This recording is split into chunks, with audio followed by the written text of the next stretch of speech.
Fuka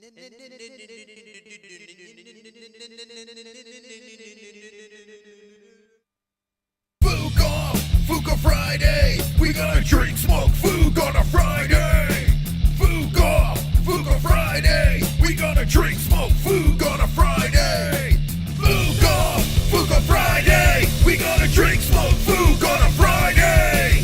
Fuka Friday, we gonna drink, smoke, food on a Friday.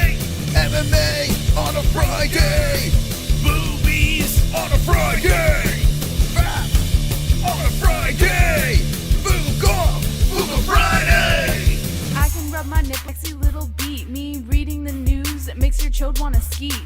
Watching MMA makes my knees so weak. Points to JBH, mission complete. Fuka Friday, we gonna drink, smoke, food on a Friday.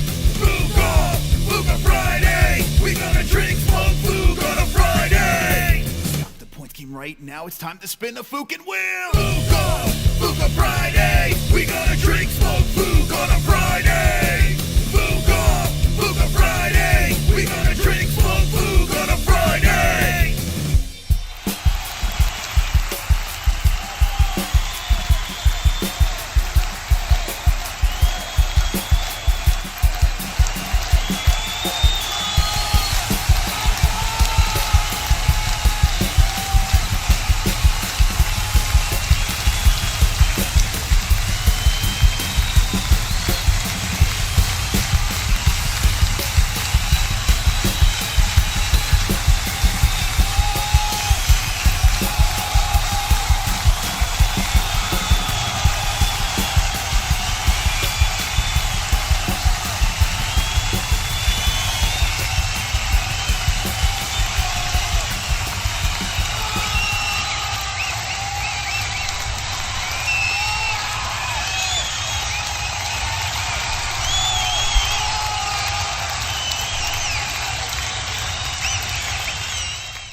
Wonderful.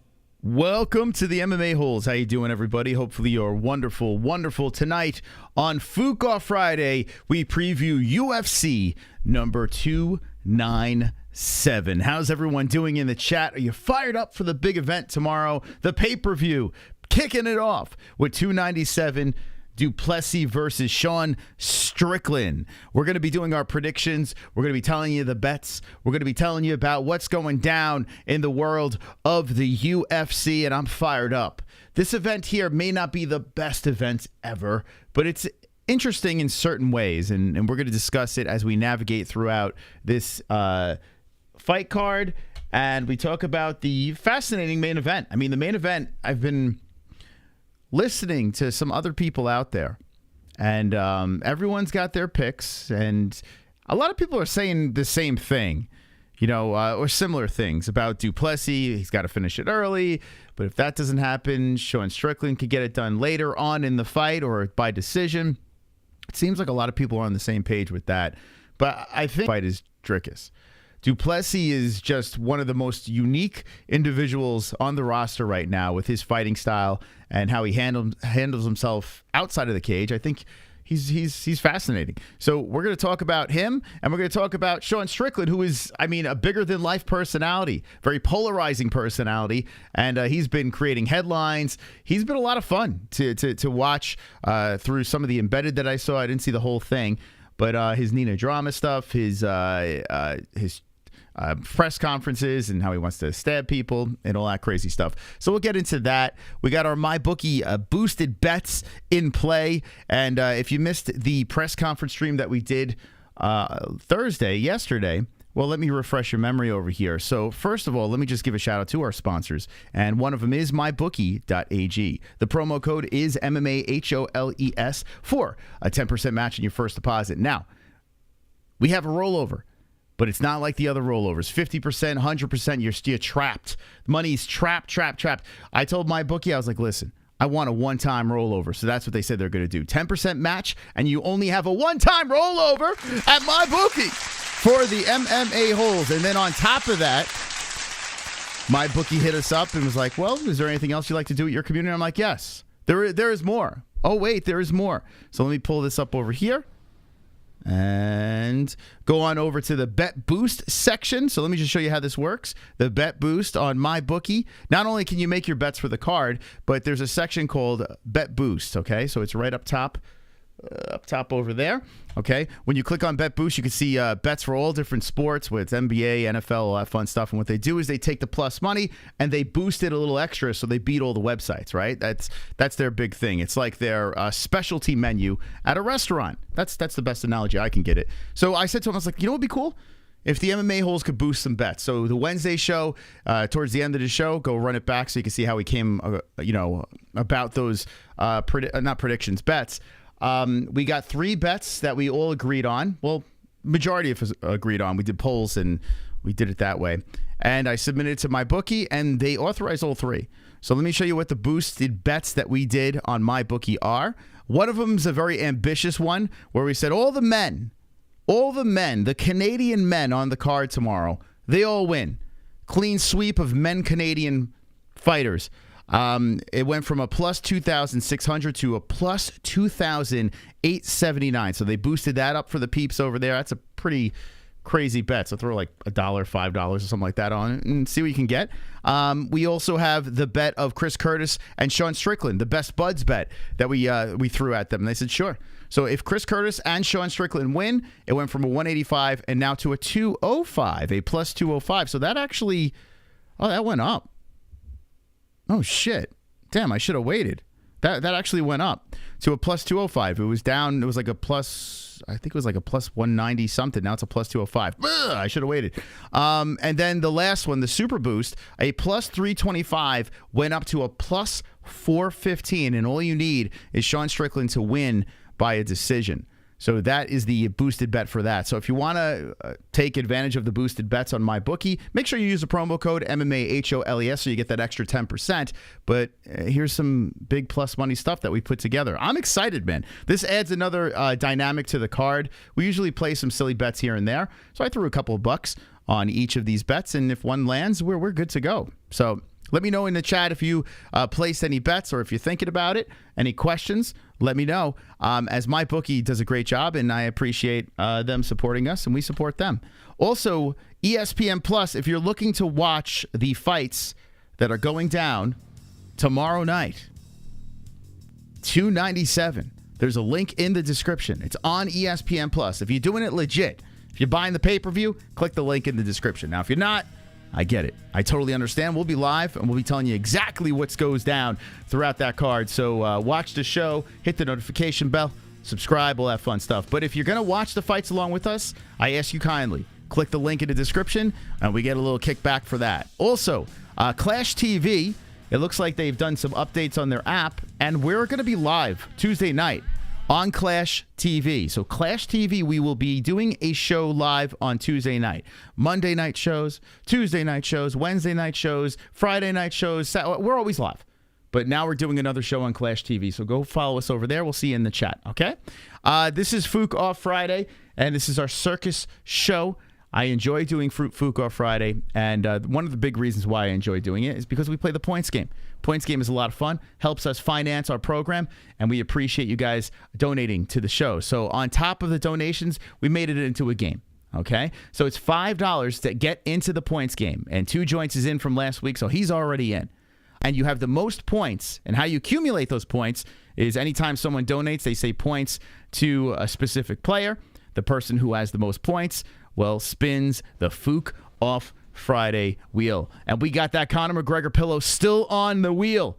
The Big Shots pillow. Conor McGregor is still on the wheel. The hoodie, the booth book, the hat, the mug. We got a bunch of stuff at the merch store, brand new stuff over there. So you spin the wheel, you can get something fun if you're in the points game and have the most points. Now, if you want to be a co-host of the greatest show on YouTube, if you're in the game with that $5 donation, all you need is 20 points next to your name, and you can actually be one of the co-hosts of the greatest show on YouTube, the MMA-Holes. Good lucks to everyone that plays the points game, and we'll see who spins the wheel at the end of this stream. Now, we're going to be doing predictions for UFC 297, and I want to know in the chat, did you guys make your picks? What sticks out for you? What are you most excited to see? Let me know in the live chat, please. And we got something over here. Rico Calde has been a member for 12 months.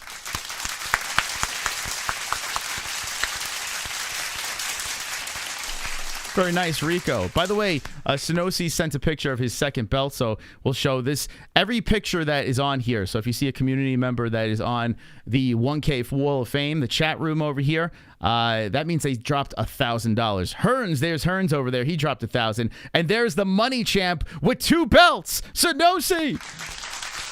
He's on the scroll.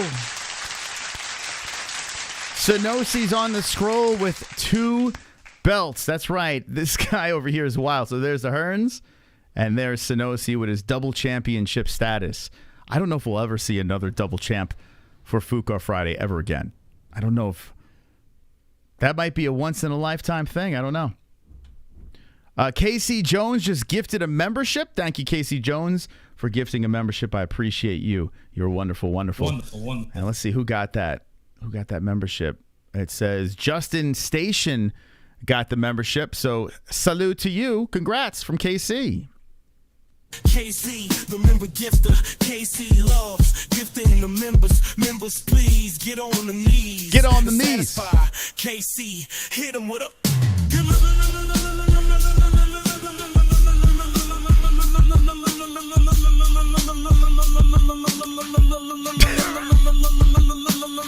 KC, likes the way that feels. Nice. Very nice. Welcome to the weirdest show on YouTube, the MMA-Holes. Very proud of that. All right, I am very excited about this. Pay-per-views, they just got that aura. I don't know if it's the thrill of spending the $85 on the pay-per-view, which is kind of ridiculous, right? $85 for a pay-per-view is insane, so I understand why people don't get it. But we pay for all the events, and I guess that makes us excited because we're buying something that we're looking forward to. Even if the card is sus and it doesn't seem like it's going to be a banger, we still buy it, and I'm still excited. So when I wake up tomorrow, rub the crud out of my eyes and the crud, I'm going to be excited. And the big reason is the main event, right? There's a lot of twists and turns that you can go down with predicting this fight over here. And I have swayed from DDP, like I was team DDP all the way up until fight week. And then once I saw that Sean Strickland has pulled it together and started to kind of look at DDP's resume and his previous fights, I was like, damn, man, I really do believe that Sean's going to get this done by a decision. And that's where I stand right now. That's why I'm happy that the bet boost on my bookie is the super bet that they threw out is Sean by decision, because I feel like it's a pretty decent prop. So I am feeling pretty good about this. Now, am I confident? No, because a guy like du Plessis is very odd. You know, he connects. It's a problem. So he's a very big, scary guy for the weight class. He does have that ground and pound. He's like a big gorilla in there. Like it's kind of wild watching him compete.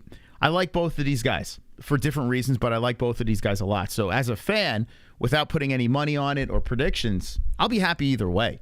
I would like to see DDP face Izzy. I would like to see DDP move up in weight and see what he could do there.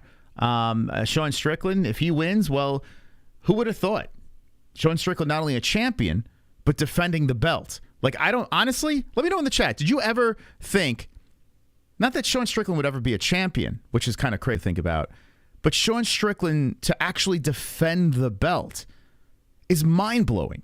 Like, it really, I bet even Sean Strickland, when he's laying in bed at night, and he's got his beautiful girl on one side, and he's got his belt on the other, because how I picture Sean Strickland, girl, belts. I feel like I know he pretends that he doesn't care about that belt, but it's a pretty big deal, you know?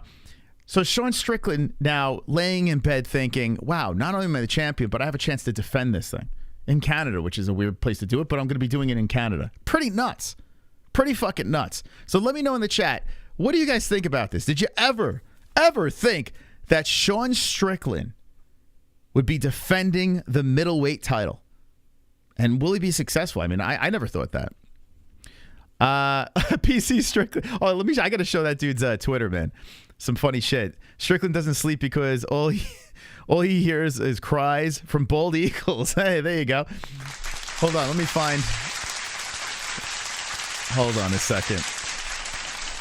So, our nice moderator in the chat, Sausage, was nice enough to connect us with Sean Strickland. Sean Strickland, not Sean Strickland. I wish. The closest we got was Chris Curtis. And now Chris won't even come on the show. Let's see.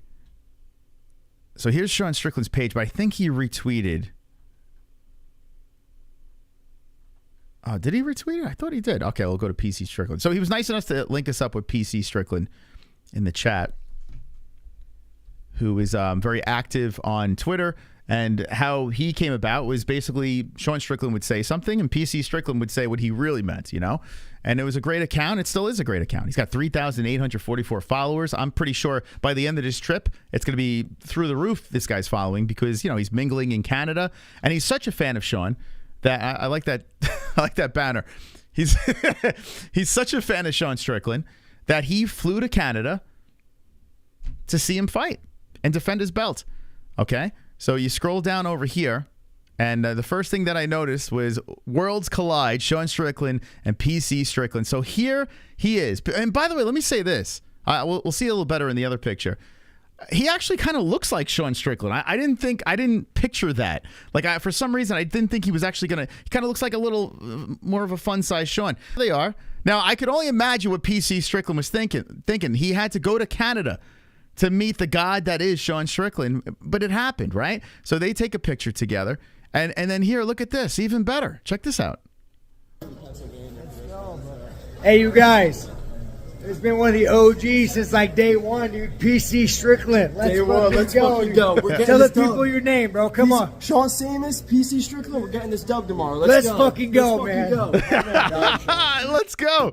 I mean, how great is that? Oh, by the way, it was Sausage, but it also was Chris Curtis, because I remember we had Chris on. Chris actually told the whole story of PC Strickland. So I think that's how it all tied together. I think Sausage clipped it, and that's how that all linked up. So yeah, it was Chris Curtis that brought up PC Strickland first. Yeah, look at this.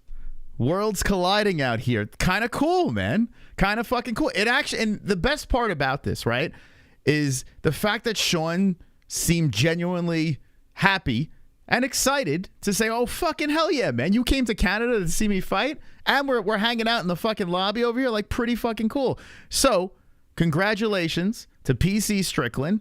And, I mean, Sean getting his hand raised, him flying to Canada. What a trip. What a trip. What an adventure. It kind of making me feel a little jelly. Because we've been around for 7 years. And we did a lot of, you know, bouncing around from events, this and that. Then I went to Arizona, I had kids. Now I'm a dad. Now it's all crazy. We'll see what happens this year. But, you know, seeing people, you know, just pick up and travel, go to events, hang out with their, you know, their favorite fighters and stuff like that. Really fucking cool, man. Really, really cool. So congratulations to PC Strickland. And I hope you have a fucking blast over there. Absolute blast. It seems like a great time. By the way, how many people did people show up at, because he put a little tweet out, all Sean Strickland fans. Were you able to get like a nice mob of people? Like, how did this, I would love to know how this all played out with Sean. Like, how did you run into him? Did you know he was going to be there, or was it just mere coincidence? So let me know in the chat. I'm very curious about that. But really cool. Really, really cool. I kind of think Rocky might win tomorrow. So Wes, okay, I watched a little bit of the Embedded. My gut is with Myra, and I actually feel kind of horrible. You know, all my Myra Bueno-Silva jokes, you know, about her looking like Blanca and, you know, the press conference. You know, I do things for humor. I do things for the bits, you know. Skits and bits. Is that what that idiot says? Yeah, so I like to just have fun and make inappropriate jokes. But I actually kind of feel bad because Bueno-Silva seems like such a likable human being. Where she trains, what she's done in her career. I'm sorry, Rocky's going to get fucked up. Rocky's going to get fucked up. I'm very confident about that. Very, very confident. I don't even think Rocky survives, to be honest. I think Myra is going to do naughty things to Raquel Pennington. She's going to melt the candle even more. Melt it more than it already is. So, I mean, I'm fairly confident about that one. But Rocky's had a nice run. She's on a nice win streak. And we'll look at her resume over here. She's now 15-8-0. And if you look at it, like you're like, wow, a lot of green, right? She's been winning. She's been winning a lot. Let's go. And she's a tough girl too, right? But I can't help but think of the time where she's fighting for the title and she just broke and she wanted to be out of there. And I probably would have broke too because I'm a little baby. But Renault, KHAMZAT, Chasson, Aspen Ladd, Ketlin Vieira, her last win over here. Okay, Ketlin probably the best of the bunch on the red. But that was a split decision. I got to be honest with you, I am not impressed. I'm impressed that she has a nice run. You know, it looks good when you have all that green there. But Mayra Bueno-Silva she's someone she's very scary. Like the way she's looked recently, she looks like it's almost like a passing of the Brazilian torch, you know? So I truly feel like Nunes is like, okay, we're going to let you have the throne now. It just feels like that. I think Mayra's going to do some pretty special things up top. Looking at her resume over here, she's on a 4-fight win streak now. Yes, okay. Wu, Stephanie Egger, Landsberg. You could always say, okay, well, you know, your last loss is to Fiorot. By the way, Fiorot looks pretty damn good. That's not a bad loss, right? That's not terrible. Yeah, I guess you could look at her resume. I mean, she submitted Jillian Robertson. Not like Robertson's a champ, but a good grappler, went in there and submitted her in the first round. Lost to Moros, which I got to be honest with you. This one might be a little weird. Is this the one why you're picking Pennington? Because she's like an OnlyFans model now. Tough, Ukrainian, but she's literally shaking her rump around on OnlyFans. So, yeah. I mean, if you look at the resume on both of them, and this one over here, the Holly Holm fight, the no contest, I mean, she did fuck up Holly, let's be honest. You know, something that Pennington couldn't do. So, I don't know, man. I think she's in the zone. And how old is she right now? She's 32 years of age. I have a feeling she's going to have a good, solid couple of years. The problem is Fiorot, Blanchfield, like that is an issue. But the ways this girl has looked lately, she might be the next one. The next scary Brazilian. How tall is she? She's like 5'6". She's not massive. We'll see. We'll see how she looks against Rocky, but I firmly believe she's going to beat Pennington. I don't think this is going to be very competitive, to be honest with you. I think we're going to see a lot of Pennington getting just battered around, and Pennington's going to be showing that toughness, you know? And that's about it. Let's go, Sean. Keep the gold here in the USA. I think he's going to win. I do. A little nervous. I'm not super confident because I have bounced back and forth. Silva has a higher carnage rate than Strickland. Yeah, I mean, yeah, look at that, too. That's something that you do have to look at. Would you look, if you think about this, right? I'm going to count Holly. 1, 2, 3, 4. Let's see. 5, 6. Whatever happened to Ninja Choke in the chat? Retirement 7, 8. 8 of those 10 wins are finishes. For women's MMA, you don't really see that much. Yeah, Mayra's body's not bad. Definitely butterface material, I would say that. Definitely. She does have that going for her, and she has a hot wife too, you know? So she's got a hot lesbian wife. So that's a cool thing too. Shitara, the nickname, yeah, I'm feeling pretty confident. But if you're feeling that plus money on Pennington, let me know in the chat why. The lines are, you know, they're somewhat not that close. But let me know in the chat how you feeling about this co-main event. Now I'm going to go through each fight, of course, like we do on our preview streams, and we're going to watch the face-offs. We'll watch the ceremonial weigh-ins. We'll discuss throughout the card. But yeah, let me know in the chat, like what sticks out for you? What's the bet that you want to place? Where are you going? Any underdogs that you really love? There are a couple of weight misses that we'll talk about, but what do you got? Ninja Choke wouldn't be a ninja if you saw him all the time. That's true. That's actually a good point. Yo, so remember Ninja Choke from the chat? Ever since we gave him the Hasbulla pillow, I think Hasbulla killed him because he hasn't been around. Where's Ninja Choke been? Strange. Missing from the chat. Super hot wife. Yeah. I watched Sean Strickland and Chris Curtis on their podcast. Listen, Sean Strickland and Chris Curtis, they have gold there. They have their retirement plan. They're very good together. You can tell that their friendship, it kind of, it comes across very well on their YouTube channel. So go follow Sean Strickland's YouTube channel. They're very good. It's definitely entertaining. There's not many. I tell you what, there are 0 content creators that I could literally sit through 15 minutes of them. 0. I can't think of one YouTube content creator that you could say, oh, put the 15-minute video on there, unless I'm high on Gummy Gang and I'm doing it for content. But by myself, there's 0. Today, I'm making eggs, and I lasted straight through the whole thing. The man, Sean Strickland and Curtis, I like it. It's hilarious. It's so fucking funny. So yeah, I highly recommend that. If anyone were to say, hey, what's your favorite podcast? I know it's new. I know they're not very consistent, but I'll say the Man Dance. I want to get on that, man. It's a good time.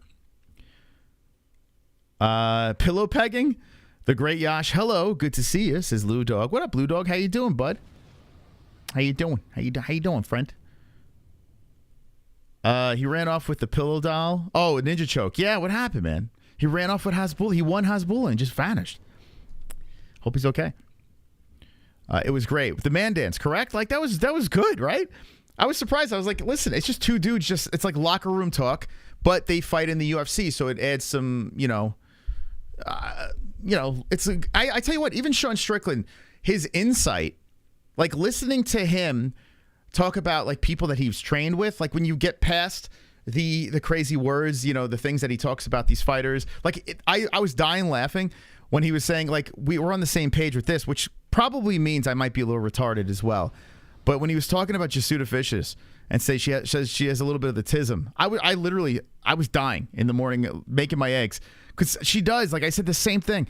I do that stupid Jasuda Vicious. Like, hey, how you that? Like she has like this weird retarded voice, and she does seem like she might be a little autistic. And then Sean Strickland, he goes, yeah, I think she's got the tism, and like he's actually, been around the gym with her, hilarious, dude, hilarious. The way he reacted to Sean's statement, was so funny. Which one, Vast? Which statement? I mean, it was so many funny things. Do you even trade crypto, bro? Oh, all the time. No, I don't. What up, Blue Dog? Hasbulla went chunky on it. Do you think Hasbulla killed Ninja Choke from the chat? Do you think that happened? Do you think Hasbulla took him out? We still got to get Johnny Smith. I don't know if Johnny Smith's in the chat. But we got to get Johnny Smith to send his the picture of him with the belt, the championship goat milk belt. Two Joints is trying his best to be a co-host tonight. Listen, you gotta talk to the peeps. You gotta talk to the people and say, "Yo, put me in the game, coach. Put me in the game." We'll see if someone wins the Hasbulla pillow. Well, you're in the game. You just need 20 points. Would Izzy fight KHAMZAT for UFC 300? No, they're not fighting. Honestly, I don't think the star is going to line up for Izzy KHAMZAT. I just don't see it. First the cat, now Ninja Choke. I mean, what's going on? Taking people out. Hasbulla. I loved when the reporter tried to get Myra against Sean. Didn't go the way he hoped. I love that too. Now, okay. Couple of things about that. Here's PC Strickland again. Here, let's show that. So for those of you that don't know, I mean, there's a couple of oh boy. All right, we'll talk about a little bit of this. So Sean Strickland got triggered and shit on a reporter. This happens to be the reporter, also known as the Infection. I've said before how I feel about a lot of the people on MMA Fighting's channel. I have, if I put aside my bias for, not liking from years, I mean, we're talking like 7 years ago, what happened with us and them, that ship has sailed, and I really haven't had much interactions with them recently, so no problems there. But it just seems like the people on MMA Fighting are people I would never in a million years hang out with, like ever. Not even to the point where I would sit there and even watch their content. Now, ARIEL, there have been times where we have to, because Ariel's good at what he does, right? He gets the big guests on at the right times. So put aside Ariel Helwani as what he does for a living by bringing on the big guests. you gotta listen to it for the news. Now, would I listen to it if I didn't have the channel? Probably not. But I have this channel that I have to run, and he pumps out some pretty good news. So Ariel is very valuable there. But everyone else on there, I couldn't give a fuck about any of them. And this guy over here is just another one of them. Now, I don't know him personally. All I know is from what I see, and I'm like, yeah, I'm good. Like I'm good. And he goes out there, he tries to poke Sean Strickland, and I have no problem with people asking the edgy questions. I have no problem with that. My problem is he was clearly trying to bait political shit for headlines. You know what I'm saying? And push his agenda because he's the ally. Like, he knows where Sean's going to go with this. Now, people are saying, well, Sean's bringing up the politics. It's Sean's fault if he never spoke about politics. If he never said those things, this reporter would never bring it up, right?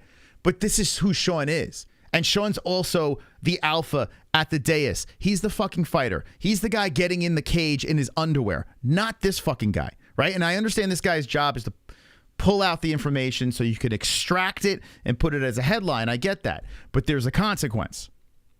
There's a big consequence here. You can, and look what happened with Ariel. Ariel has done that in the past. He got fucking booted out of the UFC, right? The UFC wants nothing to do with the fucking guy, right? There are ways to do it. There are ways to do it where you just don't look like a one-sided cunt. And that's what this guy looked like. He kind of put him in a position so he could be the victim. I have no fucking patience for that. I just can't. I can't deal with that stuff going on here. Whatever your political beliefs are, it's cool, man. Like, I'm cool with any side of the fence when it comes to politics. I have no issues. Like, if you firmly believe in something, you have every right to voice your opinion on that. But in this situation, we're talking about men in a cage fighting. And if that guy goes off the rails, let him go off the rails. He's allowed to do that because he's the talent. You're just a reporter. Right? And I think what's happening here with YouTube personalities, like, and all these different people on the internet just throwing shit out there, thinking that their dick is bigger than what it really is, right? It's not the Infection Show. It's Sean Strickland's show. So do your job, right? He wasn't doing his job. Anyway, Sean roasted him, right? He doubles, he triples down. Now, I don't know if Myra was before or after Sean. I don't know. And if someone in the chat could help me, did she sit down with the media before or after Sean? Because that does make a difference here. But still, regardless, it's the same shit here. And I love, Myra Bueno-Silva is a lesbian, right? And she handled this beautifully. This is why I am an instant fan of Myra Bueno-Silva. Instant fan. Because she did not fall into the fucking trap. So respect to her. I hope she fucking wins. Or a note, Sean Strickland, he made a sexist comment about your fight with Raquel. I know you've responded. What will you say if you see him this week? I love you, Sean. Oh. He's very funny. I applaud you. I applaud you. Takes the fucking high road. You know? At the end of the day, Sean is fucking... He's harmless. He's a fucking character. You know what I'm saying? Like, he's got the shirt, the woman in the kitchen, 2 guns in the hand, like all that stuff. If you don't believe in that stuff, that's fine. But if you're taking what Sean is saying seriously, you need your fucking head examined. And there was a clip of this guy on this retard show. You got me all fired up. Whoever brought this up in the chat, fuck you. Now, because I'm going to go down this road because I didn't bring this up before. What is this Dan Lebitard nonsense? I don't know where this guy came from. Dan Lebitard show. Okay, like, who the hell watches this? But apparently people do, right? He had some guy losing their mind about Strickland, and I haven't had the proper chance to fucking go off on this dude. So let's do it tonight. Let's do it tonight. Ah, oh, fucking hell, where is he? Here he is. Whoever this guy is. All right, listen, like I said before. Who started me on this shit? Who started? And like I said, I don't give a shit what your side is, man. I don't care. I don't care. It's all good, man. Everyone has their beliefs, their political beliefs, their religious beliefs, this and that. But there's a time and place for it, right? You know what I'm saying? So this clown, here, listen to this. What the fuck is that noise? What the hell just happened there?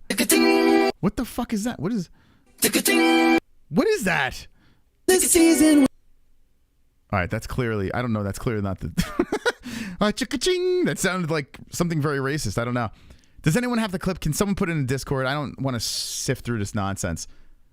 But I'm pretty sure someone knows. If you could tag me or throw it in Discord, The clip where the guy's going autistic. Let me play some alerts here. Best-selling pay-per-view in UFC history coming, you think? I hope Sean does very well in pay-per-view. This pay-per-view is going to tank. I'm just telling you right now. I'm being very honest with you guys. Tomorrow, everyone and their mother is doing a watch party, a fight companion. Everyone. Dude, tomorrow it's going to be like, everyone's just going to hit go live tomorrow. And everyone's going to have a full house in their chat. It's absolutely nuts because no one's paying for this shit. Except for me. My dumb ass is paying for it. Let's get to some alerts. But if someone could tag me and put it in Discord, I'll go off on that situation. It's a time machine. Where's the sound? I got a smartphone and I need a time machine. Put your money straight back. Oh, there we go. I don't know what happened. Got a That's weird. smartphone and I need a time machine. There it is.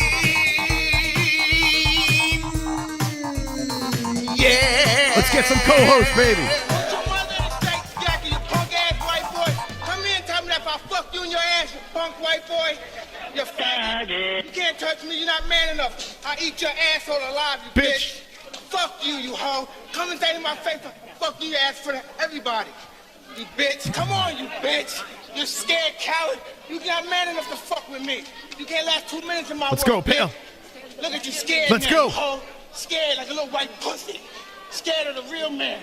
I'll fuck you till you love me. Come on, Pale Monkey. What are we doing here? This is my one and done. No negative attitude or points from me tonight. Love it. Let's go Canada. Get 2 joints in there. Back to slaying zombies. Gamer tag Pale Monkey Milk on Xbox if you all want to add me.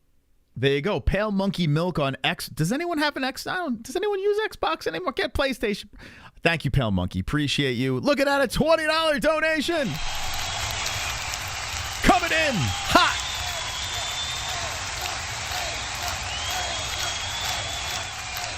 Come on. Thank you so much. All right, 2 joints. You know the deal. You know the drill. Come on down, 2 joints. The price is right. Super chat. Thank you so much, pal. That means a lot, man. Alpha. Agaili. Thank you. Thank you. Okay. Agaili. What? Huh?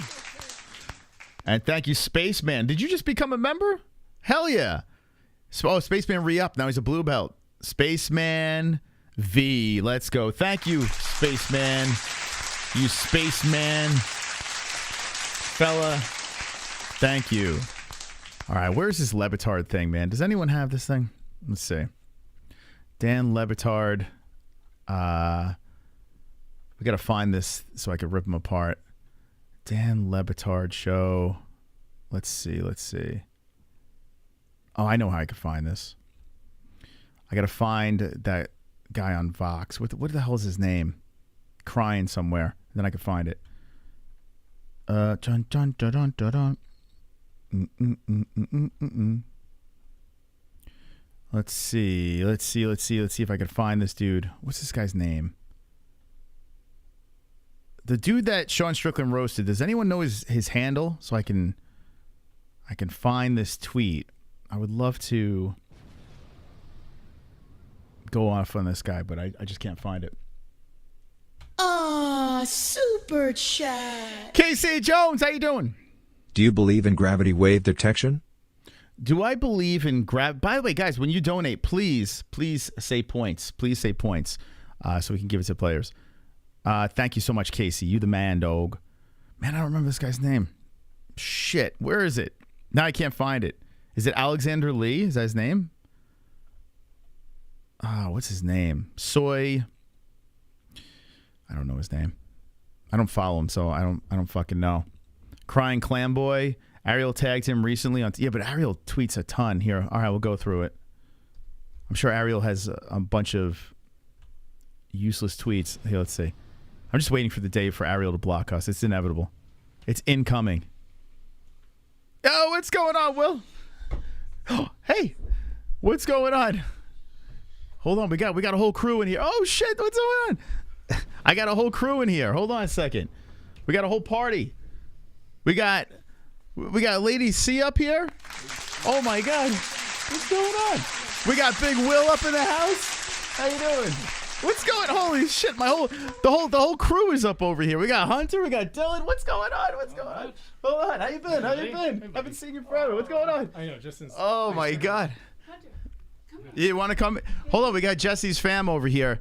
Hold on a second. Let's try to. See there. He's floating. What's going on? There's Jesse over here. Hold on. Let me put on. Jesse, you want to pull some seats over or? We're not gonna stay long. Oh, okay. We got the whole crew. I was about to go on this little rant over here. Poor Dylan. He's like 6'3". Yeah. Dylan is 7 foot tall over there. There's the whole gang. You guys want to say anything? Yeah. This thing's hot. There you go. All right. Who wants to say something to the people? Hunter, I wanted to show you the twins, but now Hunter's like. Hunter, you coming on? Feet. I don't know. It's only 200 people. No big deal. It's a slow night. Yeah, I'll come on. And he's just hiding behind the camera. Oh man, we got Jesse's family over here coming in. Wish for better circumstances, but it's kind of cool. So you got the kids all together. How's it feel? It feels weird. The whole gang feels good. It's a little weird. Yeah, it is weird because it's been over a decade since I had all of them together. Yeah. Wow. Wow. A decade. That's crazy, huh? It's fault. Well, no, it's your fault too for a while. Yeah. See, y'all. the whole crew. Don't make you cringe. What are you talking? You guys are missing out on Hunter, but if you want to know what he looks like this with a beard. Just put a beard on that guy over there. Yeah. Man. So maybe tomorrow night after this shenanigans, we should drag you over for the fights. I just didn't know where the camera was. Yeah, we got that. The camera's right over there. It's that little camera in there. You sure you don't want to come on? No, you want to just throw the belt over your shoulder? Your head once and then you can bounce. I promise. I just want to show them the twins. Can we ask for the help of the group to find Hunter's TikTok videos? Wait, he has TikTok? He doesn't have one, but I guess they made TikTok videos of him. Like, I don't know. Are you serious? They have TikTok videos of you? Well, that mic, I could turn that mic on if you want to come on there. Yeah, hit that mic. That mic is live now. Hunter's like, nah, I'm good. We were trying to find them. We can't find the videos anymore. So. Yeah, they don't exist.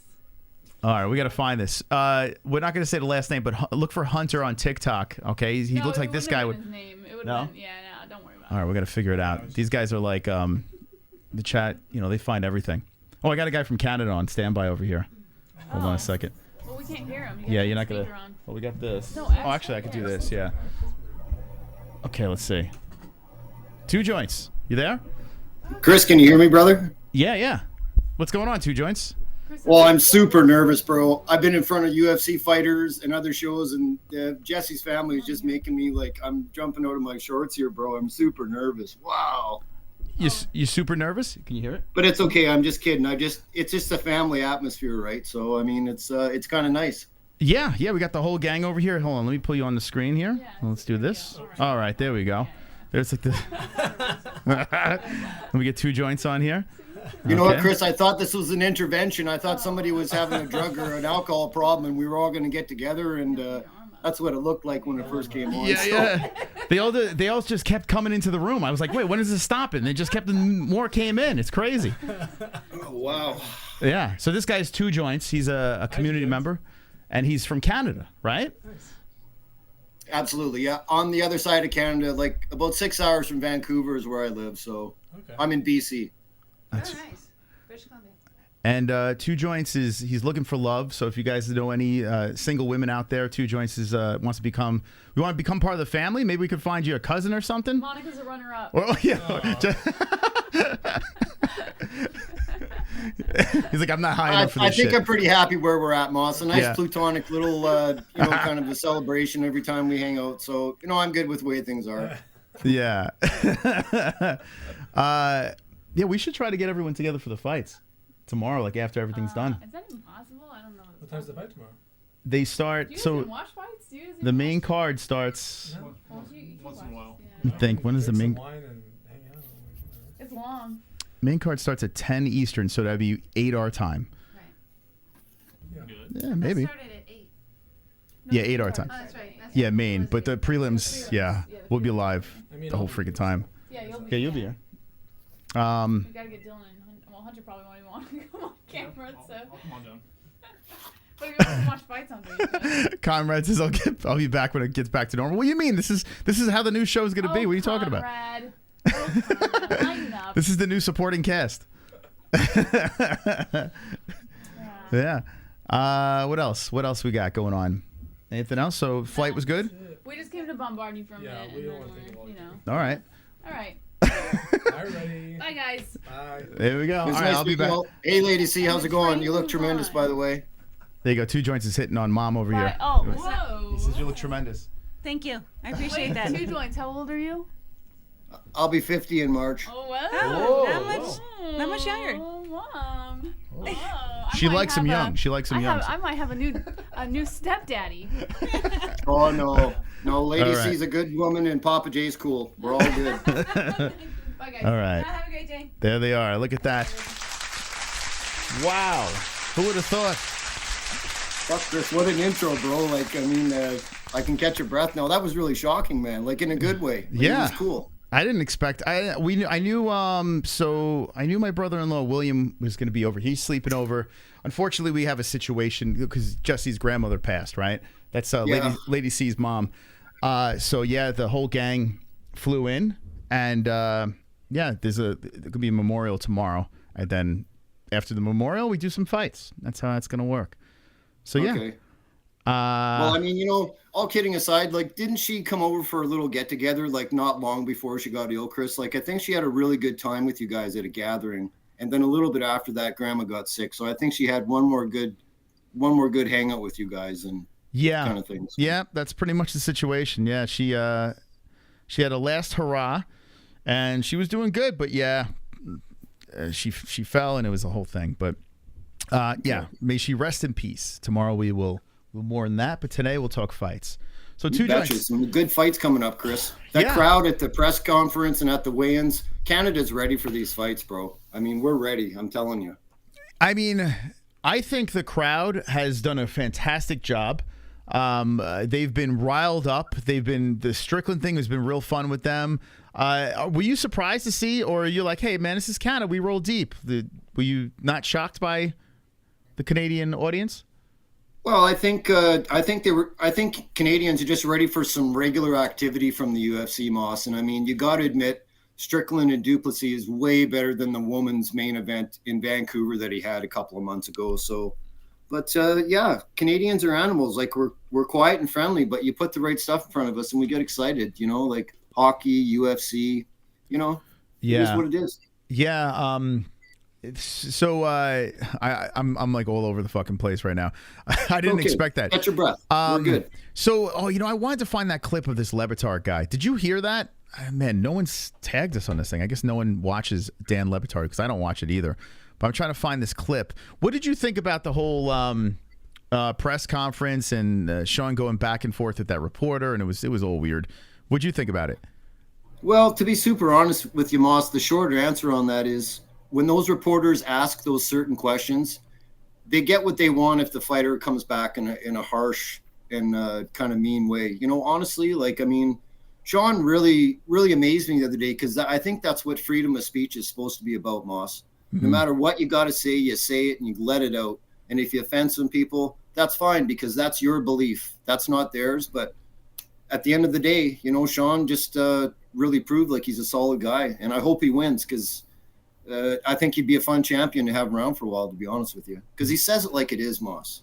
You know? I think Sean has done the damage control from the whole dad thing. I think some people can relate, right? You know, he actually mentally broke down and, you know, he manned up to it. He also, I did listen to his Nina Drama. I got to say, by the way, Nina Drama has grown on me. She's not my typical content creator that I would listen to, but she gets the guests at the right time. The UFC's been pushing her, and she's been doing interviews with Strickland and Duplessis. The Duplessis wasn't as entertaining. I didn't listen to that whole thing, but the Strickland, her banter with Strickland's pretty good, and she pulls an interesting side out of him. And Strickland has just become very likable, you know? I think if you put aside political beliefs and shit, people get so hung up on that stuff. But I mean, right? Strickland's a pretty likable dude.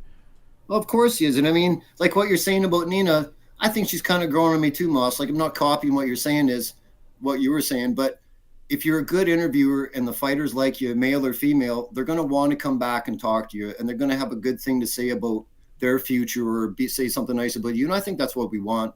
We don't want to have some guy like ARIEL just going around and pissing everybody off. Like, that's old news now. Yeah. You know? So I give Nita some credit. Yeah, I wasn't at first like a big fan of what's it called? All the the silly questions and the goofy sound effects and stuff like that. But then I'm like, we got goofy sound effects too, so I can get past that. But like, it just taking from the fighters' side of things, like we're kind of finding out them as people, and I do enjoy that. So no matter who's pushing it, I think she's doing a very good job lately. She's pulled it together. Here we go. I finally found it, dude. As I'm talking to you, I'm trying to multitask. I find Alexander Lee. Okay, such a generic name. Okay, so I'm sure he posted a bunch of stuff from the press conference. That's his name is The Infection or something like that. The Infection. That's how I know him. Right. Yeah, I don't know his real name, but like I said, I don't care if whatever your political agenda is. It's all good, man. Like whatever floats your boat, But like I said, Sean's the talent, right? It's not about the reporters. So here we go. Well, here, it's been a minute since I didn't even see this. I've done a column, but here's a little something, a love or hate thing going on with Sean. So, okay, so Chuck Mindenhall, I don't know what this is about. It seems like this is a good thing about Sean. I don't know. All right. Let's see. Okay, here it is. Finally. Jesus Christ. I've been looking all over the place for this weird pointy-nosed bastard. Let me. Is that Aaron Rodgers? Yes, it is. Okay. All right. I'm so thrown off by, like, I didn't think that Jesse's whole family was here. I knew Jesse's mom was dropping off brother, but the whole gang. So I'm like, what? I'm like, holy shit, man! I didn't know they were all coming. I feel a little guilty. It was powerful, Moss. It was powerful. Yeah, I got bombarded here. Okay, so let me play a couple alerts. We're going to get to this over here. We'll get to some predictions. We got 2 joints as a co-host. If you want to be a co-host of the stream, get in the points game. Come on, baby. Let's fill it up, baby. All right, some alerts. Let's play them. Wonderful. We got Mr. Wildberry coming in. Canada has some great people, but I noticed there is also a lot of social justice warriors, maybe even more than USA. Yeah. I mean, you know what? I don't think there's more. I think it's about the same. I think we all got it, Right? What do you think, 2 joints? Do you think you guys are just filled with social justice warriors, or do you think it's like that everywhere, right? I mean... Well, I'd have to be honest with you. I think Wildberry's got a decent point. Now, you do have to understand, like, the USA is literally 10 times the size of Canada. Mm-hmm. So maybe just in our little country, the big time social justice people, they're kind of out there. Like Jordan Peterson, he's probably one of the top ones. Yeah. He's just he's been around forever, and they've tried to censor him and shut him down, but it just doesn't happen. Like, I mean, people talk big words about shutting you down with your voice, and somebody as big as that, it'll never happen. You know what I mean? So. But yeah, I'll say we've got a whole bunch of activists. Like, I mean, we like equality too, like any other country, but it doesn't come without a price, It's so true. It's so true. I always tell people that are always complaining about our country over here in the U.S., which there's a lot of things to complain about, but to constantly harp on it, there are some people who just live in that misery, constantly complaining about our government, which is a mess. But I mean, listen. To constantly live in that place, I mean, it could be a lot worse, man. Absolutely. Like, I mean, if you really want to get stuck in politics, you're obsessed with CNN or Fox News or one of these other really weird, one of these channels from where there's a war going on and stuff like that. You got to try and block that out. Like, life is so short and beautiful. Like, I mean, the older I get, Moss, that's just the way I look at it. Like, I'm not going to be a little bitch, but that's just the way it is. Yeah. And I was listening to Plessis talk about South Africa. He's like, you think you guys got it bad over there? He's like, think about our government over here in South Africa. So it's like, listen, if you're in the U.S., it could be worse. It could be way, way worse. So, don't live in that torment, And that's why I love the UFC. I mean, it kind of pulls everyone, the whole world together, Like, it's a worldwide sport. Literally, like, we all love to watch people get punched, kicked in the face, It's a beautiful thing. Okay, let me play this donation here. Oh, we're getting shots.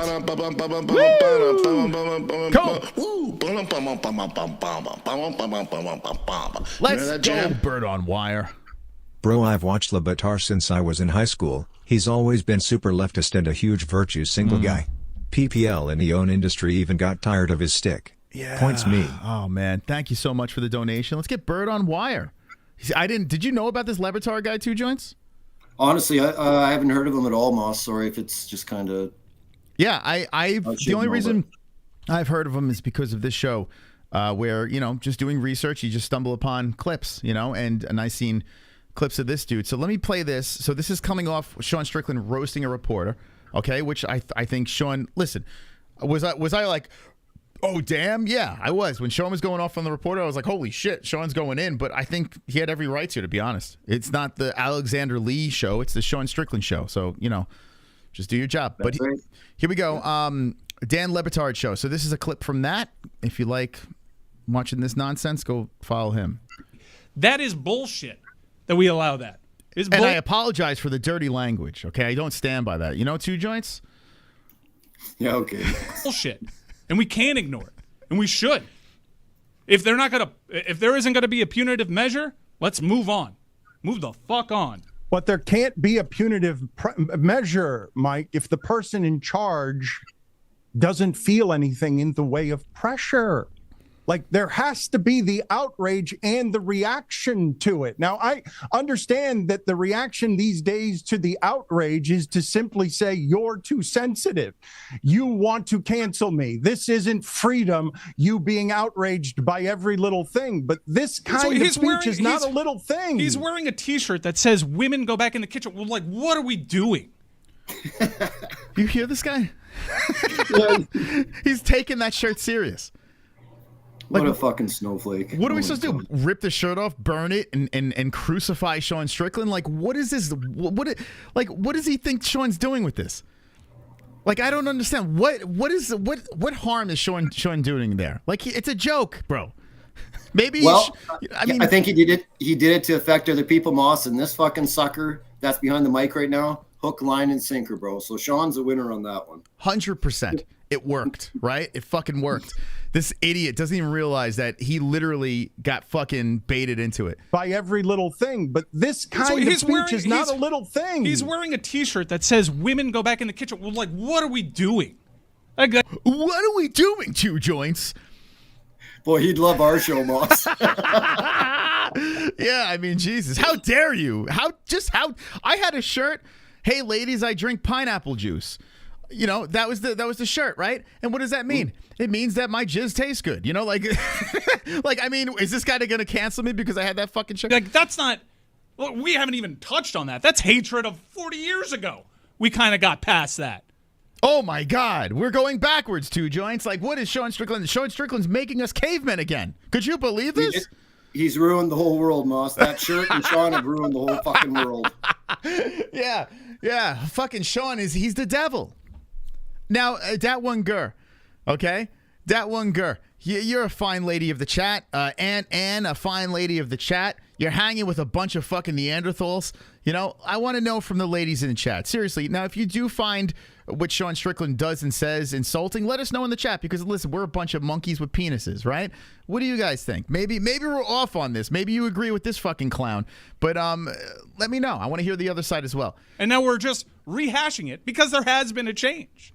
And it's the same people that ask for politics to be kept out of sports and have introduced this vile hatred into it while being platformed, while being legitimized as the former president of the United States sits next to Dana White, the head of their company, at big marquee events. It's just, as it's on ESPN. I asked Jimmy Pitaro, what gonads are you going to show me in this instance? Because that pay-per-view is on ESPN Plus. Okay, so he's going to go down the road, if it's on ESPN Plus. So basically, what's he saying? Would we fire Sean Strickland? And Disney, it's owned by the way, I'm starting to like Disney more. Disney's letting them talk. I'm sure.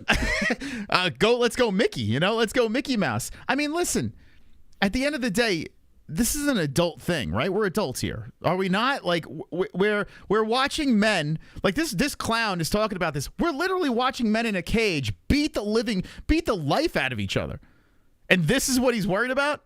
He's worried about words about fucking, some reporter going after him. Like, what the? This really smells kind of funny to me, Moss. I think he's almost doing this on purpose. Like after this podcast is over, he's going to say something bad about his wife to his buddy, like it's nothing. So I think he's making this up a little bit here. He can't be this much of a snowflake. Yeah, like, honestly. I mean, I'm curious. I don't know if he's straight or gay, or I have no idea, what his deal is. But we clearly know, what his agenda is. I mean, he's trying to get the clicks. He's trying to get the, he's trying to be outspoken for his cause. But he's coming across like a fucking idiot. Like he really he sounds like a complete moron. Like, what are you crying about? That is on ESPN Plus, and I know Disney is an inclusive company. I worked for it. You say nothing? What should we do? What should Disney do? To do? No, Sean. You let that reporter try to fucking make you look like a shithead. You let that reporter do that. You just sit there and take it, buddy. Is that what he wants? What does he want? I'm speechless, Moss. I don't know what to say. I'm Canadian. This shit doesn't happen in Canada. Yeah. We're talking about how Canadians are messed up. I mean, this guy's from the States.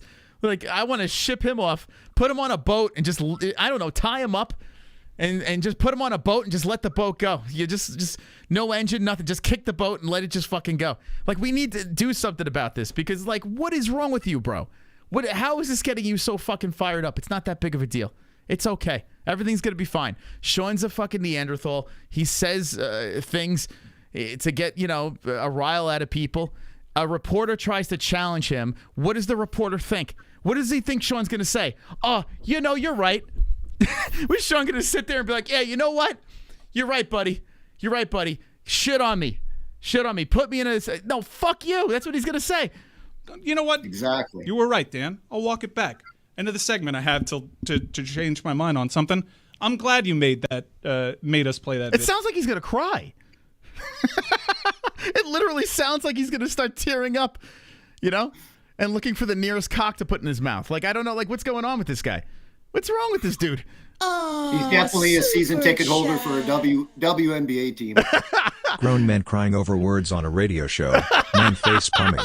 Points me. Right? Like, what is he? Thank you, Brandon. Appreciate you. Let's go, Brandon.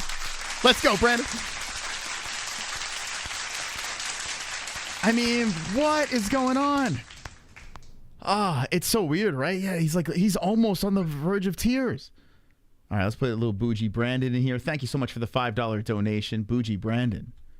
Bougie Brandon's been in the mix.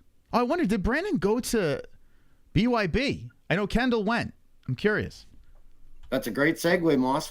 We can only find out if he gets on the show. That's right. Get him on. Let's go. Let's get some co-hosts. Listen, I want to stack this up with co-hosts. All right? I want to have a little fun tonight, and then we're going to roll through the predictions. I want to have a good time tonight. So, guys, hit the points game up over here. Support the program, and let's get some co-hosts. Video. Because while the UFC isn't going to do anything about it, I would challenge ESPN to make a public statement on this. Yeah. I want to hear it, too. Have you ever in your life, Two Joints, wanted someone to make a public statement about something because you didn't like what happened? Has it ever happened? I'm sorry, Moss, you're going to have to repeat the question. My Wi-Fi is a little sketchy today. No worries. Have you ever had a time in your life where you wanted someone to make a public statement about something because you were just so infuriated?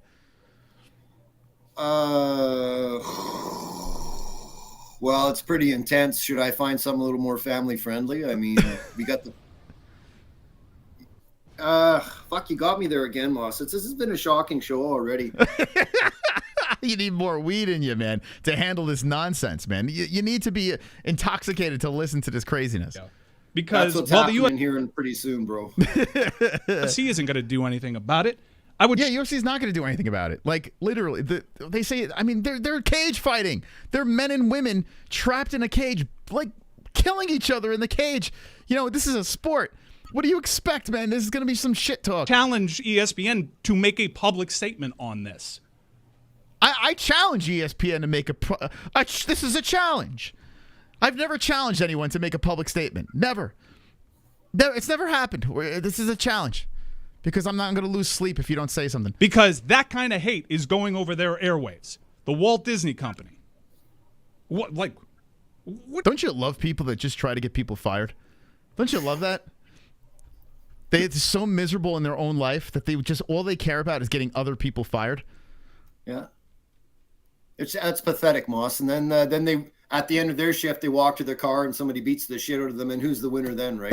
Maybe they should have kept their fucking mouth shut. I mean, it's so nuts. Do you think this guy would talk like this in front of Sean?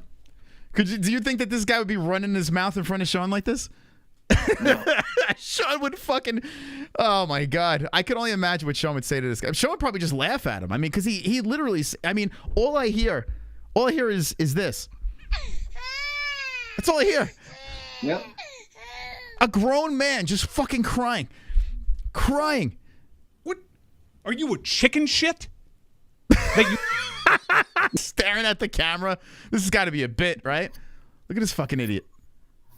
Look at him. Look at him. Look at the passion in his eyes, Moss. He's fucking us with his pupils, bro. Like he wants us to hear what he's saying. Bro. Look at him. Look at him. Look at him. Hold on. Let me look in the camera so I look even more retarded. Here we go. Video. Because let me pick my nose first. Hold on. Let me pull a booger out before I say this. Made us play that video. Because while the UFC isn't going to do anything about it, I would challenge ESPN to make a public statement on this. Because that kind of hate is going over their airwaves. The Walt Disney Company. What? Are you a chicken shit? You can't make.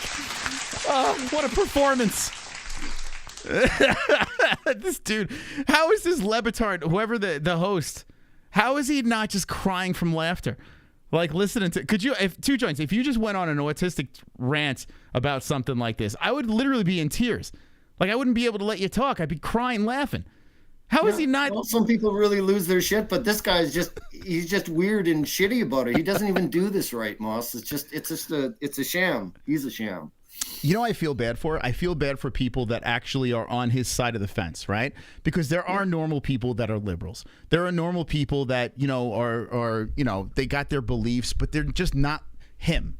This guy over here, this is another infection. This is just another one of them that are just fucking mongoloids on the internet. Somehow they got a mic in front of them. I don't know how the fuck I have a mic in front of me, but I just do. But this guy's getting paid by a big company, right? I mean, is he ESPN? I don't know. They have a nice studio, whole production over there. So clearly they're working for a company over here. Who hires this guy? Like, what is this? Like, why would they hire this human being? I could understand if he's Joe Schmo on the couch like me, that just makes his own show, makes his own rules. But this someone's paying this dude, right? To do this. Yeah, don't minimize yourself, Moss. You're fucking top G of this game, bro. You're the originator of a lot of this shit. He's just one of those fucking dime a dozen guys. Like, Moss, he ain't going to be there for years like you've had this channel. He's going to be there for a few years, make a few bucks, maybe get the odd STD, and then they'll fire him because he'll just become unrelatable. Like, look at him. He's already fucking 40. Look at his hairline. Yeah, his hairline's running away from his words. His hairline is like saying, "Hey, man, I can't fucking do this anymore. I'm out of here." I don't know what's going on with this dude. I'd never seen this guy. I've heard of the Dan Le Batard show. Never watched it. I've only seen clips if they would have like a UFC fighter on or something like that. I think his show had a UFC fighter on. I'm pretty sure. I don't know, but I don't watch other shit. I don't know. I'd never seen this guy until this clip came out. So I guess he's getting his name out there because I never knew who this guy was. Did you know this guy before we showed this clip? Honestly, never, Moss. I joked around saying that it looks like Aaron Rodgers because I've never seen this dude before. Honestly, so. Okay. Yeah. Anyone in the chat know of this guy? I've never seen this dude before, but boy, oh boy, what a hidden gem, Because that kind of hate is going over their airwaves. The Walt Disney Company. What? Are you a chicken shit?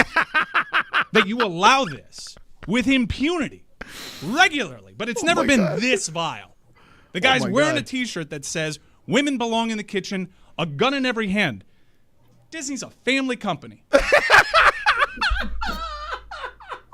How dare he wear that shirt? I used to wear a shirt called Orgasm Donor. My dad was very disappointed with me, but I went into this Spencer's when I was a kid or whatever store sold it, and I looked at this shirt and I'm like, that's fucking hilarious. I'm going to wear Orgasm Donor. So I was walking around the house all proud. My dad looked at me with disgust and was like, what is wrong with you? You know, I should have been canceled for wearing that shirt. I mean, this guy's wearing a shirt, a woman in the kitchen, gun in every hand. I mean, holy shit. What a horrible human being, Two Joints. Unbelievable. Is this guy Canadian or is he American, Moss? I don't know. That's a good question. I'm assuming American. He sounds like one of our crybabies over here. But well, hold on. Chael Sonnen in a hotel getting arrested is wild. He looks so funny. Wait, what? Can someone elaborate on that? Chael Sonnen getting arrested? Are you trolling or? Dan Le Batard and Mike Ryan Ruiz are the kind of guys that rock. Hold on. I'm with her T-shirt. These same mental midgets will support grown men fighting against women in combat sports. Oh, okay. He's got to be American, right? Disney literally puts grooming shit in movies. I mean, listen. Yeah, I don't want to get into a whole fucking political conversation. Yeah, Moss, that'll pull us right off the tracks, bro. We're still recuperating from seeing Lady C and the whole family are there, for Christ's sakes, to start the show nuts, off. Man. It's crazy, man. I know this he's doing a bit, right? But I think he genuinely, I think in his real life, I would guess that this guy is really like this. But like, I don't know. I mean, unless he's a great actor. Hell, Disney's a company. Take family out of it. This is revolting.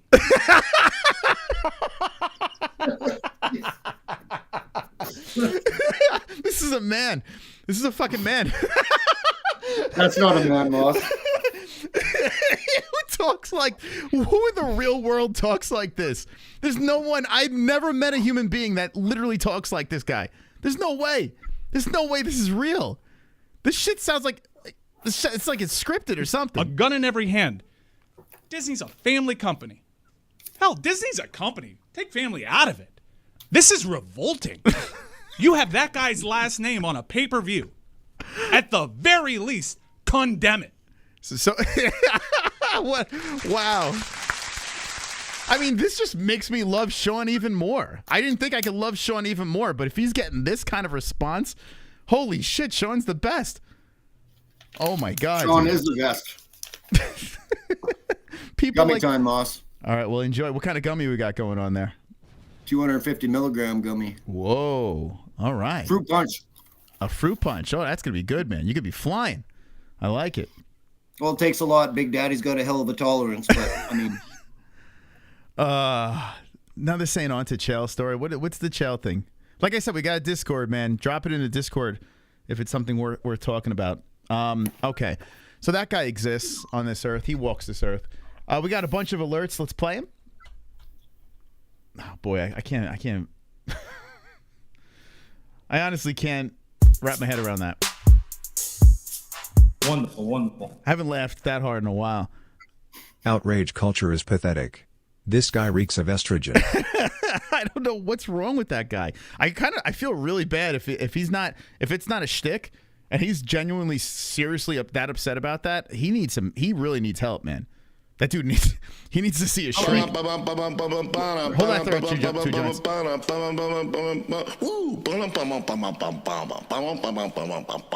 You hear that jam? Have you seen the Le Batard and Chael interviews? No. Chael treats like a complete dumbass each time. Oh, good. Points me. I have not. Have you, Two Joints? Have you seen that? I'm sorry, what was the question? Le Batard. So apparently Chael's been on Le Batard a bunch of times. And just roasting him, I guess. Oh, wow. Honestly, no, I just haven't, Moss. I'm kind of picky on what I watch, right? I mean, obviously you guys 40, 50 hours a week, and then Sausage has suggested some other channels for me to watch, and I've just been shoveling snow for a week, bro. There's just nothing else to fucking do. Watch you guys and shovel snow and get high. That's all I've been doing. I tell you, I don't know if this is on YouTube. Where is, let me know in the chat where Le Batard's on. But I honestly, I prefer YouTube content creators over everything now. Like, it's kind of weird, man. I don't watch any really major networks. Maybe this guy's on YouTube. I have no idea. Let me know in the chat where Le Batard, does he stream? Is he on a network? I'm assuming he's got a big network or something that he's working for. I'm guessing.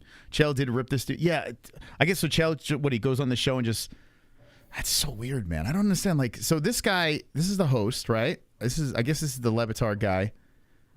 And whoever the hell this guy is, god damn, man. Oh, so this isn't even this guy's show. This guy's just a guest. Is that how it is, Moss? Or? That's what I'm assuming. I think this is Le Batard because I've seen this guy before, but I have not seen this guy before. This is new. He does, he looks, Freddie Mercury and Aaron Rodgers had a baby. It would be this guy over here. Actually, that's messed up to Freddie Mercury. I'm sorry, Freddie. I apologize for that. Uh-oh, triggered. Cool.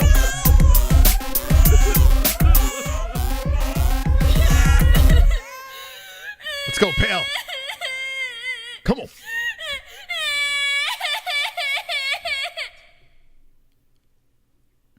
So I lied.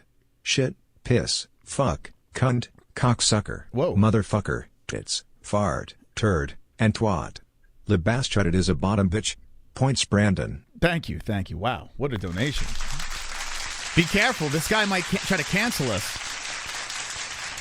Be careful. That's quite the donation. Fuck, Moss. I got canceled for 6 hours yesterday, and then everything came back. I don't know what's going on, and I think somebody's got it out for me, but I think it's hilarious. I mean... Yeah, so what happened?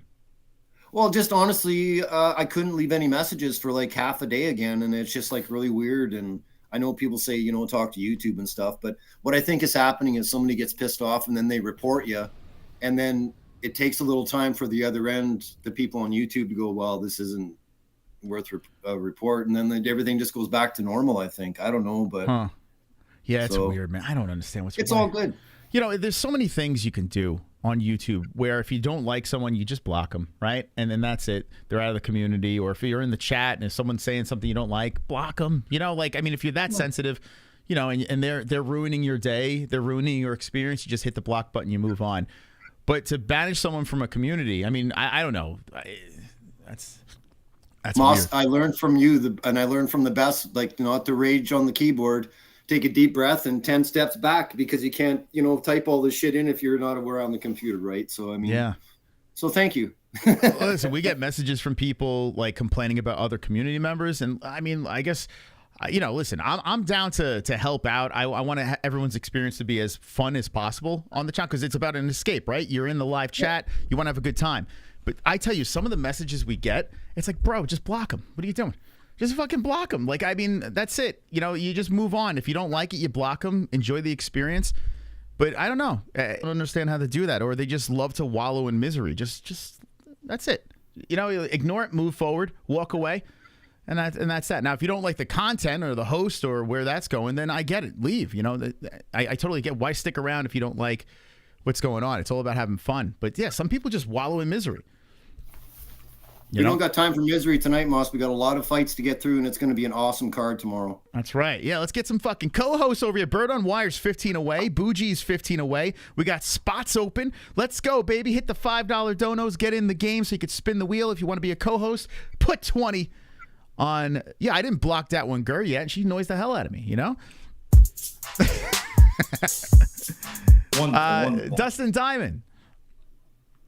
This Dan Libtard show is the guy Chael Sonnen brutally destroyed back in the day. Also has the guy that got Mike Tyson severely pissed off as well, lol. Points sausage. Interesting. So, all right, so that's 2 points. So can someone throw another 5? I'll just fucking put sausage in. Who gives a shit? I'll break the rules. I'll break the fucking rules. Why not? I'm a man of the people, for God's sakes. All right, so if you guys want to get in the game, $5 to enter the game. And if you have 20 points next to your name, you could be a co-host. Or if you just end the night with the most points, you spin the wheel. It's that easy. So yeah, let's just put him in. We'll break the rules for Sausage. He's a moderator. Why not? Okay, here we go. Sausage in the game. Thank you, Dustin. Thank you guys for the donation. Seriously appreciate it. You guys keep us going and flowing here. Appreciate you guys. How's that gummy? I got a strong one. It really tasted like medicine the last couple of bites of it. Ooh. I'm going to be fucking cooked. It's all good, though. Yeah, my mom is hooked, man. She's hooked on the CBDX. She just got herself some Delta 9 that is the sugar-free ones. Oh, and, nice. Yeah, she loves it, man. She's in the marijuana. She said that her pain is gone. We're not sponsored by CBDX, so me throwing it out there. We still get the code if you want to use a discount, but okay. she says her pain goes away. Like she deals with nerve pain and headaches, and she says as soon as she takes the gummy, she doesn't get very high. Like she has a very good tolerance, and all of her pain is gone for the time being. I mean, there's some real like benefits of marijuana. It's crazy. Absolutely. It's just a plant, right? I mean, it's just too bad the laws have been like they are, and all these states in America just don't have it legalized yet. I mean, if they would just open their eyes, the tax money is astronomical, but yeah, it is what it is. It's another political thing, but I'm glad Aussie Cats found some relief, and that's great. You know what I mean? So yeah, I encourage people out there, man, hit the THC. Or even CBD works too, but now you guys got me in the fucking THC, so I'm like, all right, let's get a little extra oomph on it. But yeah, hit that THC, and I'm telling you, just do it responsibly. Don't go crazy on it. You know, this is a trained professional above me over here, but it helps anxiety, it helps with pain. It's just a great thing, man. It really is. I don't understand. But like you said, Moss, these stoners have got to be responsible because they actually have. In part of the breathalyzer thing, like if you get pulled over, they can tell how much weed you got in your system. So if you're young, if you get high, don't drive. I agree. Yeah. Listen, alcohol is a given, but with weed, yeah, dude, guys, you roll up to a car and there's fucking smoke coming out the windows. It's like, that's not smart. It's not a smart thing, man. I understand people got some high tolerance, but you want to be clear-minded, completely clear-minded. So please don't do that. Don't get behind the wheel. I'm with you on that. What else we got over here? That's what I wanted. Daddy Cowboy, baby. Come on. A sold-out crowd to walk out that tunnel, blow the roof off this place, and look over and see my son like, wow, Dad. Come on, baby. That's you. And see the look on his face. Wow, Dad. Wow, Dad. You make me feel so proud. Daddy Cowboy. We got some predictions. Make me feel so proud. Daddy Cowboy.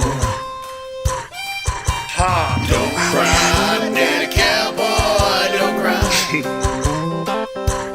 Hey, boy. Making me feel so proud. And see the look on his face. Daddy Cowboy. Whoa, boy. Wow, Dad. Donations are flowing tonight. Let's go, champs.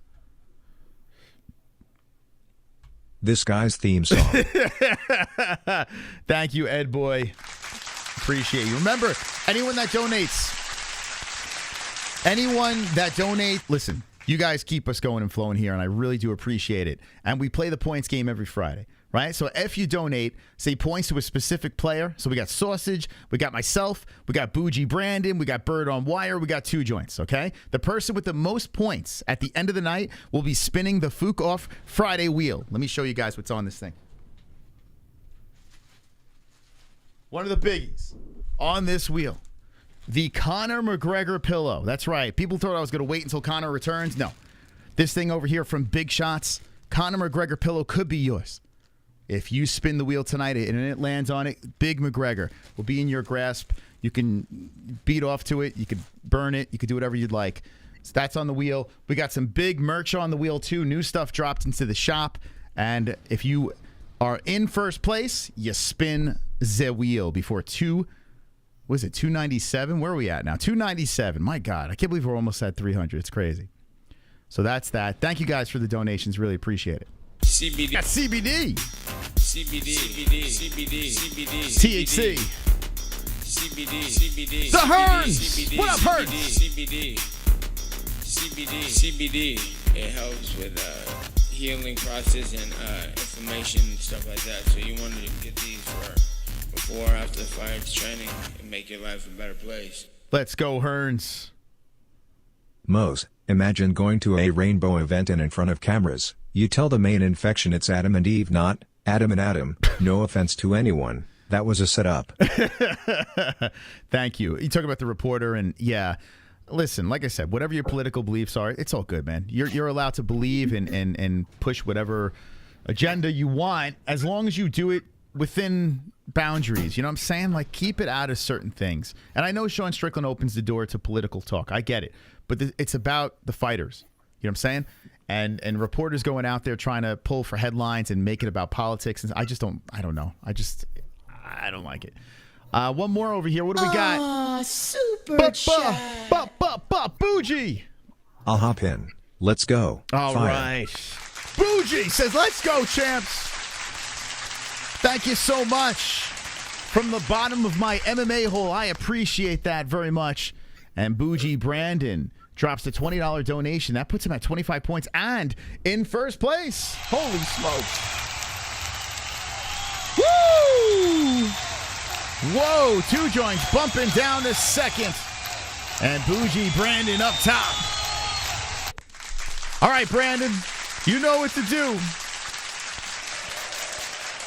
Click the link from last week, and you will be back on the program. Thank you, thank you. Nice. Okay. All right. Welcome to FOF Friday. If you're jumping in, we're going to get to some predictions, okay? We'll get our other co-hosts here. I'd love to fill it up with co-hosts tonight because we got a big pay-per-view tomorrow. And let's talk about your predictions, your picks as well. On top of mine, we got the boosted bets on my bookie. I'm looking forward to seeing how that plays out. And I'm going to get ready for this. I'm going to tap in to Tapology. And I'm going to get ready for some predictions here. Well, did you watch the ceremonial weigh-ins, 2 joints? I sure didn't. I'm not being a hero, but 4 hours of shoveling snow today, so I missed a lot of shit, bro. All right, well, we'll watch a little bit of it tonight. We'll watch the face-offs. I didn't see it either, so I'm curious how the Strickland face-off was with DDP. Did they lock eyes? I don't know. Did anyone see? I didn't see it yet, so we're going to show it here. UFC ceremonial weigh-ins. Okay. Well, so that was really special. We got to have the family in front of us before. I'm not going to harp on it, but I just kind of, a little bit of time passes, I just thought it was a pretty awesome moment on the show here. Yeah. So. It is pretty cool, man. It is. We got to do, man, I wish I had this set up, but I would love to do a show. I have my parents in on a FOF Friday where we set it up. We get all the seats, the mics ready, and do a massive... Maybe like on one of the weekends where there's no fights that weekend. Maybe we'll do that. We'll open it up to the chat. I'll bring some family involved, and we can have a whole shindig. Get drunk, you know. Okay. Sorry, I didn't mean to take you off track, but it was pretty special. So I mean, we'll just leave it at that. But yeah, you were part of the fam there. You got a beautiful family, Moss. Thank you. Well, that's Jess's family, and I'm married into. I'm lucky enough to be married into. They're good people. Really, very lucky to be part of the family because they are very good people. Not many times you get to say that, right? When you marry into a family, everyone complains about the in-laws. I have no complaints. 0 complaints. All right. So, let's see. Let me get this ready. Oh, we got Bougie. Bougie, welcome to the stream. Mr. Bougie Brandon, how you doing? Let me fix this. Yo, what's good, y'all? How y'all doing? Doing well. Welcome. So, first off, I want to ask you this. Did you get a chance to go with Kendall to the event, to the BYB event, or no? Dude, unfortunately, no. I talked to her a little bit after, and she just said, like, DM me, I'll send you the sign-in link. And dude, I got crushed with college work. And at the same time, not gonna lie, since I thought like technically I'd be like representing the MMA-Holes and stuff, like I felt like I didn't have enough preparation time, so I didn't want to make myself look bad and make the MMA-Holes look bad too. Oh my God. Well, don't worry about that. Well, maybe next event. BYB does a lot of Florida stuff over there, so maybe next event. You know, we'll prepare for that. That was kind of last second anyway. But Kendall's hilarious, man. We saw. I got to see what else she got from the event, but that one clip of her doing her little twirl. I'm like, oh boy, she's in the building. She's there. All right. So what do you think about this card? 297. You hyped up about Strickland DDP?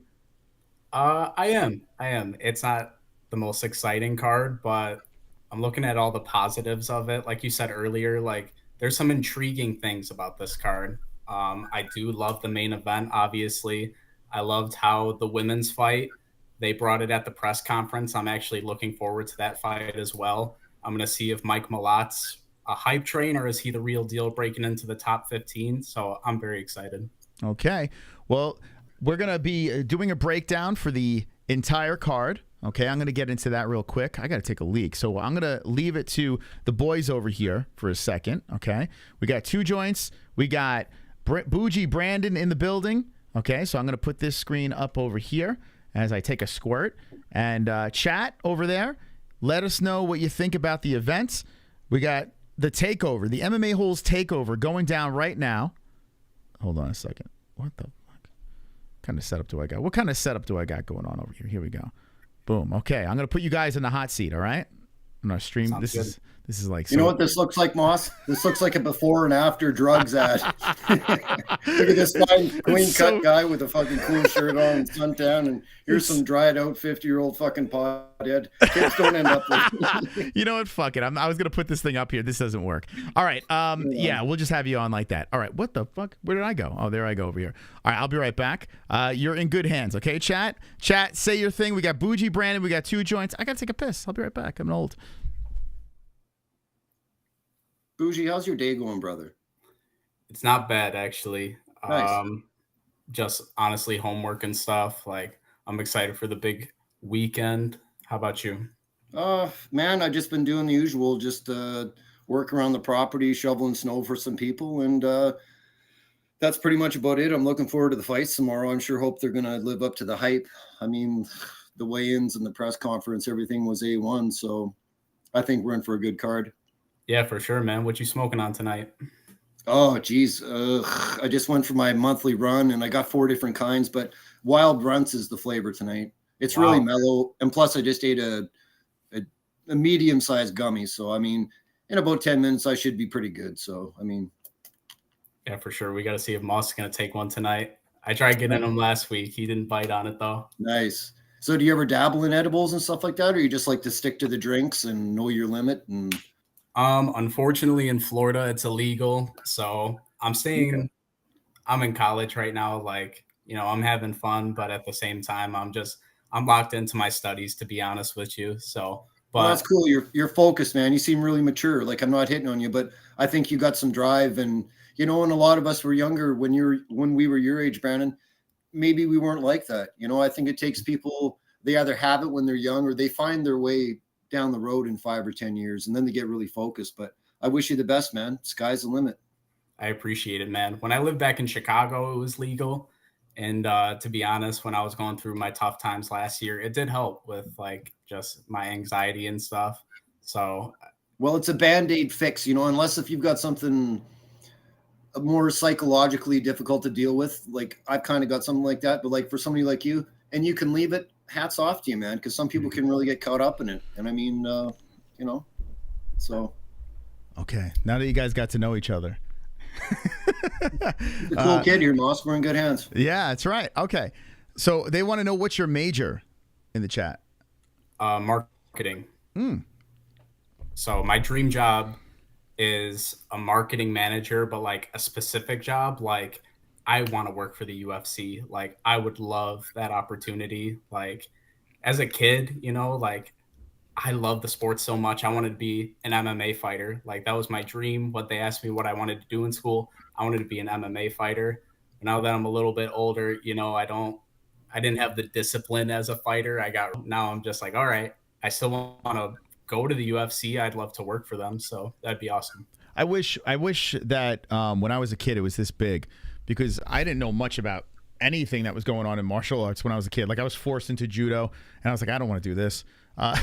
But there was nothing cool to like aspire to, like when I was a kid. And now the way the UFC is, it's so fun, man. It's such a fun. I could understand how kids would get into it because it's badass. It's freaking like, I don't know. They polished it up really nice now. It's a, you know, when you're all wrestling with your friends and shit like that and horsing around and seeing who's the alpha, now you could be like, wow, if I could fuck up my friends, maybe I could fuck up this person and that person. And then you wind up in the gym. Next thing you know, you're doing some AMI fights, you're going pro, and well, like 6 fights in, you're on the Contender Series. You know, it's weird, it's crazy. Any other sport, where can you get that? Where can you be at the top level of a sport in 6 professional events? You know, it's almost impossible. Or 4 professional events. It's nuts, man. The way kids are coming in the Contender Series, you know, getting into the UFC. In any other sport, there's tryouts and stuff. And at the end of the day, like you could look as good as you want, like on the field or the court, but they're just going to look at your resume and say like, well, he hasn't done anything. Maybe he played in high school, and they just don't give you a shot. But the UFC, we've seen guys at many different stages in their lives, many different ages and backgrounds.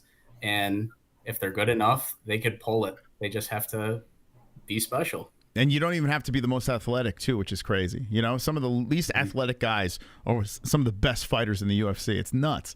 It's you just got to have that fucking, you know, that fire in you, you know, and some sort of coordination, of course. But yeah, I understand why kids would dream to be a fighter now, because it's pretty cool. You see guys like Sean Strickland, you know, like a lot of these guys wouldn't be able to do anything in the real world, and now here they are, you know, with all the endorsements and, you know, got all that attention. It's pretty cool. You know what, Moss? I just had a quick thought on that. You know what? If you're a UFC fighter, it's a little different if you're in the NHL or the, you know, or Major League Baseball or even basketball, because you know what? You can't get traded from the UFC. You have your contract. They can't send you down. Unless you're in that position until your contract's up. You see these other sports, you don't perform. It don't matter how much money you make. I've seen millionaires get demoted to like the AHL or whatever, and they got to work their way back up. So yeah. I think UFC fighters are kind of lucky in a different kind of way. So yeah, I mean, it sucks that you got to go through a training camp and you got to pay all these people around you, and you got to, you know, take your licks to get the big bucks. You're not going to get paid like the NBA or the NFL players. But if you play your cards right, you could do it a hell of a lot quicker. You could become quick, way quicker than you can in any team sport. And you're right. The ups and downs are way different, you know. So yeah, I think it's great. And just give it time, right? Like the way the UFC is only 30 years in. Like, this is nuts. Like, give it hundreds of years if it's still in existence. I mean, this sport is going to be, people are going to be making insane amounts of money, you know, doing this. So, I mean, when you got NFL guys, they're saying, I want to go to the UFC. That tells you something, you know. That tells you something. It's like, wait, I can make money beating people up. That's kind of cool. So yeah, I love the direction it's going in.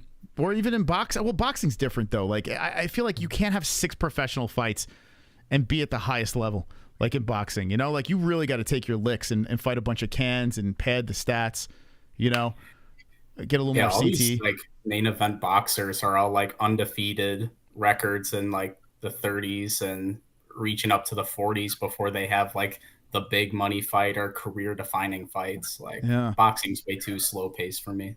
You know what? Now I'm thinking about it, because this is actually a pretty interesting topic. I think the next we got Frankie Edgar on next week, so I'm gonna ask him about this. But you know, maybe the UFC is so young right now that you can get in with 6 fights. Down the road, it's probably not going to be like that. There's going to be way more people that are in gyms, getting in shape. The athletes are going to be better. You know, like there's going to be more hungry kids, like saying, well, I don't want to go to school. I don't want to go to a team sport. I want to beat people up. It's going to be more cool. And in another 30, 40 years, maybe it's going to be just like the team sports. You know, like now I'm thinking about it. It's still early. It's still young. That's probably why it's so easy to get in. I mean, not easy, but I'm saying easier than team sports to get in, you know? Yeah. Can y'all imagine what the fighters are going to look like in 30 years? Like, have we thought about like different styles? Like in the beginning, like UFC 1 and stuff, obviously like jiu-jitsu was king. Do you think like 30 years down the line, like another style gets a renaissance, like jiu-jitsu renaissance, where like all of a sudden a bunch of Brazilian jiu-jitsu guys are killing it? Like, yeah, it's interesting. I think it's going to be a constant like rotation. Like wrestling became such a big thing. Now we see strikers overwhelming the wrestlers, you know, like it's weird. It just seems like a phase comes in and then that gets pushed aside when someone finds the secret sauce from a specific martial art. That all of a sudden takes precedence. Like when Brazilians, well, now Brazilians are coming back around, but there was a time where Brazilians were on top of everything, and then get out of the way, here come the fucking neckbeards, you know, like I guess that's just how it's going to be. It's going to be constantly evolving and constantly switching until some new martial art's going to pop up where a combination. I think at the end of the day, like down the road, jiu-jitsu, wrestling, any sort of martial, I think it's all just going to be MMA. I feel like it's all going to be pushed aside and MMA is just going to be the thing. Like everyone's going to say, I train MMA. You know, I know the purists are probably going to be like, no, it's never going to happen. But 100 years down the road, we might just see just a complete blend of martial arts, you know, as the new thing. Yeah, and a lot of like gyms, if you look up, like before I remember when I was a kid, it was always like, oh, that's a karate gym, that's a jujitsu gym. Now when you look up like martial arts gyms, it's all like MMA stuff. Like there's everything throughout the week. And a lot of the ones that just stay like single note, like they just kind of go under. Yeah, it's weird. I mean, why like? Wouldn't you want to learn everything, right? So they'll have the best of the best underneath one roof, and you learn everything in one spot. 1 week is the jiu-jitsu, 1 week is the wrestling, 1 week is the striking, whatever, and you learn it all. It's interesting. I'm curious. I'm not going to be around when the shit really evolves, but I'm very curious of what my kids and my grandkids are going to see. Will the UFC be the big one, or will there be another company that rises past it? There's so many questions. We're so early. Like we're literally in the infancy stages of something that could be massive. It already is. Like in what sport in 30 years did what the UFC did? None. Like what 30 years of any sport, what has done with the UFC? I mean, it's kind of it's insane, That's why I always laugh when people compare boxing salaries to UFC. Boxing's been around in the US since the 1700s? Like I mean how do you compare it? You can't compare a salary to a sport that's been around for fucking since the dinosaurs were walking around. You can't be doing that, So it is weird. But anyway, we're going to get into some predictions. I'm all over the place here, but it's a fascinating conversation. Super chat. How much milk can you drink in one sitting? That's a great question. Because you're going to get sick if you drink too much milk. Brandon, how about you? What do you think? Dude, I can't drink milk. I'm not lactose intolerant, but like just drinking a glass of milk, dude, that's kind of crazy behavior in my opinion. But if you put that milk in cereal, I could probably crush a gallon in my fat prime. I could crush a gallon of milk. Two Joints, what about you? Can you just sit there and drink milk? No, I'm kind of like Brandon. I like my cereal and stuff, but I'd rather have it in oatmeal or a nice bowl of Raisin Bran. Okay. Canada's favorite cereal. Got to keep the plumbing nice and smooth, Moss. I love Raisin and that's Bran. not being gross. Like after 40, Brandon, take it from your Uncle Canada. Fibers. Yeah. It's free medication. You want Carry my on, advice? Moss. Sorry, man. Get away from all cereal. It's all fucked up. Like Jesse, come on. Can't we live a little? Jesus Christ. If you're high, the best thing to have is a nice bowl of cereal. I'm down with that. But like, if you can get rid of cereal, get rid of it, man. There's nothing good about cereal. I used to be brainwashed that Cheerios was good for you, and until I realized it's not. It's fucking like cancer in a bowl. Like it's nonsense. All cereal's bad. Unfortunately, if it tastes good, it's bad for you. That's how I look at it. But when I was a kid, I used to just drink, like even into my 20s, dude, I would just drink milk. It was bizarre. Like it was really fucking weird. I would just have milk. Like I would go to dinner and get milk in my 20s, like my young, like a fucking weirdo. And then I just stopped. Milk's for babies. Babies that need to grow their bones. We're grown men, Moss. We don't need a fucking gallon of milk every I don't know other why day. I did that. I have no idea, but I just stopped. I just hard stopped with it. And now, fuck, man. If I don't know. Now like shakes and stuff like that, like protein shakes and shit like that. That is weird, Bird and Wire. Yeah, it was like when I think back, it's a really weird thing. Like, what did girls think? Like, I would go on a date, go to dinner, and get a glass of fucking milk with my dinner. No, you wouldn't. Yeah, like a weirdo, man. Like a fucking. You might as well just look at the woman and say, "We're not having sex." Yeah, I know, right? Like, how did I get laid? How did that even happen? I didn't give a fuck. I just did it. I remember I used to go to Dunkin' Donuts.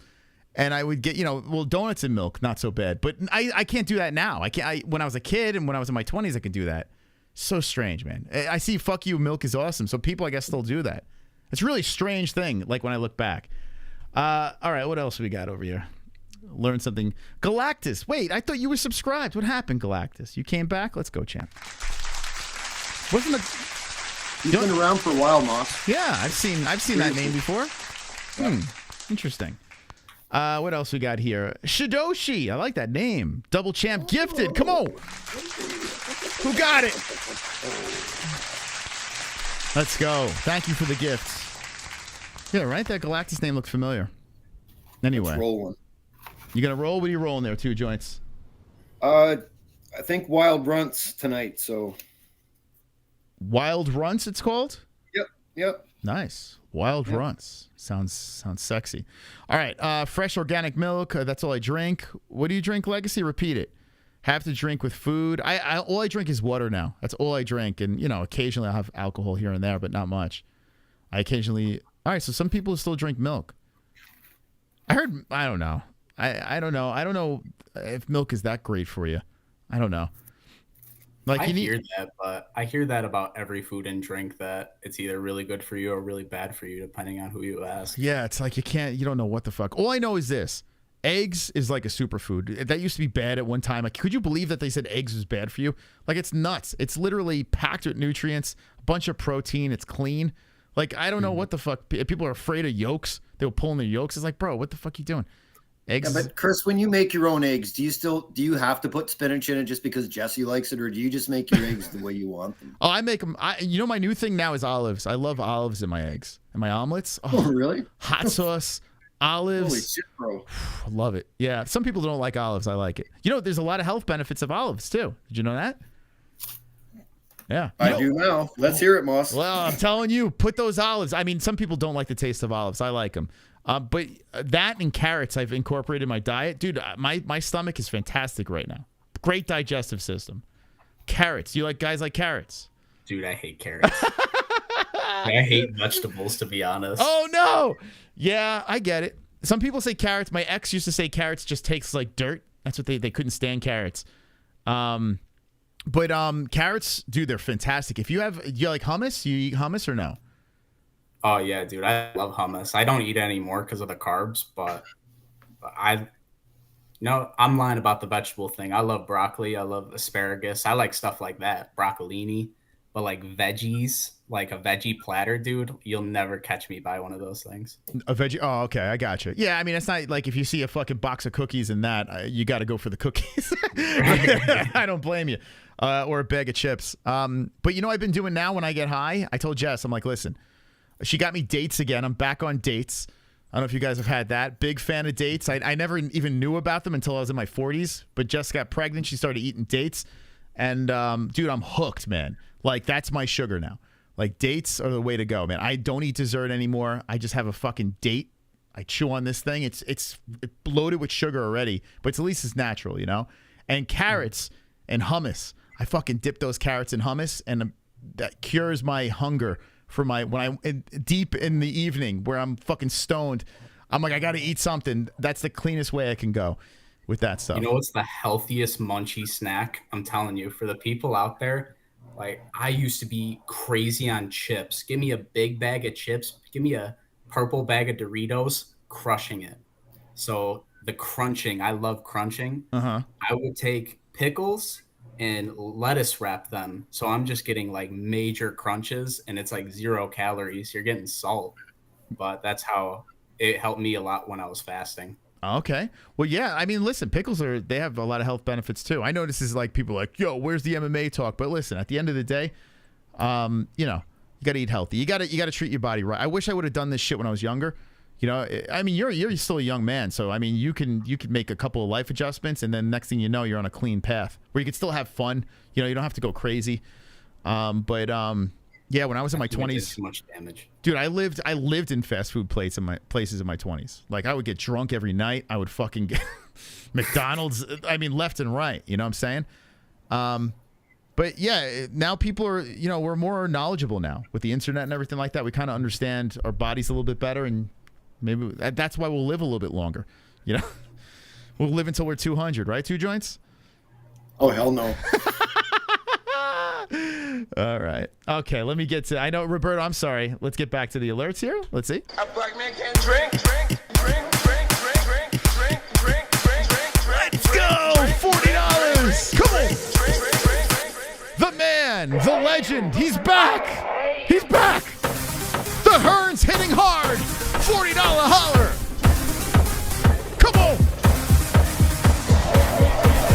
Come on, let's go!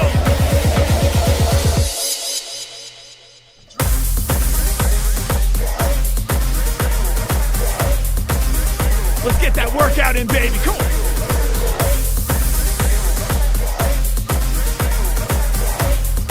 The Hearns. Woo! Let's go. Wow, we haven't heard that one in a minute.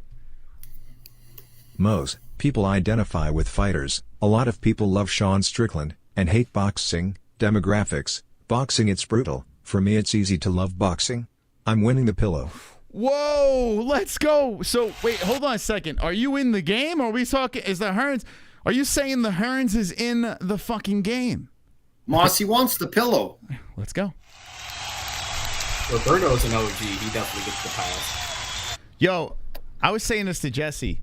I was like, man, we haven't had Hearns heavy hitters in a while. It's been a little bit of a minute. And then he fucking comes in with the $40 fucking splurge. Big dono. He wants to spin and get that pillow. Let's go. Wow. So the Hearns drops a 40. It's $5 to get in the game. 35 points next to the name. Man, he might be the high score. Two joints, your high score might be in jeopardy here. Oh, Moss, hey, no, it doesn't matter. But you know what would be cool? If Roberto doesn't want to show his face, maybe he could still get on Streamlabs and he could still talk with us. Just throwing it out there.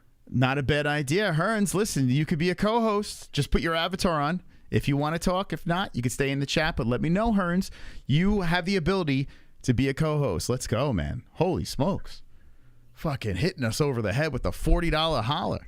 Appreciate it. Let's go, baby. Very kind of the Hearns. Very, very kind. Let's get him in the call. All right. Let me know.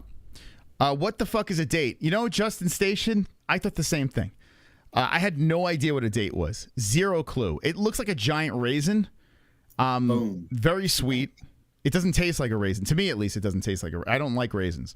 But it looks like a giant raisin or a water bug or cockroach.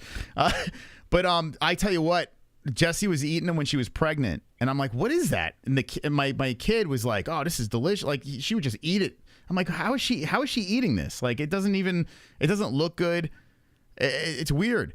You know what's really cool about dates, though, Moss? They're really tasty. And when you buy them, they literally come in a compressed brick. They're not like in this loose bag. Like, you know, they're a solid brick, and you really got to pull them apart. They're delicious, bro. They're really good. Yeah, they're surprisingly good. Like, you know, bananas are super sweet. Dates are the same. Very sweet. I'm telling you, if you want to substitute that junk, that dessert, a date will do it for you. If you need more sugar after eating a date, I mean, your head's spinning after eating one of those things. It's a lot of sugar in it, but at least it's natural, you know? Try it. Give it a shot. It's not bad. All right. Let's do this. We might have saved a life tonight, guys. Possibly. Oh, that's a Frey reference, isn't it? How to save a life. All right. Sorry. Got a little gay there for a second. Sorry, guys. Yeah. Apologize. I'm not gay either. Nothing against the gay folks either. Nothing at all. All right, here we go. Let's get into this. Let's get into some predictions, okay? I want to thank everyone for the donations. Really appreciate it. Right now, Hearns is in first place. I didn't even start a clock. I don't know. We'll get to that later, but let's get to it. It is, wow, it's 10. Holy shit, we've been live for almost 2 hours. Damn. Okay. Let's get to it. You guys want to make some picks? Heck yeah. Why not, right? Why not? Let's get it done. All right, hopefully you have a nice big night here. I'm tapped in. Okay. All right, enter predictions. Okay, so we have a league called Goat Milk. It's on Tapology. Website is incoming. We got to do another test this week. Fingers crossed that we pass our tests. But until then, we're still on Tapology. Okay. We're going to expand this. Here we go. If you want to get into our Tapology Goat Milk, go to the MMA-Holes.com. That's the website. And enter to play against...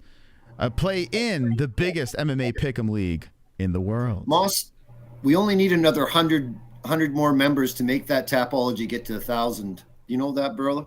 Yeah, it's kind of crazy. Whoever thought a couple years ago we would get so close to 1,000 people in this little game? Right? That's a lot of people in the Pick'em league. Not easy to win.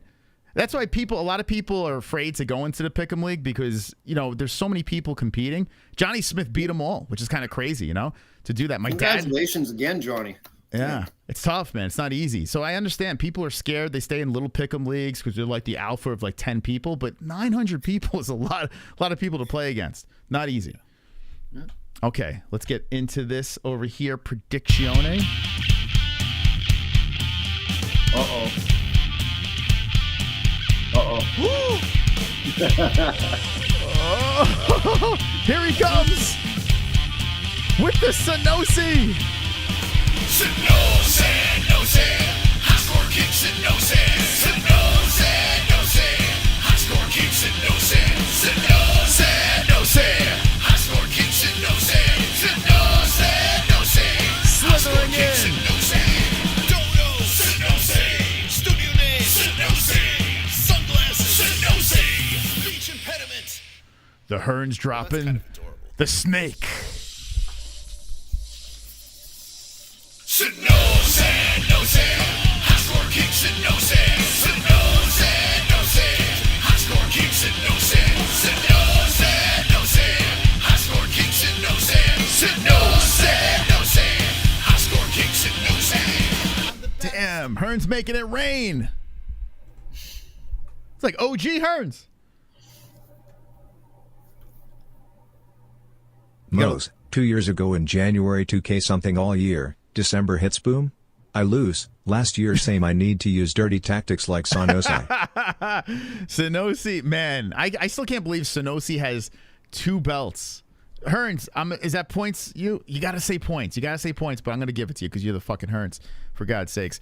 Thank you so much for the $25 donation. Listen, Sonosi don't play, man. Sonosi, or he does play. He plays dangerous. All right, so 60 points. Wow, 2 joints, 82 points is the high score king. Here comes the Hearns. I tell you what, I was kind of hoping that we would get the Hearns donation song back because I kind of miss Here Comes the Hearns. That was a good one. So we'll see. We'll see how this plays out. Maybe Hearns realizes he doesn't need to go all full out. Like, just pump the brakes, Hearns. Keep the money in the wallet. Like, let's just. You know what the problem is though? 2 years in a row, like Hearns, it winds up like the finale winds up around his birthday, so he's not even in the chat at the time. So Sonosi has a chance to kind of slither in and take it no matter what. So that's where the problem lies too. It's usually when he's out for his birthday. We're super lucky to have those guys, Hearns and Sonosi. You know what I mean? Great people, man. Like I said, we would not be here without Sonosi, Hearns, anyone that's dropped those crazy donations. I mean, seriously, very helpful, and I appreciate it.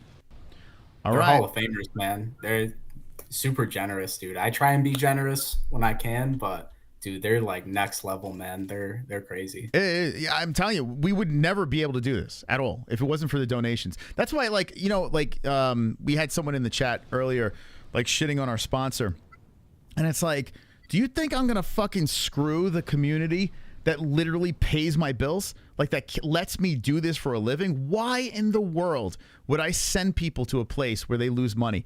You know, like, why would I do that? Like, it baffles my mind. Like, when people are talking about my bookie and this and that, I'm like, I would never do that because, like, if I screw my community, I can't do what I love for a living. It's the dumbest fucking thing in the world. So, it is infuriating when people, do that. But I don't know. I guess people just try to find ways to hate just to be dicks. Who knows? All right, here we go. So I think Malcolm Gordon, let's see. Malcolm Gordon, I know a couple of people miss weight. I think Gordon's one of them. No way. Yep. Yeah, 127.5. So we're going to open up. He's a fucking flyweight. How do you miss weight? You're already a fucking UNICEF commercial to start with. I'm not saying because of the color of his skin, but I'm saying skinny already, right? Yeah. So he's forfeiting a chunk of his purse. And Shoe Joints, this guy's from Canada. What are we going to do about this guy? You going to take care of this guy for us? Well, no, I'm just shocked in this way because I'm the #1 harper on how everybody should pay the price if the fighter doesn't make weight. So it's just disappointing. Yeah, it is. So this guy reminds me of the dude from Fringe. There was an actor on Fringe. I also think he was, he's in a bunch of shows. I wish I knew the actor's name, but God, Malcolm Gordon looks just like him. It's crazy. So both guys are on a 2-fight skid. Both guys are 33 years of age. Both guys are 5'7". Malcolm Gordon has a 70-inch reach and 68-inch reach for a big Jimmy Flick over here. So pretty much close with the stats, although we have Gordon missing weight. Jimmy Flick came in at 126, and Gordon has a 2-inch reach advantage. Okay. So both guys a little chinny, too. Yeah. This is an interesting fight, and this should be actually a good fight to open the card. Like both guys are in desperate need of a win. Flick is always fun to watch fight, and so is Gordon. These guys scrap, so this should be a very good fight. And Gordon giving up some of his purse, I'm sure he's going to have a little extra in there to try to get some money back. And Flick Well, he's making a little more money no matter what, so good for him with that. But let me know in the chat what you guys think about the predictions on this, and would you like me to show you the ceremonial weigh-in before you weigh in? Sure, we could do that. What I'm gonna do is I'm gonna do my picks with you guys tonight. Okay, I'm not gonna wait until the very end. We're gonna do it together as a family over here. By the way, I should probably wait because I had a great week last week. I only had like 2 wrong, but I'm gonna do it with you guys. Okay, so here we go. So here's the Jimmy Flick weigh-in. I always tend to root for a guy that made the weight. You know, I always tend to do that. But I do have that parlay all Canadian males. So we'll see how this plays out. Here, let's go.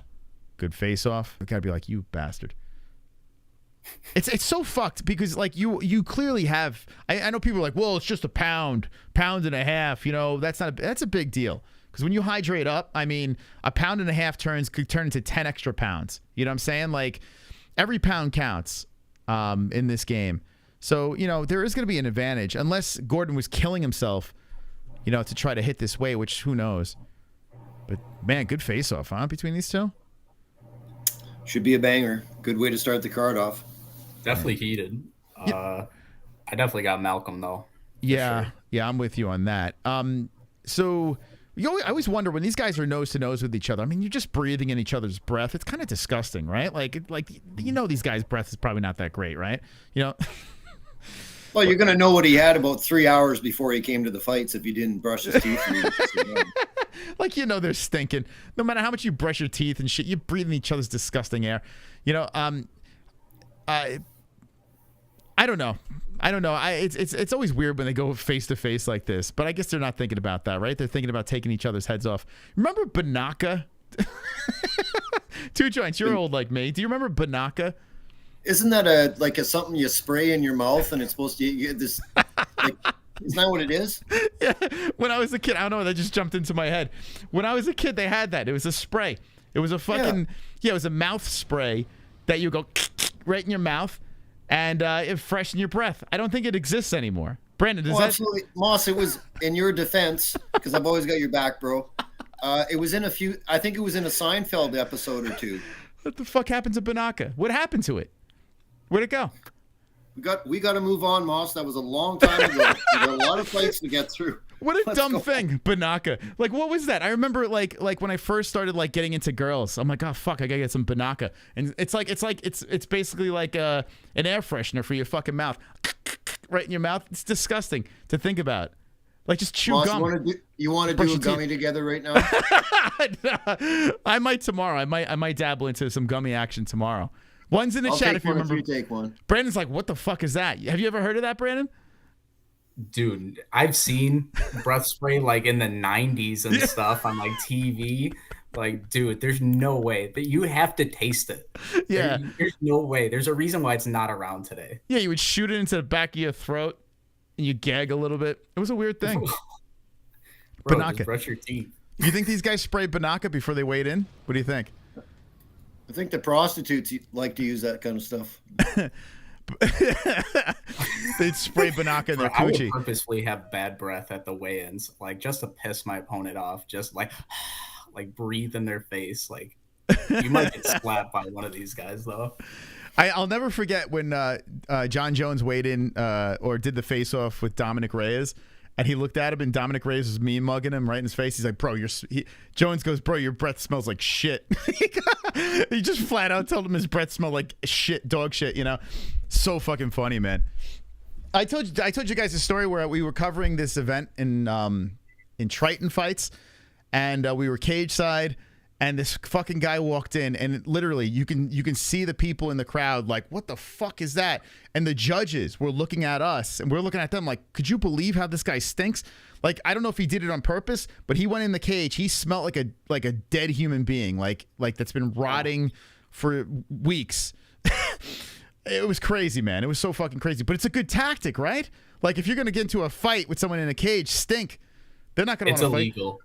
What's that? It's illegal. I do remember it's illegal. I forget who Rampage Jackson fought, but he said he stunk.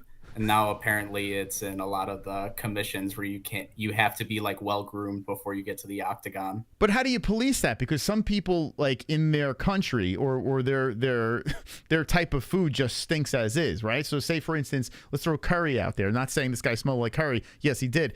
But like curry smells horrific, right? So it's really not much you can do. It's in your pores. Or like garlic. You know, you eat a lot of garlic, you stink like garlic, right? But curry's got this, I don't know what it is. Like if someone's cooking curry and you're walking by their house, you could literally die. Like you could pass their house and collapse. You know, like it's, so how do you say, nah, you smell like curry, you're not going to fight, you know? There's really not much you can do. Can't. It's mostly like a body odor thing. Like you could tell that like super like pinching like feeling in your nose when it's like bad BO. Like that's when they regulate it. Like, dude, hold on. Push this fight down the card. Let's let this guy take a shower. You know, when we started doing UFC interviews, one of our staple questions was we had to ask these fighters this: who's the stinkiest guy you ever fought? Like we asked Aljamain Sterling that. Like that was just our thing. Maybe should I bring that back to the interviews? Smelliest guy you ever fought? Yeah, well, you need to be a little more like Nina Drama, you know, ask those real cute questions. Well, you know what's funny? I used to ask those questions, but I'm a guy, so it doesn't work the same.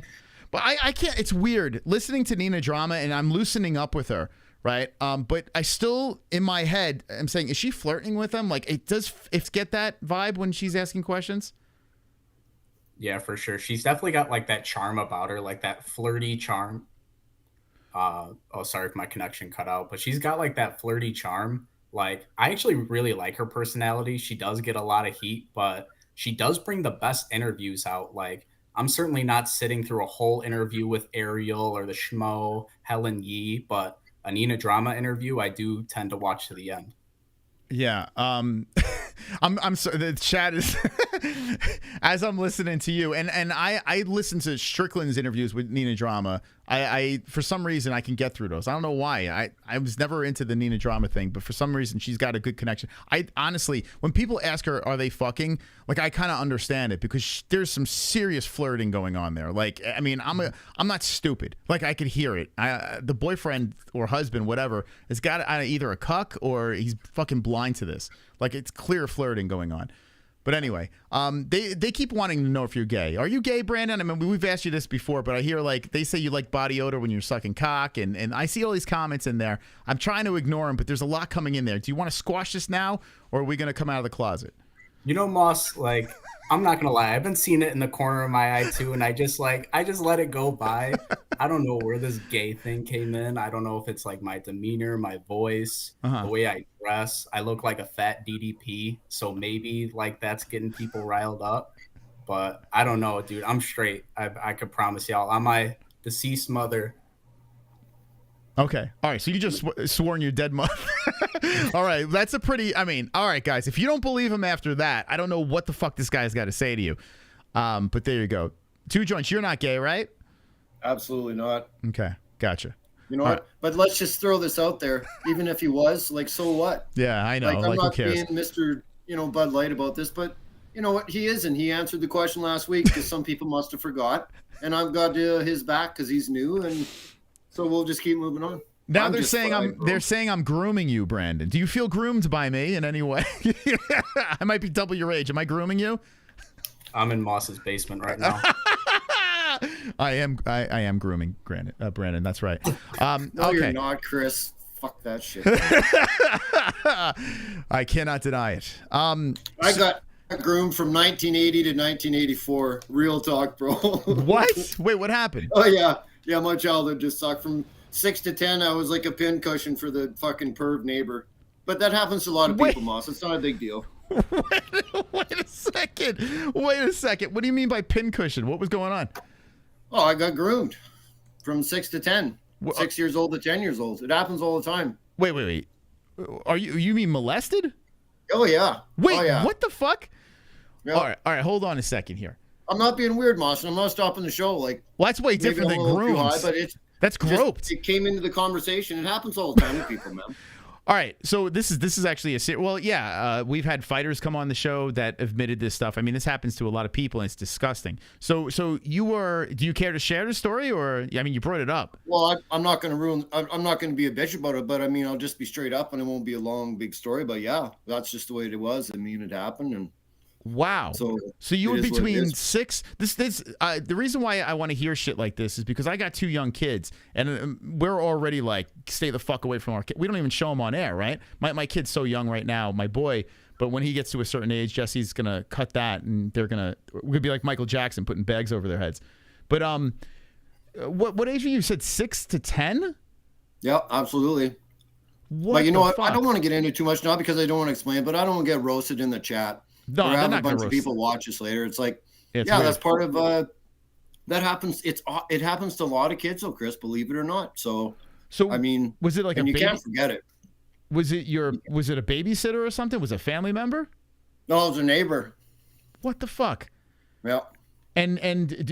So did your parents find out about this, or was this like a secret? No, Dad was a fucking drunk and doing his own thing, and then Mom she didn't even know I was really around, and then I was always gone, right? Couldn't just stay at home all the time, and just shit ended up. And he always lured the kids in. He had fucking chocolate milk. What? And wrestling. He always had wrestling on. And then he had it on loud, like he had his porch door open so, you know, he could hear the shit going on, and he'd get you to come in. But how the fuck do you know you're 6 years old, bro? So. Oh my God. Dude, that's not a fucking joke. That is fucking crazy. So, and you said your dad was an alcoholic. Oh, yeah. I don't know. I hope I didn't ruin the show, Chris. No, bro. I'm just serious, though, bro. It's fucked up, man. No, listen, I don't give a... Listen, to me, this is the MMA-Holes. I talk about whatever the hell I want here. And I got to be honest with you. If anything, I look at it like this. If you are okay to talk about something like this, right? I don't want to ever force someone to talk about something like this. But if you are open to talk about it, it's actually good because people are out there. There's probably someone listening right now that's either in a fucked up situation or you know, has dealt with this in the past and is afraid to speak about it. So I actually admire you for bringing this up, and I look at you in a different way, man. Like you're strong enough to actually address this. So hats off to you, man. But the whole thing is, though, like if you leave stuff like this untreated, then you get into some other things that happens in life, and then you really hit a wall, and then if you don't take care of that, you know, then you're stuck with something that you gotta. That takes a lot to even try and attempt to fix, bro. So if you guys got kids, just fucking watch out for them and just be overprotective. It's better to be overprotective than under. You know what I mean? So how did this stop? Like, did he wind up moving? Did he get caught? Like, how did this stop? Well, I mean, I think after 4 years, I just kind of figured it was shit wasn't good, and then had to kind of fucking. Because I was getting these weird things kind of happen to my body, and I was kind of lying to my you know, my mom gave a shit and stuff, and I said I was wiping out on my bike and shit, but that wasn't the case, right? So, because I was just scared, I didn't know what the fuck was going on. God. So, I mean, bro, you know, man, that's fucked. So when you heard like the Cain Velasquez story and shit like that, I mean, that probably hit home, right? You're like, fucking hell, man, your kid goes through something like that. I mean, you probably see red when you hear shit like that. Well, the whole thing is, like, I mean, people survive shit like that, but like when you get into later things in life, like the step kid getting nuked by the driver there, like that was the turning point. And then it's been PTSD ever since, like full blown, like blown full, like out of the water. So yeah, dude, but I'm not weird. I'm not all fucked up. I mean, so hey, man, like I said, I respect you for addressing it. So what do you think when you hear guys like Strickland then? Like he talks about, I mean, this is a little bit of a different situation with his father, but I mean, it sounds like your father was a piece of work too, huh? Was your father abusive or no? Not just for me, but there's probably a lot of other people in the world that seen that clip or seen that fucking press conference, and they felt something because of something from the past, not just me. And it's powerful, man. Yeah. Yeah, man, for sure. Listen, when you see a guy like Sean Strickland who has this strong, you know, bravado, and this guy goes out there and nothing can beat him, nothing can break him, nothing can penetrate that wall of manliness, and then he breaks down on Theo Von. You know, like, yes, we've criticized him for being a hypocrite about it, but at the end of the day, you know, what he went through, you don't wish on anybody, right? So if you have your own experience, a lot of people have similar experiences that they've dealt with, and they hear something like that, I bet you probably latch on to people in the public eye, right? You kind of respect them a little bit more.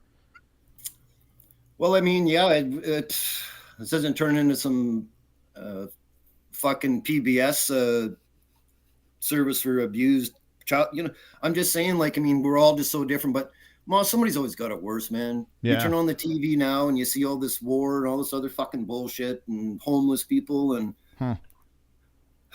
but we're all different, right? But I mean, just some people just can't get better. Sometimes you have to be okay with saying, I'm not going to get better. I have to figure out how to get through the rest of my life. Not about the finish line and, oh, you're fucking better, because that doesn't fucking happen. Yeah. You can't wipe shit out of your mind, bro. Wow, man. That's crazy. I'm so sorry, 2 joints, dude. No, that's fucking fuck all. You've had tremendous loss, Brandon. Moss has had tremendous loss. We've all had some kind of a loss, but we're just all different. And I wish everybody a good night and a good day tomorrow, because you never know what's going to happen. Yeah, man. Yes, but we didn't have our dinglings touched by the neighbor, man. That's fucking nuts, bro. How far did this guy go? Do you mind me asking that?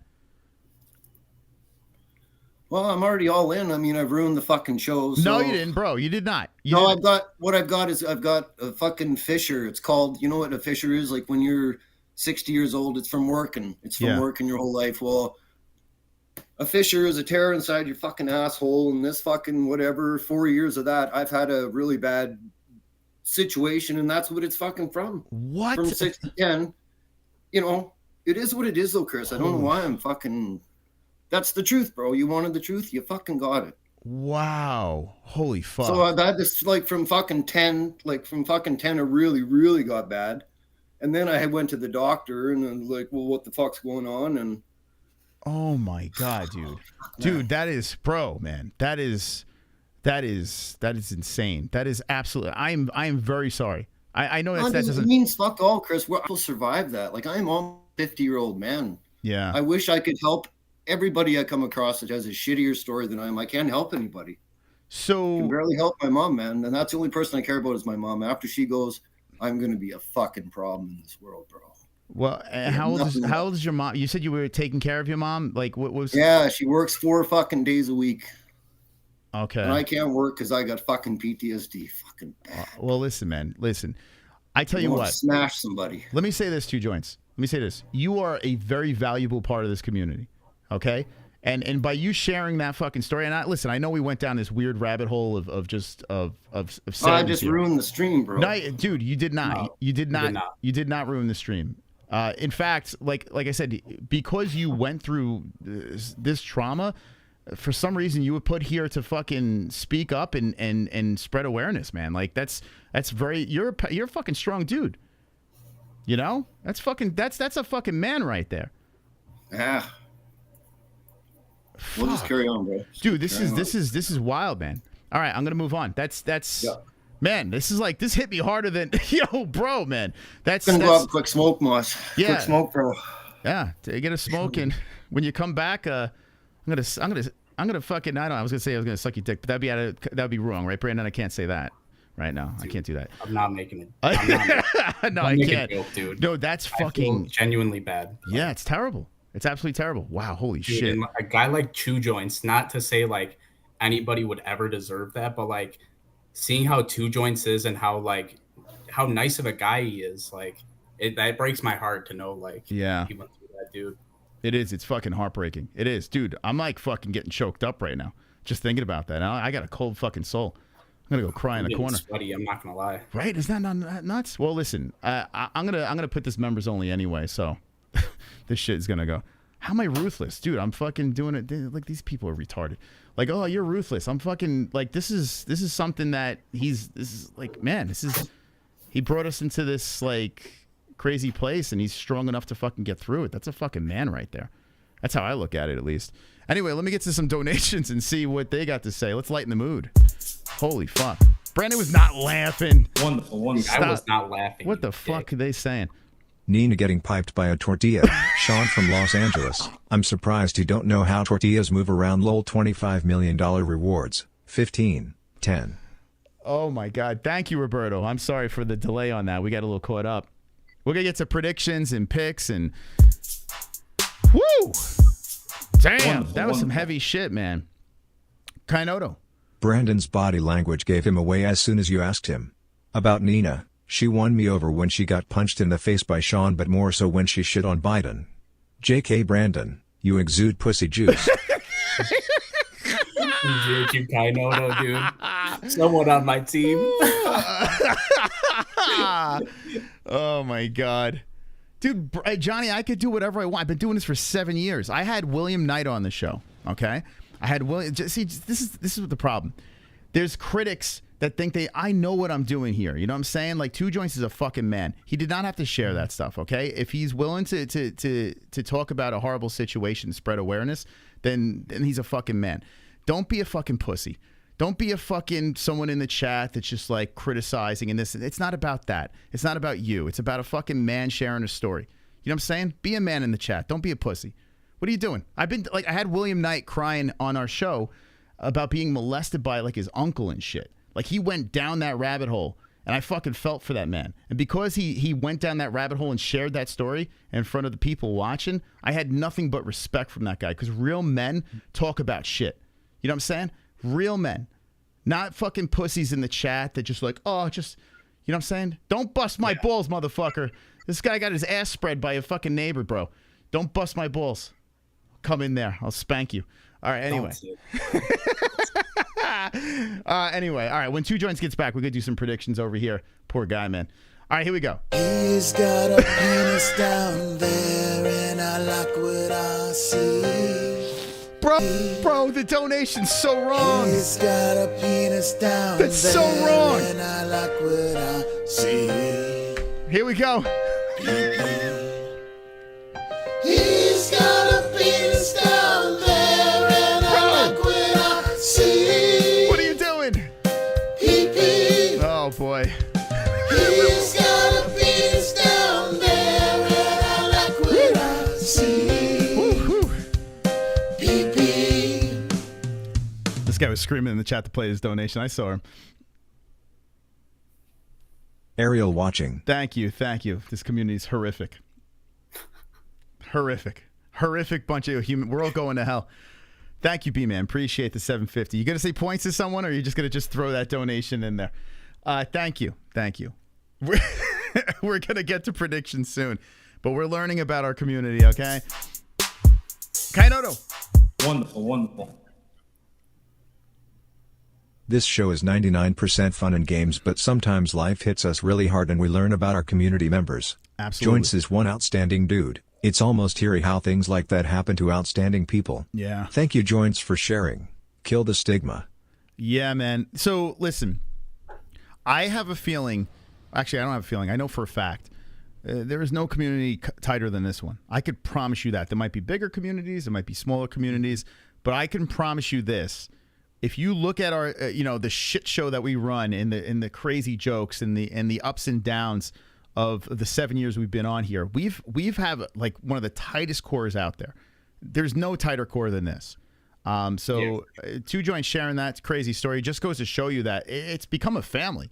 You know, Two Joints saying that nice thing, my family coming on the stream over here and saying how special that is. I mean, that's a guy speaking from the heart. You know what I'm saying? You don't get many communities like that. So let me give a round of applause to this great community over here. Beautiful chat. Fucking Two Joints for tugging on a nice joint. Brandon over here. We got a great fucking community. Let's go. Let's showcase the community. Even MMA Johnny. This community, man. Right? I love this community. Like, I don't really watch many MMA content creators. Like, I think MMA Guru's cool, but his relationship with his chat is a lot different from what the MMA-Holes have with their chat, you know? And that's why I love coming to the MMA. Like, the community members are always so open and they're always saying nice words. So I love it here. Yeah. Solid group, man. I'm very proud to be part of this. Seriously. I'm very, very proud. All right. We're going to pick it up over here. We got a couple more alerts.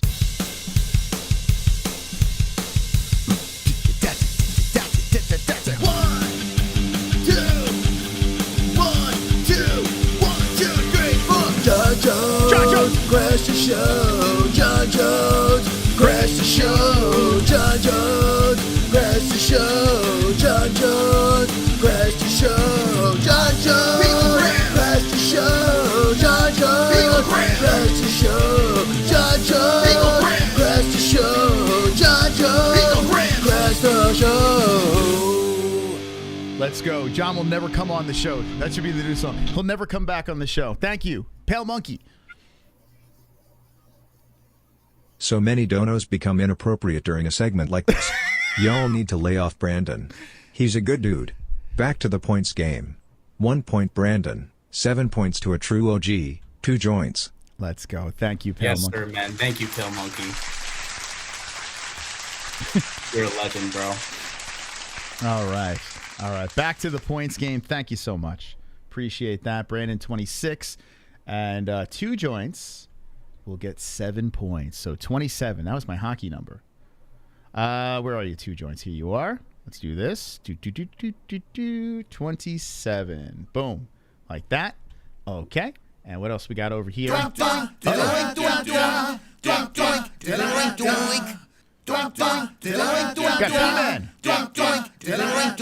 You make him lose the fight terribly inside of the cage.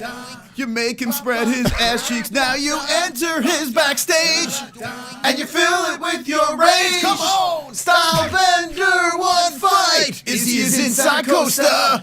Izzy is inside COSTA. Bro. PTS 2 joints. Oh my God. 2 joints. They're giving you the points over here, baby. You're getting some points. Look at that. Oh my God. Jesus Christ. They're making it rain for the joints. All right, here we go. 32. Where are we at with the fights here, Moss brother? Yeah, we're going to get to fights right now. I'm just catching up on some alerts. And you just moved into 2nd place, so congrats on that. Here we go. Okay. Wonderful, wonderful. Dustin Diamond? I will echo what Kanato said. Don't feel foolish or don't feel like you ruined the show. 2 joints. You're a stand-up guy and an OG of the community. We got your back? Absolutely. Absolutely. So 2 joints. Let me just say this. Yeah, we're going to do predictions now. I want to say this, man. Thank you for sharing that. I mean, listen, I know that was probably really tough, but I promise you touched a lot of people, their hearts in the chat. So I commend you for that. And that fucking hat looks great on you, bro. Look at you. Look, it doesn't look better than you. Who could wear that hat better than you?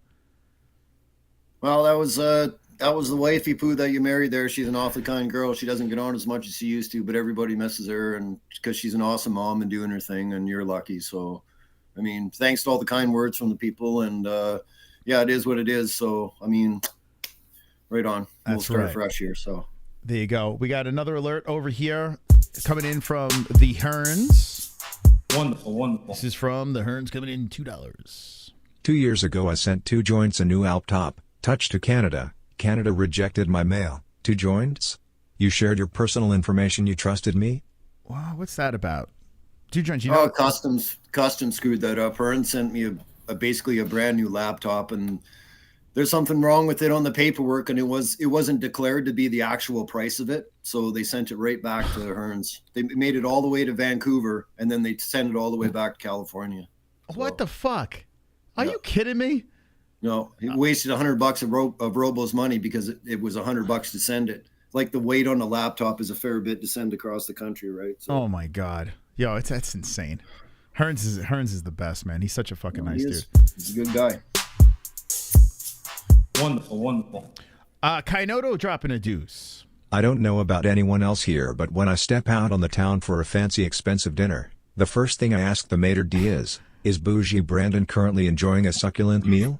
If so, please ask him to save some pussy for the rest of us. Bro. Oh, that gave me a chest pain. All right. Thank you, Kainoto. That was hilarious, bro. What do you I'm think fasting, unfortunately. You're succulent. All right. Thank you. Thank you so much. Juice Jims just became a member. Is that what just happened over here? Thank you. Or it looks like you re-upped. It says, yeehaw, MMA-Holes, baby. Let's go. Thank you. All right. Okay. All right. All right, we're all over the fucking place here. Hold on a sec.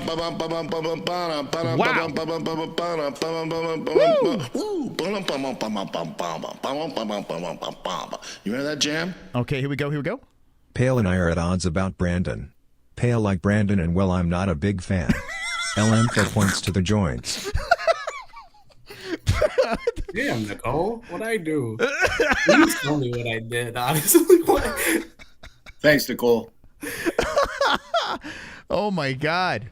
Yeah, Nicole could be a shithead, Brandon. It just happens. But listen, we all love Nicole, even though she may not love us. Good, man. Pale's been amazing, dude. Pale was the second dude who's ever donated and gave me points. So Pale Monkey, absolute legend and an OG of the community. I would love to see I wish Nicole and Pale had a reality show, you know, because I feel like there's so much gold. There's got to be a lot of great stuff going on underneath that roof over there. You know, they seem very interesting characters. They're probably hilarious, you know, the back and forth they have going on over there. So I would love to. Guys, let's make a reality show of the Monkey Nicole household. All right. Okay. Holy smokes. What a row of donations right there. Thank you guys. Seriously, appreciate you guys. Hit the like button if you haven't done so, and let's get into the picks, okay? So we were looking at Malcolm Gordon and Jimmy Flick, and we saw the face-off over there, very heated. We started talking about breath, and then we just went down this rabbit hole of craziness, and now we're back on track. And I'm with you guys, man. Like, I know Brandon said it. We didn't get two joints on this, but are you going with your Canadian brother over here, two joints? Oh, absolutely. Yep, absolutely. Malcolm Gordon for the win, okay. And what method do you think this is going to go down? Oh, definitely decision. These are just flyweights. I mean, holy shit.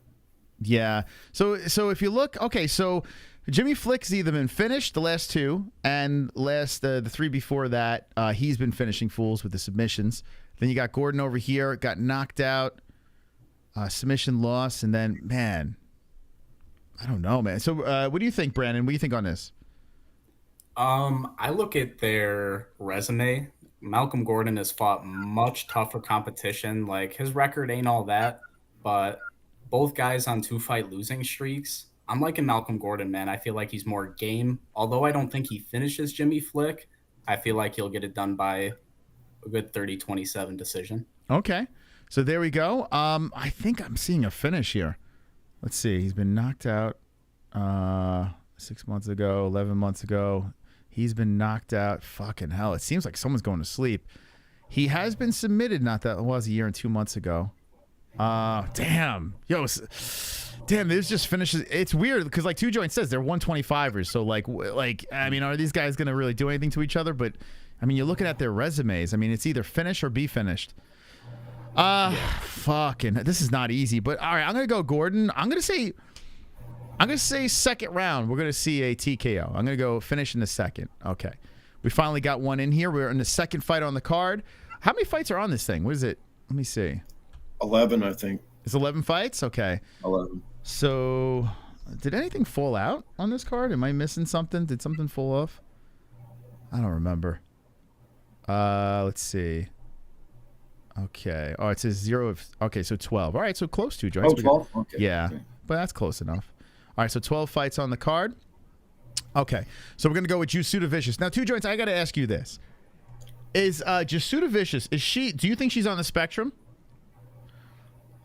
Well, she's definitely a little spacey, but I mean, she looks good, man. I mean, I don't know. I think, did she win her last fight or did she lose? I can't really see the thing there. Yeah, she's, I'm sorry, it's a little blocked over here. We got Two Joints. Okay. Tracy Cortez was the loss 3 months ago. Yeah, okay. Jasmine looked clunky in that fight. Now that I'm thinking about it, that was 3 months ago. But Cortez is a beast. She got that rage from Ortega, you know, being split up with Ortega.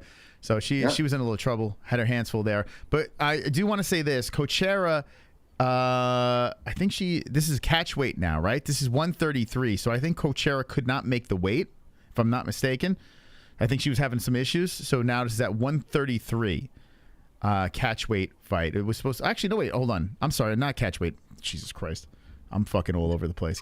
Let me say this again. They're fighting at bantamweight, okay, over here because of Cochera having some issues. So that is something to think about. We got both girls are a little bit older here, 34, 35, Cochera. 5'7" is the height for Jasuda Vicious, so is Cochera. And 68-inch reach for Jasuda Vicious, a little longer with the reach, 65-inch for Cochera. Cochera's got more experience, but Jasmine was the flash coming out of the Contender Series, and she's had her ups and downs, but she's got the home field advantage. So let's look at the face-off. Let's see what this thing shows us. Let's see. Coachera got a fancy haircut. Got the shave. Dude, I love just look at her. She's wild. Look at she's crazy, man. She's a crazy girl, but she's probably fun, man. I bet she's wild in bed, right? What do you think? Jasuda Vicious, do you think she's a firecracker in the bedroom? She looks fun. Yeah. Two Joints, what do you think? No, she's probably an animal, but I mean, she looks ready, man. Like, she looks fucking ready, Moss. Like, yeah, both girls look pretty ready. Actually, every time I see Coachera, I think Jake Gyllenhaal. Do you guys see it, or am I crazy? A shoe face Jake Gyllenhaal. Dude. Yeah, What? like Jake Gyllenhaal in that Roadhouse movie. Okay, let's see. She could have been his stunt double. I tell you, she does look scary though, Coachera. She looks like very extra manly here. Oh boy, maybe Coachera might be a live dog. So Coachera just came off a loss against Miranda Maverick, she's a tough chick. She beat Lipsky by knockout. She beat Ji Young Kim. Oh boy, lost to Jillian Robertson. Man, I tell you what, this is wow. They're giving like Jasuda Vicious with this minus 380 favorite. That seems a little steep, no? Oh yeah, that's rough. When I'm looking at this, like, I feel like I didn't even see the odds. I thought it was just going to be like close to even, to be honest. Yeah, what do you think, Two Joints? I mean, they're really well, losing to Miranda Maverick. That's kind of saying a little bit there. She's not really top level. I mean, Miranda, you know what I mean? So, I don't know. Still like JJ though. Yeah. Plus, they're in Canada, man. I think these fighters are really going to make the best out of it. Is anyone betting in the chat? Let me know. Is anyone going with the under on this one? Because I got to be honest with you, it's women's MMA, so you just never know. You know, when you take a shot in these unders.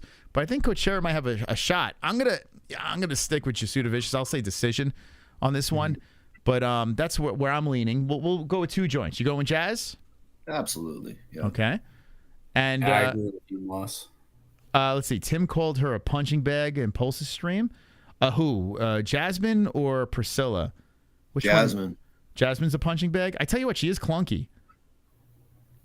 I gotta be honest with you, Coachera, I think she's a live dog. If you're getting that big plus money, I mean, not terrible. Not terrible. Look at my bookie for Priscilla by decision. Wonderful. It's not a bad idea. Let me check that out. Hold on a sec. We got an alert. Is it me or does anyone else here see the resemblance between Brandon and Mos? All of a sudden Brandon is a featured guest? Part of child support payment deal? Brandon's Discord profile says he hates mayo. Moss, where were you on a night 22 years ago? Wait, hold on a second. Brandon, what are your thoughts on mayonnaise?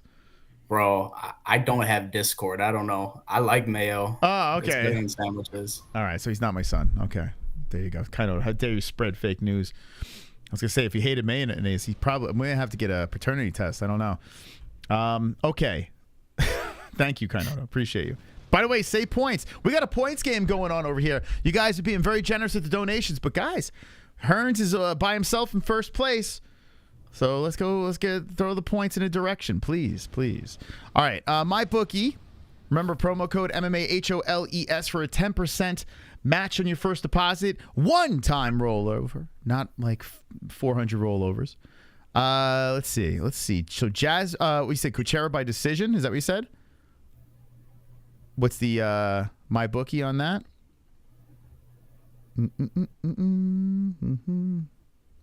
Let's look at the prop, just out of curiosity.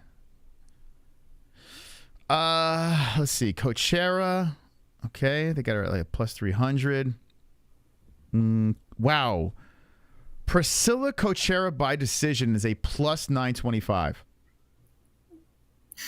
I'll pay a light bill. Oh my God. Why not? I mean, who knows what the Canadian judging though?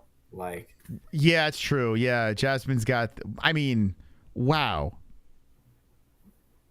I'm putting a lot of stock into this Canadian crowd. Like, they were getting pretty rowdy at this press conference. Wow, I tell you, should we throw a bet on that, man? I mean, like, if I just want to throw $1, just to throw $1 on it. Let's see, by decision. Right? Turn that dollar into $9.25. Wow. Man, plus 925. right? You throw 10 if you got a little extra scratch. $92.50, right? Just keep on adding the zeros.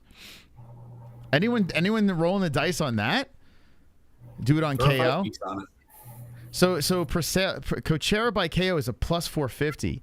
I mean, you're getting plus 925 on a women's MMA fight, on a fight that should be closer in the odds. I'm not saying that. Listen, I'm picking Jasmine by decision. Let's see, Jasmine by decision's what? Jasmine by decision's a minus 125. So yeah, there's no real value there. But wow, what's the prop bet of it just ending by decision? I'm assuming it's minus money, but let's see. Just the fight. Okay, will the fight go the distance is a minus 125. That's not a bad first leg of the parlay.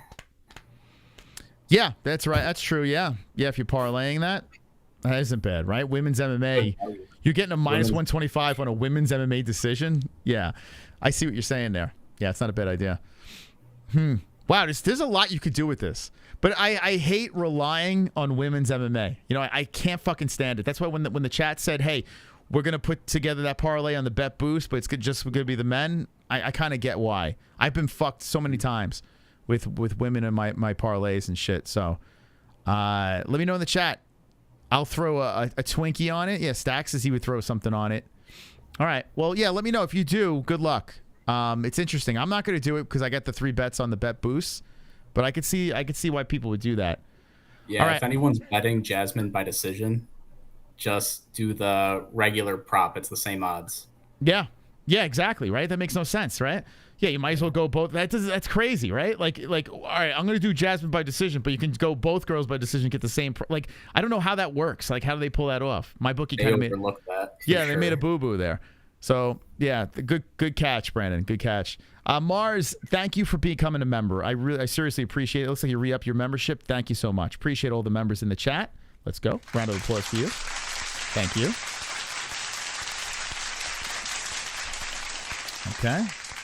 Okay, interesting.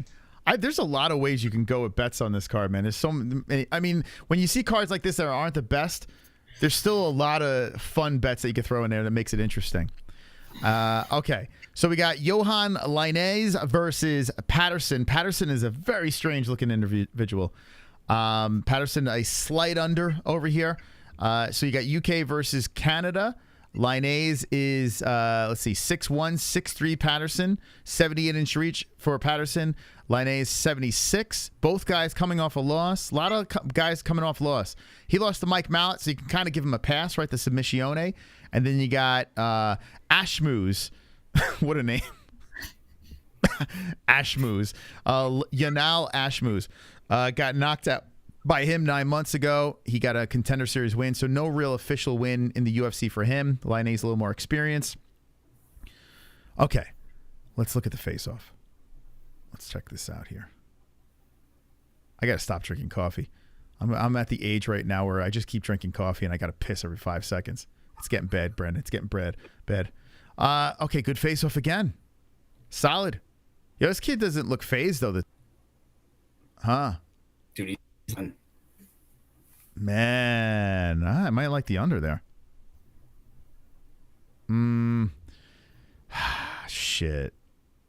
Like, I feel like I got to pick Lainez because I got him in that parlay, but I don't know. I want to go the other way.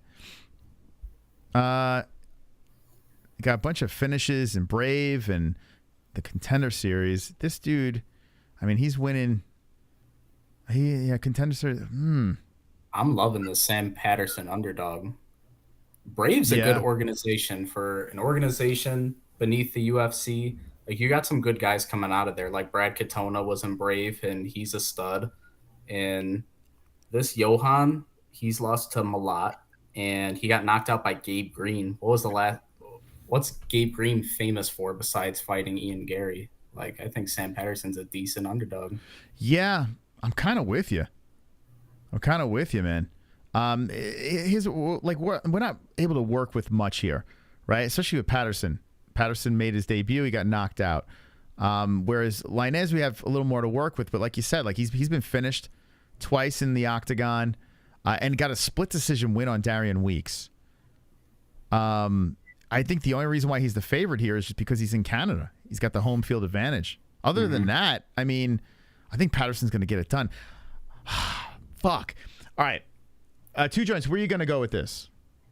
Well, I'll try and be as biased as possible, but I mean, honestly, I want all the Canadian fighters to win because basically this is the Canadian fighters versus the UFC in essence, really, if you look at it in the way I do. So, I mean, I don't know. I hope Lyonnais win. I hope all the Canadians win, boss. Yeah. I think I'm going to be very biased because I have that parlay and I don't want to jinx it. In the chat, they said Patterson's moving up in weight as well, they're saying. So that's a thing, even though he's still the bigger man. But he's a very skinny dude. So maybe he doesn't hold much weight. So I guess that's something to take into consideration. He is moving up a weight class. All right. I'm going to fucking hell. All right. I'm going to say Lyonnais by decision. Just fingers crossed so the parlay stays intact. That's what I'm going to go. I'm going to try to go with the good juju. How about you? How about you guys? Oh, yeah, my bad. I got Sam Patterson submission. Okay. Submission Patterson and Two Joints. What you pick? You going staying with Canada? What round? I'd probably say a decision too. I mean, he's gonna have to slug it out. This won't be an easy fight, but if he wins, it'll be a decision. Yeah. Okay, chat. Let me know what you guys have. I'm actually interested in what you guys are thinking. And by the way, thank you guys for sticking around deep into the stream. I truly appreciate it. What we're gonna do is we're gonna complete the predictions, and then we will finish the points game. We'll crown a winner. We'll spin the wheel, and who knows? Maybe the pillow goes tonight. So make sure you get your points in. If you want to be a co-host as well, jump on the stream, have a little fun with us. Well, get that 20 points next to your name, okay? We could use some co-hosts over here. And Hearns is in top place. 6D with the points. Two Joints in second, 36. Brandon, 26 in third. Bird on Wire, fourth with 5. And Mystic Moss and Sausage all by themselves. We got spots available over here if you want to get in as well. Let's catch up on alerts. Super chat. Demon Diaz. Hey, Brandon, what is the game parlay for tomorrow? All right, man, D-Man. We're hammering that DDP money line. That's the gay bet I got for tomorrow night. The gay bet is DDP. It would be funny if DDP knocks out Sean and then gives him a big smooch, Yeah.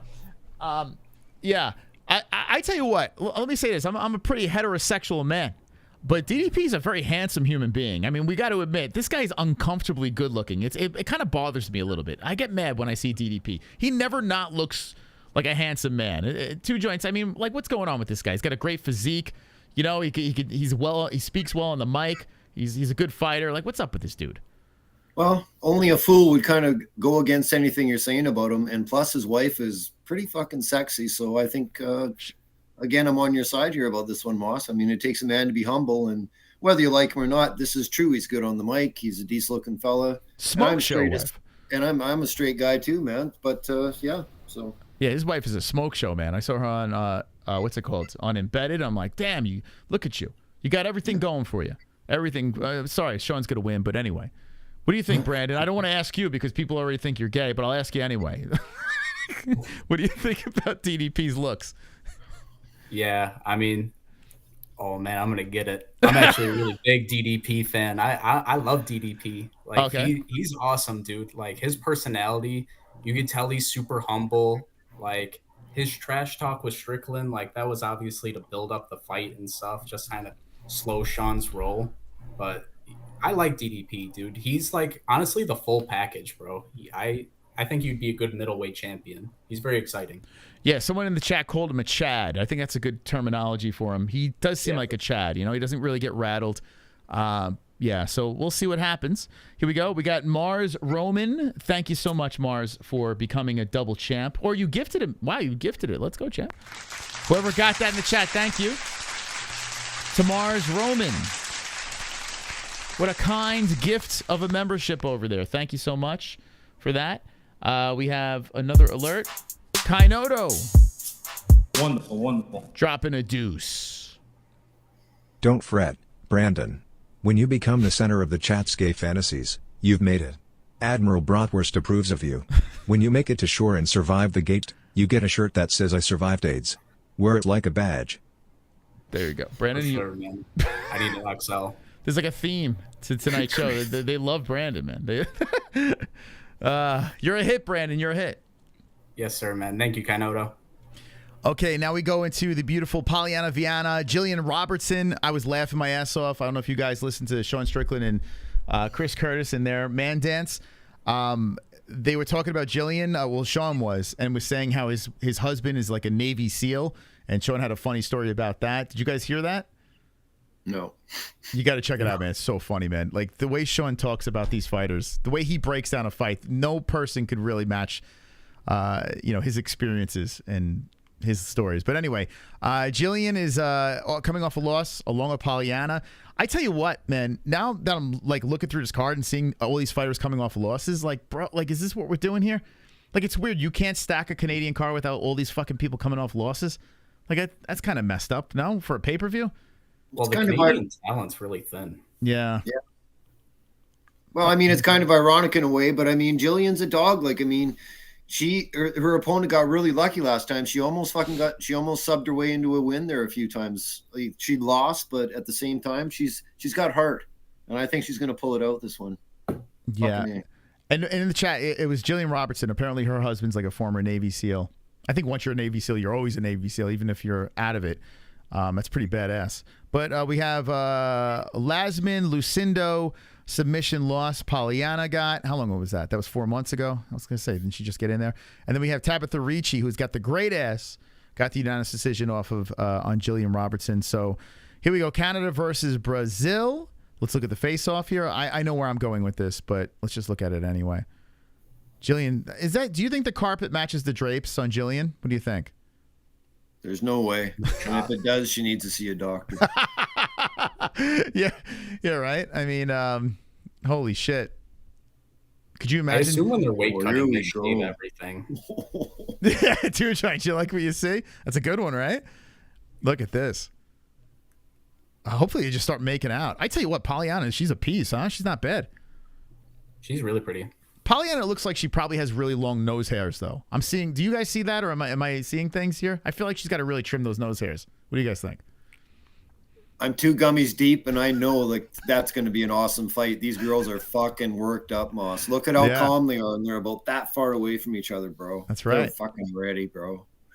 Yeah, Pollyanna looks fucking hyped. I think Jillian's going to get it done, though. Fucking right. Look at Jillian. Jillian's right up in her face. Yeah, William hung with the iPhone in behind them there. Yeah, there he is. She bangs. She bangs. All right. Well, I think I'm gonna go. I might go submission. I think Jillian. Like, I'm gonna go. I'm seeing second rounds again, man. Second round submission on this one. What do you say, Two Joints? Where are you going on this? Well, she's a beast, but Pollyanna's just not going to be a pushover. I think it'll be a decision. It'll be a long, boring fight, but she'll still win. Jillian by decision. Okay. And Brandon, what do you think? All right, I'm seeing something glaring here. Is Pollyanna a plus 245? Yeah. You're getting some more big plus money there. For all my gamblers in the chat, you will never catch me putting my money on a 12-8 fighter. That's not going to happen. I know she's got the Canadian crowd behind her, but this is women's MMA. I got Pollyanna by decision. Whoa, there we go. I like it. And just to look at my bookie out of curiosity here, let's see. This is interesting. So Strickland DDP, Pollyanna. It's women's MMA, so I fucking head for the hills. But I tell you what, man, this is the second fight on the card that's a female fight, and we got this situation again. And I kind of see where Brandon's going with this, right? If you're seeing some big, would you pick up Pollyanna by decision? Decision, yeah. All right, so a decision Pollyanna win plus 675. I mean, why not? That's pretty hefty. Me personally, though, I just have this, like, I don't know. As soon as this match was made, I mean, it's a good, solid face-off. I think Jillian's got this. I really do. And someone said she got a septum. Is that pierced? Hold on, let me see this. It does look like something's coming out of the nose. Oh yeah, see, I thought it was a nose hair. Early weigh-ins. Yeah, I don't like. She's got a big septum ring. Do you like that? Are you guys into that? Dude, I love that. Really? Like, that's honestly like #1 overall. You need a septum piercing. I'm not even joking. So what's that about? What do you like about it? I have no idea. I'm big on tattoos and piercings. And there's something about the septum piercing I like. Not like a big door knocker or nothing. Okay. But I don't know, something about it. I think it's cute. Interesting. Two Joints, you into that shit? No, Ma, she gets a fucking In-N-Out burger, and you know it's gonna get covered in ketchup and mustard sauce if that fucking thing ain't from her nose. It's a hard no. Gross. You know what's weird? Like I'm a personal fan of like, hey, if it makes you happy, go for it, right? But me personally, like for instance, this tattoo, right? That makes her happy. I don't know what the fuck it is, but what's going on here? Hold on. What the fuck is going on here? She probably has great breasts, and then you put that there. Like, what is that? I think it's an anime character, she said. Oh, is it really? Okay. If it makes her happy, it is what it is. But I gotta be honest, I never understood why beautiful women try to make themselves look less beautiful. And maybe to some people that is beautiful, but to me, she looks like a fucking bull. Like, I don't know. Right? Or it's like, is anyone home? Is anyone there? Like I still see her eating something and it gets all over it because it's not that far from her lips, bro. I just can't stop thinking about it. Yeah. Like, what the fuck, man? Like, I don't know. I never understood that. And maybe that's just like, I don't know, me being a knucklehead, you know? Maybe my dad's seeping into me for some reason because my dad thinks women with tattoos are whores. I can't say that because I got fucking tattoos all over me. Like, I mean, I feel like people could get tattoos no problem. Like, who am I to criticize tattoos? I got tattoos everywhere. But yeah, that nose thing, I never understood it. My ex, we split up and then she got herself a nose ring. I'm like, thank God she didn't have that when we were together. I don't know. I don't get it. But see, Brandon likes it, so love it. See, in the chat they say nose rings are for animals. You do know what kind of girl you're getting into if she's got a septum piercing. Like, it's just one of those like unwritten rules when you see that. Like, yeah. Just know it's a different animal. But do you marry that or you just fuck that? Like, what do you do? No.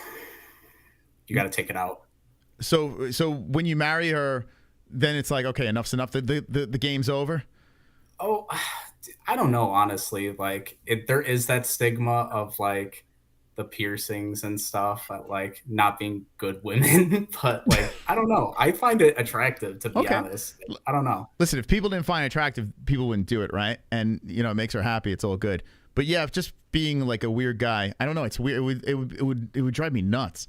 Like, I would just, that's all I would look at, right? So if we're walking down the street holding hands and she has her tits out, like, I want to look at her tits, right? But I can't help it that she's got a fucking bull ring in her nose. Like, I'm like, what the fuck's going on? Like, I'm afraid she's going to start kicking like some dirt out of the way or something. Then she's going to charge me, you know? And it is distracting too. I used to have a nose piercing too, and I would always be like fiddling with it. And then one day I just took it out. It got so annoying where like, I can't do this anymore. Yeah. Guys, am I gay? Am I gay for not liking this? Let me know in the chat. One's in the chat if I'm gay for not liking this. But Two Joints, any last words on this? I've had this horror for about 12 or 13 years. Maybe longer. That's right. Wait, Two Joints, you got your eyebrow pierced? Yeah, it's been there forever, bro. Like maybe 14 years. Oh, okay. So now when you got that done, right? So wait, when you got that done, you were, what, late 20s? Oh, yeah. It was a long, long time ago. And the funny, quick, short story, I was going to get a tattoo that day, but the guy was gone. But the lady that was doing the piercing said, well, why don't you just get a piercing? So I said, fuck it. Fucking boom, bang. Oh, okay. There you go. There you go. I have a friend that had one, and he got so fat that it pushed they pushed it out of his head. He got so fat. It's always a funny joke, you know. Like we just behind the scenes, like, oh, where'd your ring go? You know, but we know what happened. We know the fat was like, yeah, get it out of my fucking head. It literally pushed it out of his face. Was that Diaper John? Maybe. Maybe I don't know. But yeah, it just miraculously just pushed out of his face. I always thought that was pretty funny. But yeah, hey, listen, if it made you happy and you still got it going. Has it ever got caught on anything? Yeah, maybe the odd time, but I mean, I'm just used to it being there. So whatever, if I'm brushing my hair, I just make sure whatever kind of thing. So fucking. Yeah, I mean, listen, I'm not opposed. Do whatever the fuck I'm not fucking you, Two Joints. So it's like, you know what I'm saying? Like, if you're dating someone and they like it, then it's cool. You know, like, I don't know. There's an ass for every seat. So like, just have fun. You only get one life. And Brandon, I'm trying, Chris, but all these dating sites, they want a picture for your profile, and it's just like, fuck, I think that's asking a bit much, but I guess it makes sense, right? I mean, I'm just maybe a little super shy, so. So if in your dating profile, are you going to put a nice close-up of the eyebrow ring or no? No, I'm too shy. I've got a couple I was looking at, but they're not free either, so I mean, I don't know. Yeah. Yeah, You gotta show it.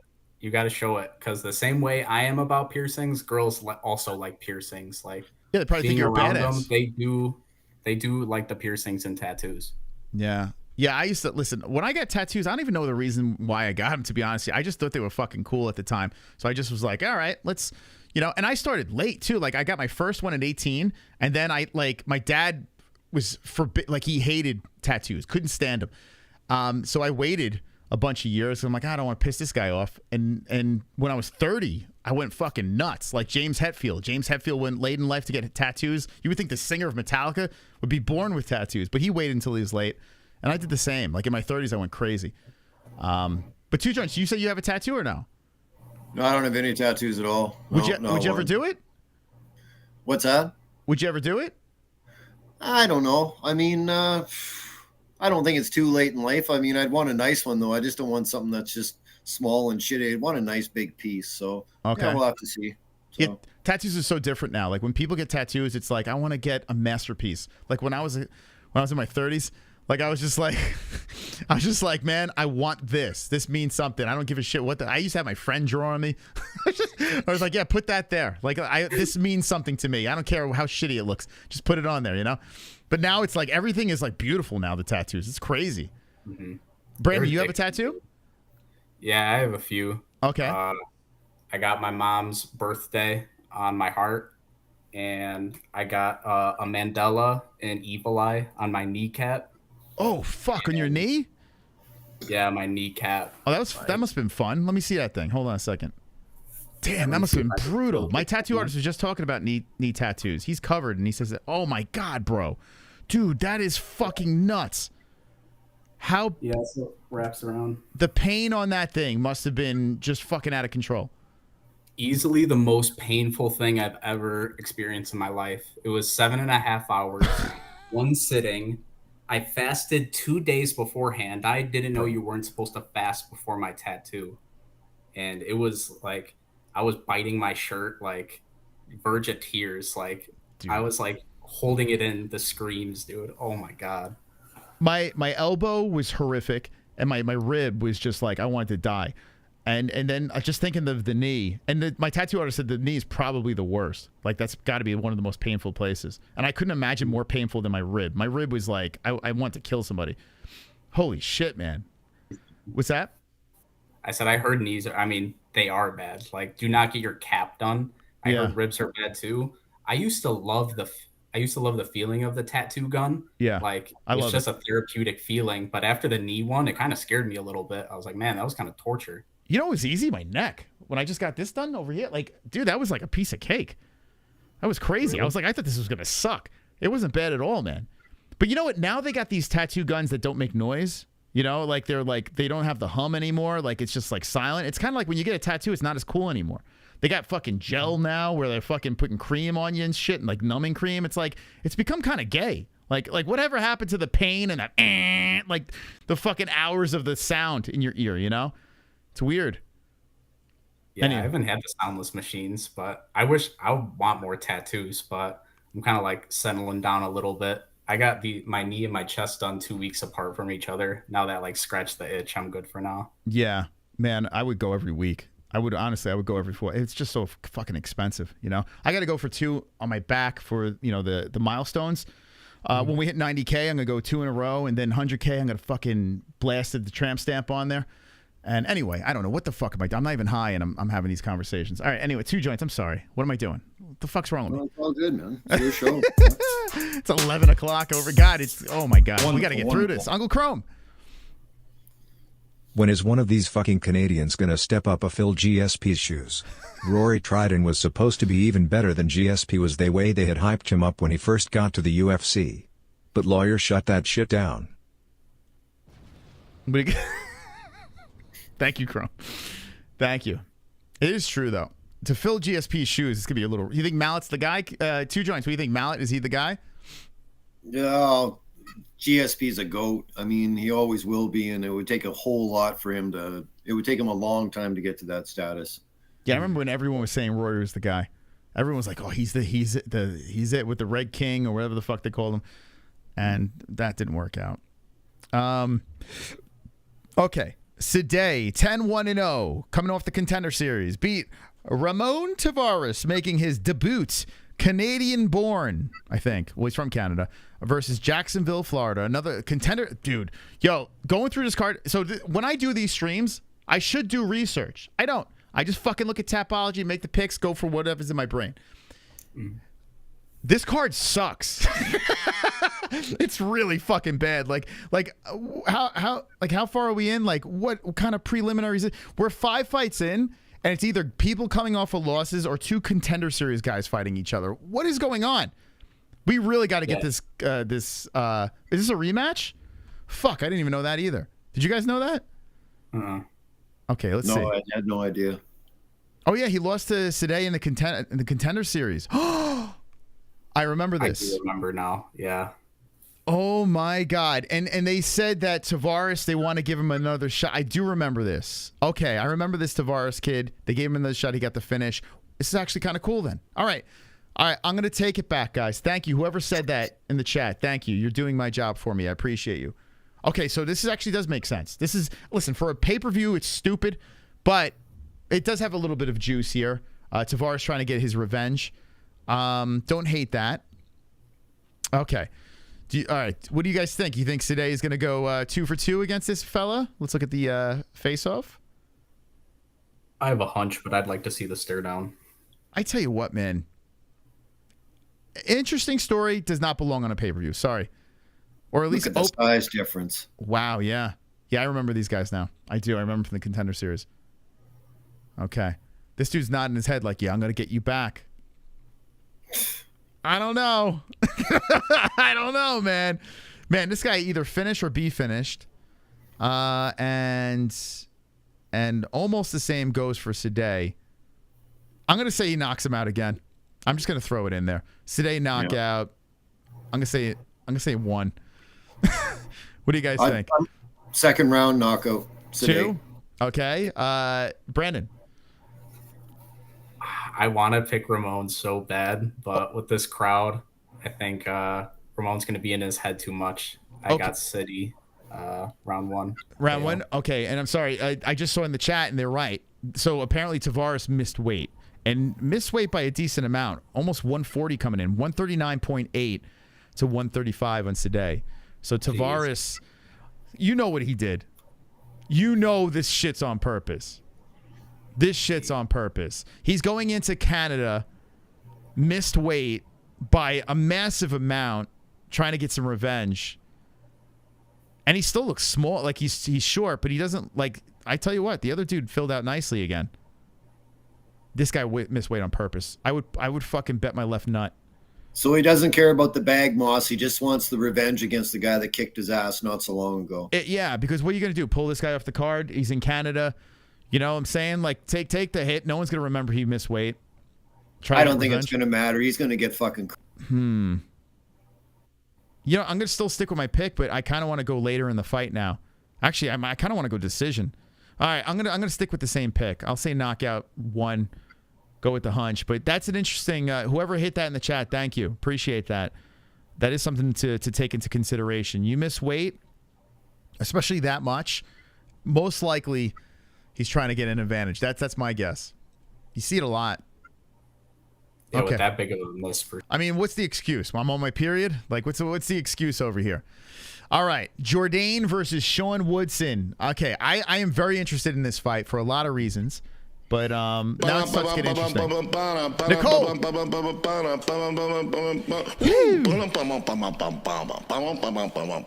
Let's go, Nicole. Thank you guys for sticking around late. Appreciate it. Tattoos or therapy. 27 and no numbing cream. Fook Brandon lol points to the joints. Whoa! Thank you, Nicole. Brandon, you want to say anything over there? I'm not real tapped into this community too much, but I don't want to sound disrespectful, but isn't she the girl with the chameleon eyes? Oh boy! Oh boy! Ouch! That's just what I heard, dude. Sorry, I'm not real tapped in like that. Listen, sorry, Nicole. She is the Michael Bisping of our community, okay? Oh, really? Yeah. I'm sorry then. Yeah. But she's one of the greats, and I appreciate you. There we go. Thank you. Thank you very much, Nicole. But she's got big tits. She has huge tits, so that makes up for it. Wonderful, wonderful. Uncle Chrome. Who was that fucker that looked like a young Khabib at the weigh-in? Khabib got an undercover brother we don't know about? I don't know. Who is that guy? What are we talking about? I remember Khabib had that. Oh, is that dude on the card? The Khabib, no, he's not on this card. There is a guy in the UFC, young fella, I can't remember his name. In the chat, if you remember the dude's name, I mean, he's literally a carbon copy of Khabib. Don't remember the dude. But anyway, I got to take another piss. All right, this is what I'm going to do. I'm going to put it on the live chat. When we come back, we're going to finish the points game, of course, and we're going to finish our predictions over here. Boys and girls, if you want to, do you guys want to take a break? Or you want me to hit like a break over here? Or do you want to read the chat? What do you guys want to do? Because I got to take another fucking leak. Brandon and 2 joints, what do you say? I'm going to go, I got a half a joint I can kill while I'm out. I'm not being an asshole, but... Kill that joint. Okay, we're going to take a quick bathroom break. Yeah, this is what we're going to do. I got to take a piss like a racehorse. I got to stop drinking coffee and all this water. All right. When we come back, we're going to finish the predictions. We're going to finish the points game. Stick around. Hit the like button. And we'll be right back over here. We're going deep into the evening. I appreciate you guys stopping by. Let's play it. Here we go. And remember, tomorrow we're going to be live for the fights. So make sure you have that notification bell rung and you're subscribed to the channel. We'll be right back.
Finish these predictions and finish the fucking points game. Thank you for sticking around.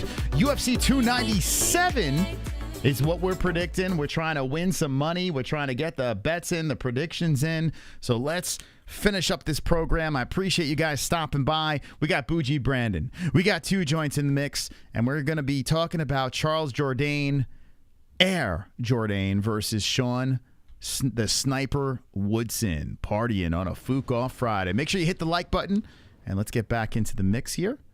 All right, we got 2 joints out for the joint activity. Okay, here we go. Okay. All right, so Sean Woodson's a very odd-looking human being. He's very long. He's got that Tayshaun Prince. If you're a Pistons fan or a basketball fan from back in the day, couple years back, Tayshaun Prince was on the Pistons. Dude looks just like him. And he's fighting Charles Jourdain. I tell you what, both guys are interesting in their own way. I don't know. I feel like Jourdain out of Canada, he's my guy. Like, he's the guy I get most excited about. This guy's been fun, man. He's ferocious in his style. He's on a 2-fight win streak. He beat Ricardo Ramos submission. He beat Kron Gracie by decision. Lost to Nathaniel Wood decision. Lost to Shane Burgos decision. And beat Lando Venata in his last 5. Shane Woodson coming off the Dennis Bazookia win. Bazookia coming off the couch. Got cut from the whole situation, and now back in the UFC. I don't know. Doesn't Luis Aldana? What was it, no contest? Oh, it says split decision. What was there? What happened here? I don't remember. Colin Anglin knockout. The split decision. Yusuf Zalal lost to Julianna Rosa. Okay. I'm going Jourdain all day. In fact, he might knock him out. But let's see. Let's see. I like... This could be a good scrap. Let's look at the face-off here between the two.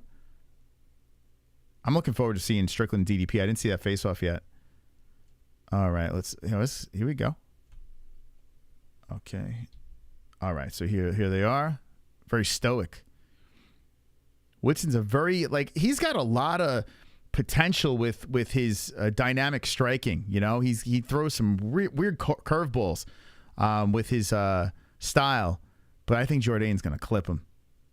I don't know. Let's see. Jourdain has... Let's see. He's been subbing people. All right. I might go submission. Let's see. So, guys, what do you think? We'll start with Bougie Brandon. Charles Jourdain or Sean Woodson? Which way are you leaning? Like Sean Woodson, up until that Saldana fight, if you don't remember, that's when Woodson got knocked out twice in that fight, but Saldana was celebrating early. I think there was an illegal knee involved. I've noticed Woodson's fights, he's been a bit chinny, and Jourdain's got some momentum right now. I'm really leaning towards Charles. Yeah, I couldn't remember the Saldana fight, but now you're jogging my memory. So what happened? Was there the illegal knee? Was there made it a no contest or something? What happened there? No, it was a draw. It was a draw. Okay. For some reason, Saldana got deducted a point. Oh, okay. It ended up being a draw. I'm just looking through. It's been a while since I watched it. Yeah. Okay. So it's 2022. Okay. Two joints. Which way are you leaning? Oh, definitely Jourdain. Like I was saying just a little while ago, this is a huge fight for him, man. If he wins 3 in a row after this, I mean, then he can start looking at something interesting, Moss. I mean, it's totally up to him. I mean, the guy's a little bit bigger and, maybe just a little bit more experience, but I mean, I got to take Jourdain for sure. Okay. I'm going to say Jourdain's going to get it done. I'm going to say in 2. I'm going to say submission in round number 2 over here. And Brandon, wait, which way did you go again? I'm sorry. I'm fucking... No, you're good. I got Jourdain. I also think he's going to submit him too. Okay. I'm going to go round 3. It's going to be a grueling fight. Okay. Yeah, Woodson is pretty durable. We'll see how this goes. All right, chat, let me know who you have. And now we're going to move to Brad Katana versus Garrett Armfield. Garrett Armfield. I tell you what, I don't remember this dude. He beat Toshomi Kazama, and this was 4 months ago. I don't know why I'm drawing a blank. He looks like Casey Neistat. David Onama got submitted, and that was his UFC experience. And then you got Katana, who's been a 2-time Ultimate Fighter champion, although he looks like Mars Attacks. And I listen, he's good enough to win the Ultimate Fighter. He's an okay fighter, but I don't know. I'm kind of leaning to him in this one. He's a favorite over Armfield. 27-32 Katana. 5'6", 5'6", same height. SBG is the gym. Killcliff. I might lean towards Killcliff in the gym department with Armfield. Armfield's got the 70-inch reach, 64.5-inch reach for Katana. Maybe is Armfield a live dog at a plus 175? What do you guys think? I don't think so personally. Who did Katana lose to? So Brad Katana. Because he's like a decision machine. That's the problem with this dude. He is. I think that's why he got cut. I think it's because he's boring. Pretty skilled. He's not the most exciting guy, but I mean, this dude won the Ultimate Fighter twice. That's no one's ever done that before. Yeah. Oh, nice. He got out wrestled by Marab. Yeah, Marab on there stands out, right? And Hunter Azure. I mean, 2 names that are worthy opponents, and then that's it. It's kind of crazy, right? He got cut because he was boring. That's the only reason why he got cut. Not because he sucked, because he was boring. So, yeah, it's not like he stinks. Let's see. How did Armfield lose? He lost. He got submitted, and everything else was submissions and knockouts. He's got a bunch of finishes. Yeah, I think Katana's going to just get a decision on this. But, all right, 2 joints. Where are you going? Yeah, same thing, Moss. It'll be a long, boring. It probably won't be a boring fight, but he'll win by a decision. I mean, that's what he does. Okay, and Bougie? I foresee Brad getting a long decision. I envision him sitting in Armfield's guard, just throwing little baby hammer fists, little rabbit punches, and he's going to get an easy decision win. Okay, there you go. We got an alert from Wonderful. Zerns. Jordan insinuated he pipes his stepsister. I hope President Evil Woodson win. Yeah, what is that? That's not the first time I heard that. I heard a couple of people saying Jourdain and his stepsister. I don't know the story behind that. Do you guys know the story behind Jourdain and his stepsister? That's the first I've heard of that, dude. That's hilarious. Someone brought that. I don't know where the fuck I heard that from. Something about his stepsister. I don't know what the story behind that is. I wouldn't say that to his face. Jourdain would fucking smoke me. Thank you, Hearns. Appreciate you. Any points to anybody? Got to remember, got to drop the points in there if you donate. For sure, because it could be, those 2 points could mean something special. All right. I got Katona decision. Move on. All right. I got to say this. I want to put a bet on Allen on this. Allen getting the plus money. I know Evloev is undefeated. He's 17-0. But I think Allen's going to fuck him up. I really do think this. I mean, there's not many times you're going to get Allen plus money. He just lost to Max, for God's sakes. You know, I know he got beat up by Holloway, but fucking hell. And you got Evloev. He's Russian. You know, he's got all these fun decisions. Not fun. But he's not that great on the field. I think Allen fucking works this dude. Do you guys have any hunches on this one? Which way you going? Allen or Evloev? We'll show the face-off. Yeah, I mean, it's hard to see Allen as an underdog in this fight, but as a gambler, it's pretty intimidating looking at a 17-0 Dagestani wrestler, you know? Oh, man, I think he fucks him up. You know what? I might have to throw a 5 on him for the hell of it. Two Joints, what are you thinking? Well, this would be the under that I would take, and I'm definitely taking Arnold. Okay. Wow, you taking an Arnold's? And what round? I'm wondering if this is the time that this Evloev really feels somebody's fucking heat, and I think he KOs him in the second round. Second? Okay. Yeah. I'm going to go third. Wait, what do you think, Brandon? Which way are you going? Man, you guys are convincing me, and especially that stare down, that definitely convinced me. I forgot about that Holloway fight, honestly. Like, he didn't look like his usual self, and now he looks fired up in this stare down. I think he wants some redemption, and he wants to get back into that top 5 mix. I know he's number 4, but I think Allen's going to pull it out somehow. I'll say decision. Okay. And, all right, I'm gonna go to my bookie. I'm going to throw a 5 on. I'm going to just blow all my money. Let's see. Strickland DDP. What's Allen getting over here? Is he still getting the plus on my bookie? Yeah, plus 160. Come on. Dude, what the fuck? Look, I understand, like, this guy's, he's a Russian. He's undefeated. He knows how to win decisions. But fucking hell, man. This is, when you get Allen plus money against a guy with Evloev's striking, come on. What are we doing? We're talking about here. Jesus Christ. All right, I'm rolling the dice on this one. I'm betting the 5 on Allen. It's locked in on my bookie. So we got the boosted bets. We got this over here. We're going to be making it rain tomorrow for UFC 297. It makes a shitty-ish card more exciting when you got a couple of bucks here and there. So I'm going there. Chat, where are you going? You going? I see a bunch of Allens in the chat. Brandon hates it when they pull out. But Kaza's got a thing for you. I noticed Kaza's been going at you, Brandon. What do you think? You got any words for Kaza in the chat? Bro, he's not a member, dude. I don't read comments from non-members. Oh, shit. You better member up, bro. Righty. Allen by KO, Allen all day. Yeah, I like Allen a lot in this. Plus, we roll into plus money die. Let's go. All right. Remember, if you're going to do it, mybookie.ag, promo code MMA-HOLES, 10% match. Okay. Chris Curtis versus Barriault. Okay. All right. I'm actually curious what you guys got to say here. Listen, Curtis has been on the show multiple times. I like Chris Curtis. He's a very nice guy. He's friends with Sean Strickland, but he's unstable. He's fucking unstable. And wasn't he supposed to go down to 170 again? Like, that's what I remember after he was crying in his last fight. And that was the Imavov fight and the head clash with Gastelum as well. He's like, I'm going down in weight. I'm not doing this anymore. You know, and now he's fighting Barriault. Okay? Barriault's on a 2-fight win streak. Eric Anders' decision, which, I mean, listen, Anders is a fucking dog. And then Julian Marquez, a knockout over there. Last loss to Anthony Hernandez, who's a fucking stud. Jordan Wright, well, he's not. I don't even think he's in the UFC anyway. And Sheen Njokwani, he got knocked out by 1 year, 11 months ago. Curtis got a bunch of experience. Curtis knows how to finish people. But lately, I mean, his last win was Joaquin Buckley. That was a finish, and he was losing that fight. I got to be honest with you. I think I might be rolling with the underdog on this one. And I can't believe this. And Sonosi brought up a good point when he was with us the last stream, talking about how Chris Curtis has never... doesn't really win when he's a favorite. This is a rarity. He's a minus 185 over here.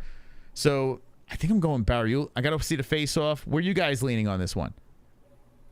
Dude, I think Chris Curtis is going to get a comeback. He's an MMA-hole.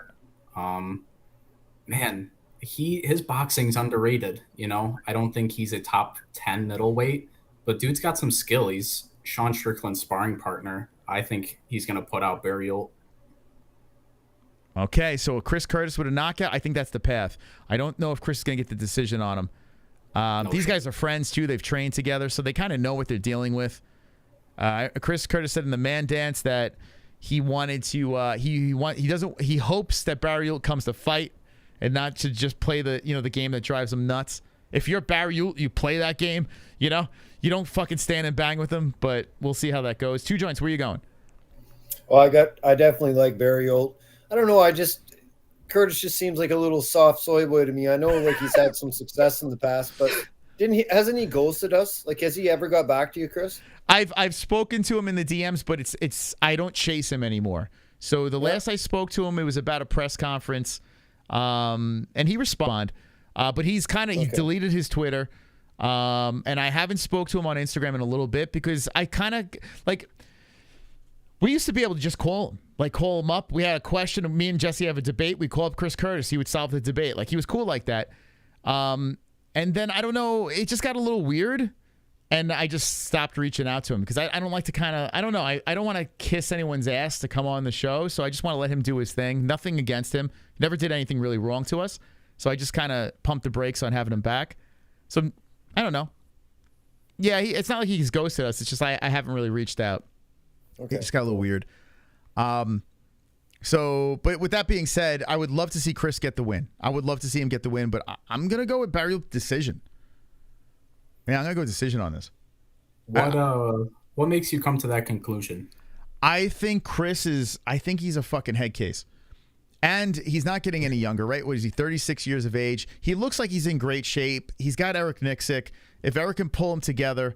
Chris is the favorite in this fight, but Barriault's got the home field advantage. I think this is going to be a sloppy dogfight. I think Barriault's just going to do just enough, not take him down and beat him up because Chris Curtis got a great takedown defense. But I think this is just going to be a funky, ugly fight. And I'm going to be honest with you, I think it's going to be boring. I think it's going to be a fucking boring fight. I do. I think this fight's going to suck. I hope it doesn't. I hope I'm completely wrong, but I'm getting vibes that Barriault is just going to get a boring decision win. You're not wrong. I mean, I hope not. Me too. I don't want to pay $85 for cage wrestling. I think Chris is just going to try to go in there and try to knock his head off, but in the back of his head, he's going to be like, I can't afford to lose, And then Barriault's going to do whatever he can to get the job done. He's going to have the home field advantage. The crowd's going to be definitely for him. Barriault's been in the game for a minute. How old's Barriault? He's 33 years of age. He's been around the block too. I don't know. I think he's just bigger, and he's just going to be a little bit of a problem. Nullify Chris, get the decision. Mark's resume kind of scares me, not going to lie. Eric Anders is a can. I don't care what anybody says. Sure, he's a game fighter.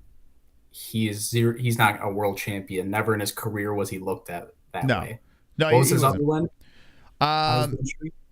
So he beat Eric Anders and Julie. By the way, Eric Anders is a weird dude because 1 minute he looks like dog shit. And then he's just like some fucking animal. Like, it's weird, man. Like, if Eric Anders grapples, like, and is successful at that, he's a fucking problem, but not a champion. I agree with that.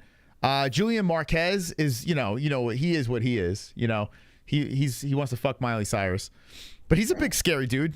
Julian Marquez, he's a fucking savage. I thought he was until he fumbled Miley Cyrus. His last few fights, he got chinned. Yeah, RoboCop chinned him. And Eric Anders is an athlete. I'm pretty sure he was a linebacker at Alabama. Yeah. So a lot of that he gets away with just athleticism. And then his knockout, I know it was 2 years ago from Chitty. Like, oh man, it's a little spotty. I think Curtis is going to knock him out round 3. Not impossible. Yeah, not impossible. 2 joints, what do you say? I think Barriault's going to do it by decision. I don't know. I'm not a big fan of Curtis anymore, man. I don't know what it is, but Barriault by decision. It'll be boring, but win's a win. Okay. And chat, let me know what you think. Listen, I want to see Chris win, but yeah, I see what 2 joints is saying. The headbutts, like, you don't want him to get headbutted, you know, but there has been a lot of crying. The Jack Hermanson thing. It was Hermanson, right? Yeah, it was Jack. You know, like, there's just been a lot of crying lately with Chris, so I don't know. I've been a little down on Chris, but we'll see how that Moss, works. Who the fuck cancels their Twitter? Some fucking 16-year-old girl that just broke up with her boyfriend? Jesus Christ. You know what? It proves, and he knows he's petty, and he's said it on our show. He's very petty. He's hilarious. Like, when he's like shitting on people, he's very funny. But he's a lot into his emotions. His emotions are a problem, you know? And I do feel like his mental toughness has been tested, and he, you know, man, if things start not going his way, I feel like he falls into a weird rhythm, and the opponent always takes advantage of that, you know? And think about Kelvin Gastelum. Kelvin Gastelum, what happened to fucking him, man? Like, you know, like, what the fuck happened to Kelvin? And he fucking lost to Kelvin. Even though the headbutt happened, he still did lose to him, right? So, I don't know. Kelvin's kind of looked weird lately as well. So, I don't know. Chris has got to fucking knock someone else out before I can get on there. I need Chris Curtis to be plus money again. You know? Well, the one way to guaranteed way for these fighters to solve the problems is to keep winning and shut their fucking mouth. Like, I mean, just keep winning. That's the Khabib lookalike. Most moves are Evloev. Yeah. Go look at his weigh-ins. Look just like Khabib. Sorry, 2 joints. That one slipped through the cracks. You were saying, what were you saying again? And I'll go back to Chrome. Well, I mean, I know it sounds cliche to say, but I mean, a perfect solution for these fighters is just to keep winning, and then they can say whatever they want and do whatever they want, man, and just win all the time. But you know, it is what it is. That's correct. And Uncle Chrome says that's the Khabib lookalike. Oh, Evloev? Oh, he don't look like Khabib? What? Evloev? Dude, he looks like Tobey Maguire. Wait, hold on a second. Let me pull this back up over here. He looks like Spider-Man. What the fuck? Khabib? That's racist. I'm going to say that's racist, Chrome. How dare you? Khabib. Wonderful. All righty.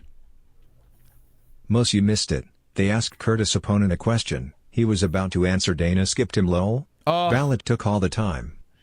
Dude, that press conference was so wild, man. That was such a weird bonk. What'd you guys think of the press conference? Did you see it? Yeah, that was hype. That was crazy, right? It was fun. It was weird and fun. But yeah, a couple of guys didn't get asked anything or didn't answer questions. It was weird, man. That whole thing was nuts. Bueno-Silva got stabbed. Was that? Strickland could have got stabbed. Yeah, fucking crazy fan jumps on the stage and they just let him run up there like it's nuts. Wonderful. We got Kai Noto. Curtis's nickname makes no sense. It's like calling Stephen Hawking K-Pyra King Twinkle Toes, George Michael Masculine, Joe Biden Coherent, Bougie Brandon Frugal, Charles Bennett Credit Worthy, Dallas Cowboys Champs, and so on. Makes no sense. Oh, boy. See, Kainoto, he's really feeling this donation voice. He's seizing the moment. With every $2 that comes in from Kainoto, he is taking advantage of this voice. He's using it wisely. I look forward to it, dude. He's killing me. Oh, by the way, Little Seal. So I'm using your timestamps and putting them in the description so there's actually chapters. So once again, Little Seal, thank you for your hard work with timestamping the videos, because I think it does help in some sort of way. So I appreciate you going through the timestamping. And I'm going to, when the stream's done, I'm taking your timestamps and literally putting it on a description so we have that whole, you could skip in the video. It's kind of cool. So thank you again, Little Seal. I appreciate your work, my Canadian friend.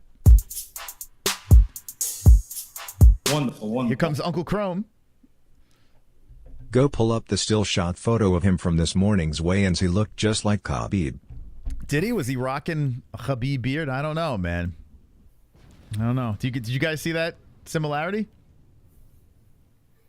I gotta see the picture. I do not see any similarity, honestly. Yeah, I don't know. Well, yeah, put up a picture in Discord. Screenshot it. Put it on Discord. We'll check it out. Okay, we got to get through this thing. So we got 3 fights left. I appreciate you. Add a couple of minutes on the clock. We'll finish the points game.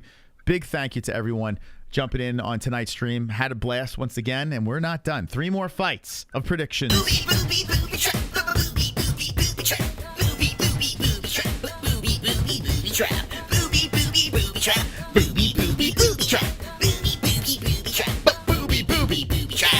Thank you, White Slipper. Don't forget to buy some Bitcoin. Okay, there we go. Hey, don't forget to tell points to a certain person. All right, but thank you, White Slipper. Thank you so much. I appreciate you. Okay. They've just given up on the points game. Hearns is about to just spin the wheel. All right. Thank you guys for the donations. Really appreciate it. By the way, if you were wondering, the points game stands like this. 3 fights left in predictions. We're going deep into the evening on a Friday night. Hearns, 60 points. 2 joints, 41. Bougie Brandon, 26. Bird on Wire, 5. Mystic Moss, nothing. Sausage, nothing. And we have 5 spots available. So you got a chance to get in here, win the game, swoop in. 2 joints is still the high score king. Hearns getting closer and closer to that high score. And maybe the money belt will be his. Okay. All right. So this is an interesting one. You got Mike Mallot, who is the hype from Canada. And then you got a guy like Neil Magny, who's got a bunch of records, a gatekeeper, and kind of looks a little bit lackluster lately. He doesn't look like himself anymore. This is not the Neil Magny with the records. This looks like a weird version of Neil Magny. 28-11-0. I mean, there was a time, where was it, Hector Lombard, where he was getting his fucking shit pushed in, and then he just comes back in the second round and finishes Hector. Like, there was a Neil Magny that was a savage. I don't know if that savage is still there. And you got a young, hungry Mike Mallot in Canada. This is going to be a tough one. But Neil getting disrespect. 300 of the plus points for Neil Magny. So anyone rolling the dice with the under? What do you say? Shot. No shot. Uh-oh. How about you, 2 joints? Oh, I think this is another huge fight for a Canadian. Mallot. I think Mallot is going to get this done. It'll be I don't know. I don't know if he can knock him out, but I still think he's going to win. Okay. So here's Mallot. Is that how you say his name? Mallot? I don't even know. I always Mallot, yeah. Mallot. Okay. I've been saying Mallot like the fucking tool.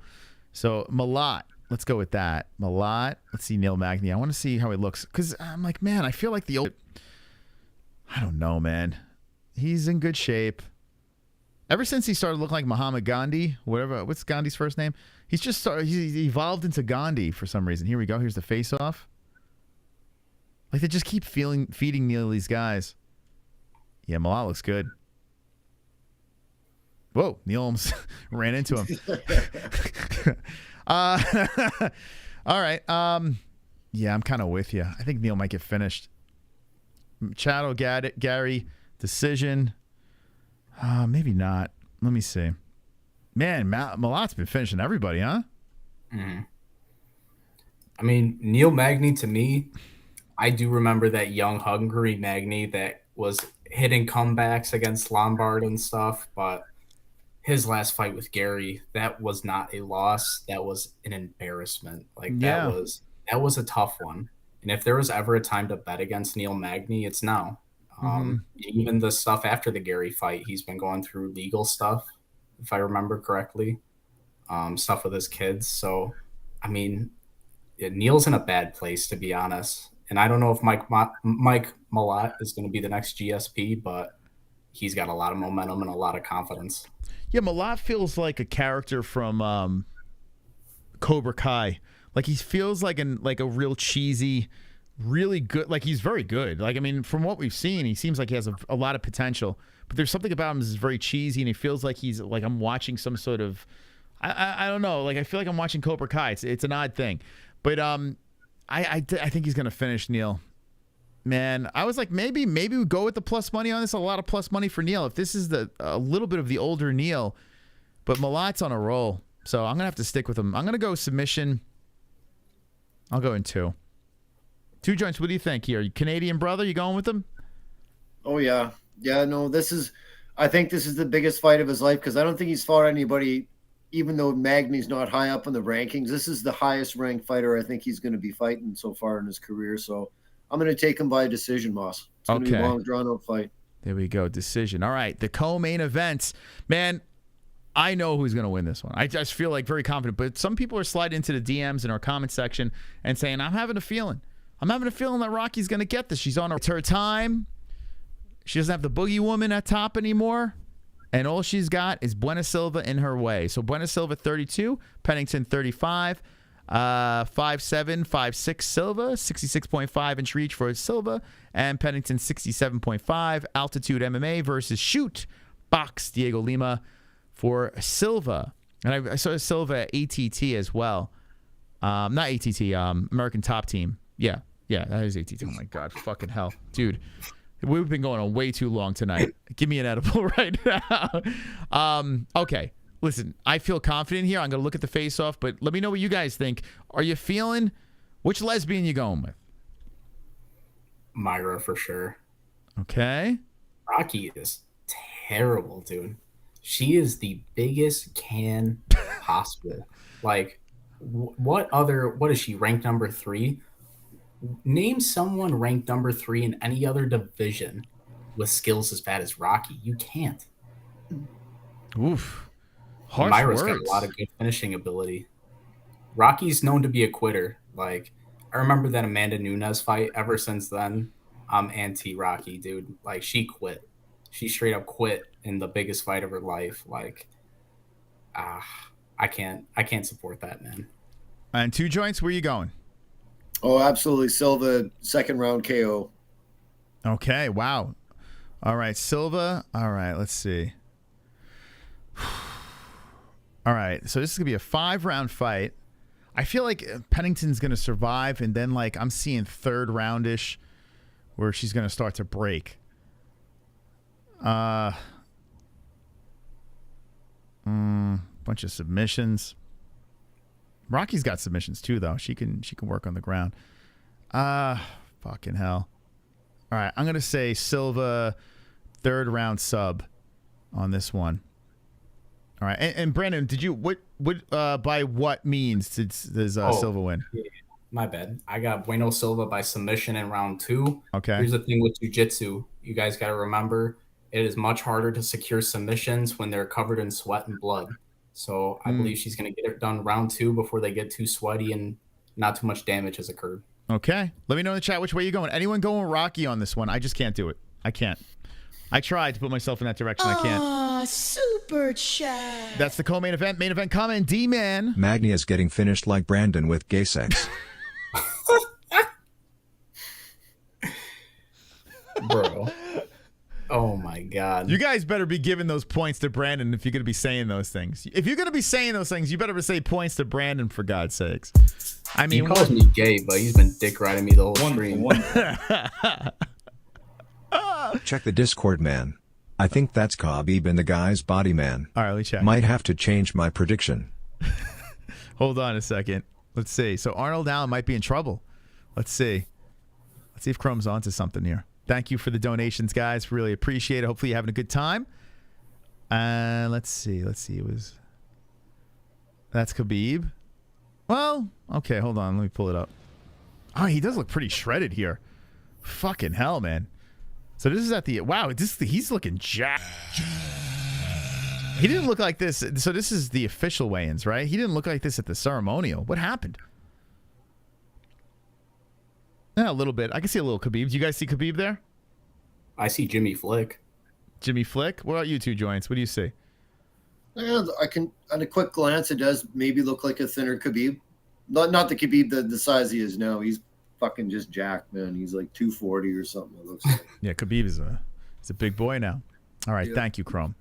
Here we go. The main event of the evening. I'm putting it out there. Strickland decision. I'm gonna just put it there. I'm gonna look at the face-off, but I'm gonna just stick with my hunch, stick with the bet. Like I said, a couple of days ago, I was all the way. Dricus is gonna knock him out. Blah blah blah. I think Strickland is in a good place. His team's going to keep him together. They're going to execute a game plan. They're going to survive the craziness of the 1st and 2nd round. Cardio. Listen, I think Dricus' cardio is better now. I do. I believe after he got the nose thing, I think his cardio is better. He looks like in phenomenal shape. But no matter how good your cardio is, it's tough to match this man over here. This guy's been through some shit. This guy over here is, you know, what he did to Adesanya coming off that win. This guy should be a problem where Dricus is not going to be able to solve it. So I'm going Strickland decision. A lot of people that are picking Strickland are picking finish. They think that Dricus is going to gas and get TKO'd late in the fight.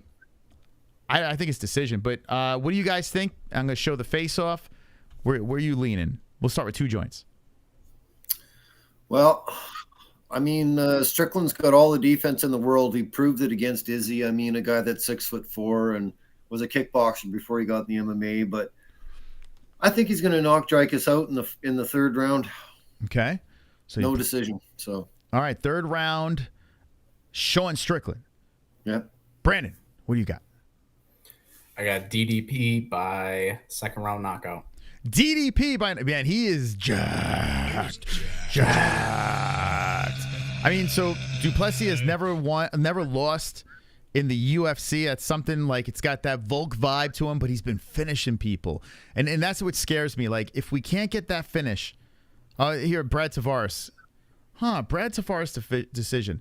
Now, Brandon, does it worry you, though? Like, if you look at these wins over here, like, he very sloppy throughout. So what do you think? He's going to clip him? I envision him getting Sean to the ground and laying some good dirty boxing, good ground and pound. I was anti-Dricus, like not anti, but I wasn't a believer in Dricus up until that Robert Whittaker fight. That was an undoubtedly amazing performance. He's got slugs in his hand. Like, for Whittaker to drop like that, like, how many people do that to Whittaker besides Yoel Romero? Like, I think DDP is going to get it done, dude. He's on fire and he's confident. I don't know how he's going to get past the defense of Sean. You know, like Whittaker, dude fights with his hands down. That's how he got clipped. You know, like Whittaker bounces in and out. He's very predictable, Whittaker too. As good as he is, like I'm a big Whittaker fan. But watching that fight again, I was like, damn, man, like you get the right game plan or you clip a guy with their hands down. You know, once he got punched in the nose, Whittaker's like, I don't want any more of this. And Strickland's chinny. Like when he got clipped by Pereira, that was it for him. But man, how is he going to get past? So do you think he's going to push him against the fence and just muscle him? A little bit. And also, like, Dricus' style is unique. It's honestly one of one. I mean, how many sparring partners is Strickland having that is fighting like Dricus, you know? It's kind of like the Izzy and Strickland fight. Like, Strickland's boxing style matched up just right with Adesanya. It threw him off. And I think it's going to be the same type of logic with DDP. Interesting. But his conditioning is a big worry. Like, they're saying they got his nose fixed. Oh, his cardio is fine. Like, no. Like, DDP has the highest significant strike percentage out of all the middleweights. So the pace he sets is high, and he's not going to make it too late into the fight. So, but most of those significant strikes have come from the ground and pound, right? Mm-hmm. Yeah, so like that's the thing. Like Sean is a black belt in jiu-jitsu. Sean's like training with Ankalaev, and he's with Johnny Eblen. By the way, Johnny Eblen smokes the division too, I think, if he came over. Eblen's a fucking G. So Sean's with the right people. Like he's been with bigger, stronger people than Dricus. So, you know, like, and I was thinking in your direction too. You know, like I was in your direction the whole way, but I don't know, man. I don't know if Dricus connects. So 2 joints. What do you think?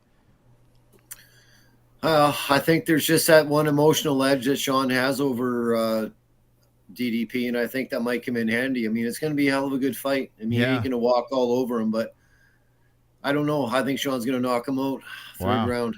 So, okay, wow, this is wild, man. I love it because, listen, like Brandon said, like there really is a lot of unpredictability with Dricus. He is right with the training partners. It's tough to match. Man, I just can't go in his direction this time. I don't know why. I don't know what it is. All right, let's look at the face-off here. Did you see anything? Did you guys see anything from the face-off? Did you watch this at all? Any highlights of this? Or was it first time? I haven't seen it. Okay, let's see. I'm curious. Does Sean stare him in the eyes? DDP ran at him. Oh, did he? Oh yeah, look. Yeah, he's a little animated, huh? I tell you what, both like DDP as a champ would be a lot of fun, man. He really would. Holding on to that belt. Because his style, like if you just think about styles just for fun as a fan, Duplessis, I would way more want to watch fight than Sean because of how crazy he is. And honestly, I think we're still riding the high of that Adesanya fight. Yeah. I mean, not too long ago, I was remembering Strickland being a rough 5-rounder at the Apex, you know. It was always those fight night fillers that Strickland would headline. Yeah, it's crazy. Isn't it crazy? Like, you see, have you watched the fight with him and Usman lately? Have you run that one back? No, I haven't actually. Yeah, go check that one out. Like, Usman was talking shit, just manhandling him. Now this is at welterweight. This is the younger. This is not the brain damage Strickland that we have now. But I don't know, man. I feel like he's at his highest level right now. Like Strickland. Like, I'm not saying he's some sort of fucking unbeatable god. I just feel like this matchup over here, man. I feel like this is gonna be a problem for DDP. But I'm fast. I can't wait. I can't wait to see this fight. There's so many questions that need to be answered. This is good, man. This is a good. Let's hear what they said. Let's hear.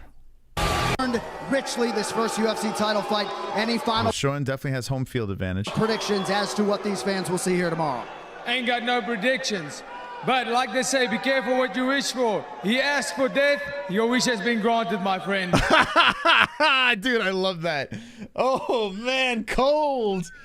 Fucking ice cold, man. Oh, I love that.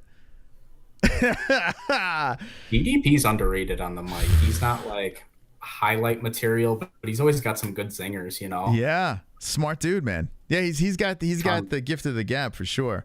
All right, hear what Strickland has to say. Here's the thing. Here, as you were in Australia, any final words for your fellow Canadians before tomorrow night? Hey, I'm just surprised in Canada they let me fucking have a microphone. But hey, for you guys, to fucking war for you guys. Let's go fucking Canada. Yeah, Canada's hyped. All the best to Strickland's got him eating out of the palm of his hands, man. Both guys are awesome. Wow. They sold it. They sold it, man. The attack as cage side, the dad comments, they sold it. I mean, they kind of fell off a little bit in the last press conference, but that was a solid face-off. Got on the mic. They definitely sold it. I'm in. Hook, line, and sinker. All right, so we got 2 Stricklands and 1 DDP on the show. In the chat, let me know which way you're going. Here's the beauty of this fight. We win. Whoever wins this fight, we win. The fans will win. Now, like, with the outcome of it. Now, will it be boring if Strickland gets his way? Jab, jab, jab, defense, blocking everything. I got to be honest with you, that Izzy fight, very impressive performance. Will I watch it back? No, I'm not going to watch it back. I'll watch the first round where he rocks Izzy. That was cool. But other than that, I don't need to see that again.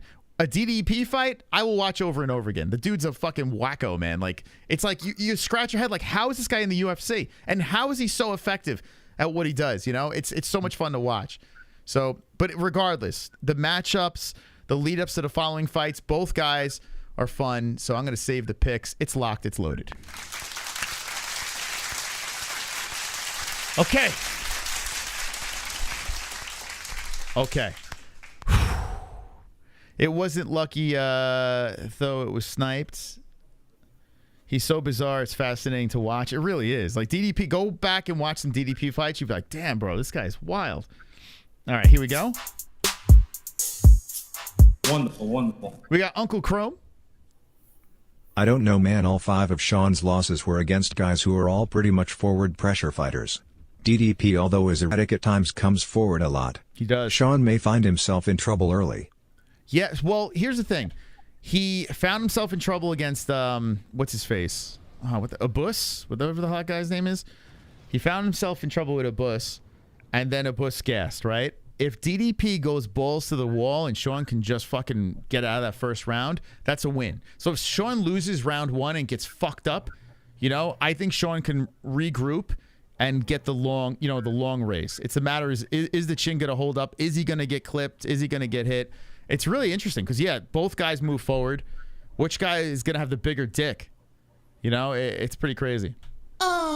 Super chat. D-Man dropping a deuce.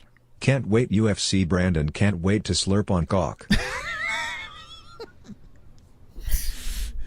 All right. All right. So this is what I'm going to do. I'm going to finish the points game now, okay? I'm going to throw... You guys got 10 more minutes in you?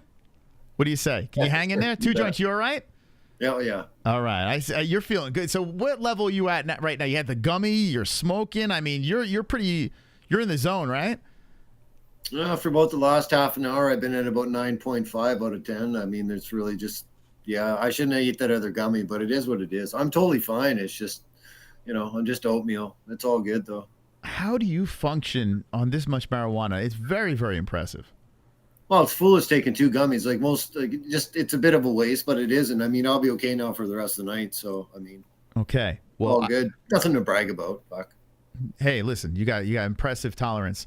10 minutes are on the clock. When the 10 minutes is done, whoever's on top of this points game will get the win. Now, a bunch of donations came in. You didn't even say points to anyone, but I appreciate the donations.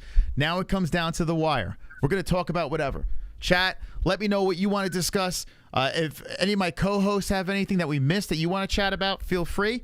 We got 10 minutes to decide who spins that wheel. Okay. Let's see. 20? No, I don't have 20 in me. I think we're good, man. I still got to, dude. I got to fucking schedule tomorrow's stream tomorrow morning. Yeah, 10's perfect, Moss. You got a long day tomorrow. Like, let's get real. Your 10's perfect. Yeah, I got to rush home from this way. I feel so bad. Jesse's got family from all over, and I got to fucking rush home. This is how dedicated I am to my craft.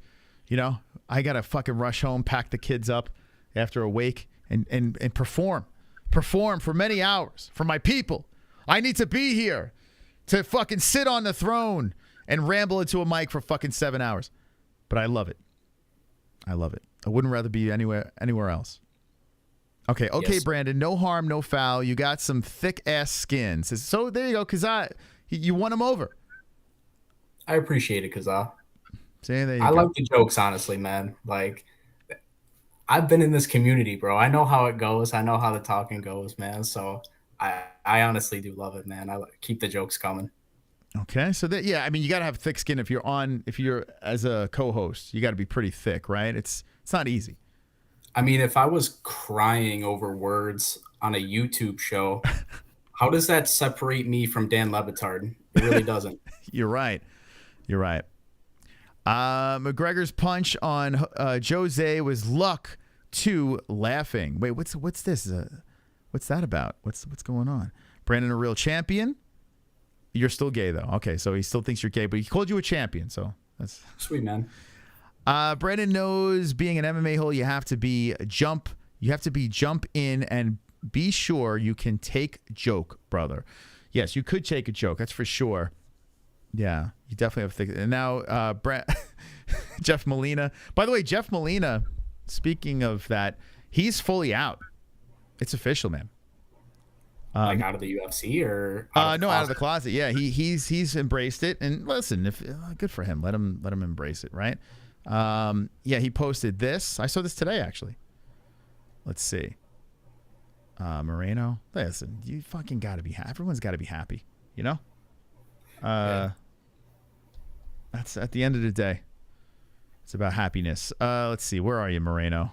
Oh, what's his name? Not Brennan Moreno. Jesus Christ. Jeff Molina. Jeez, I just called Brennan. What? Sorry.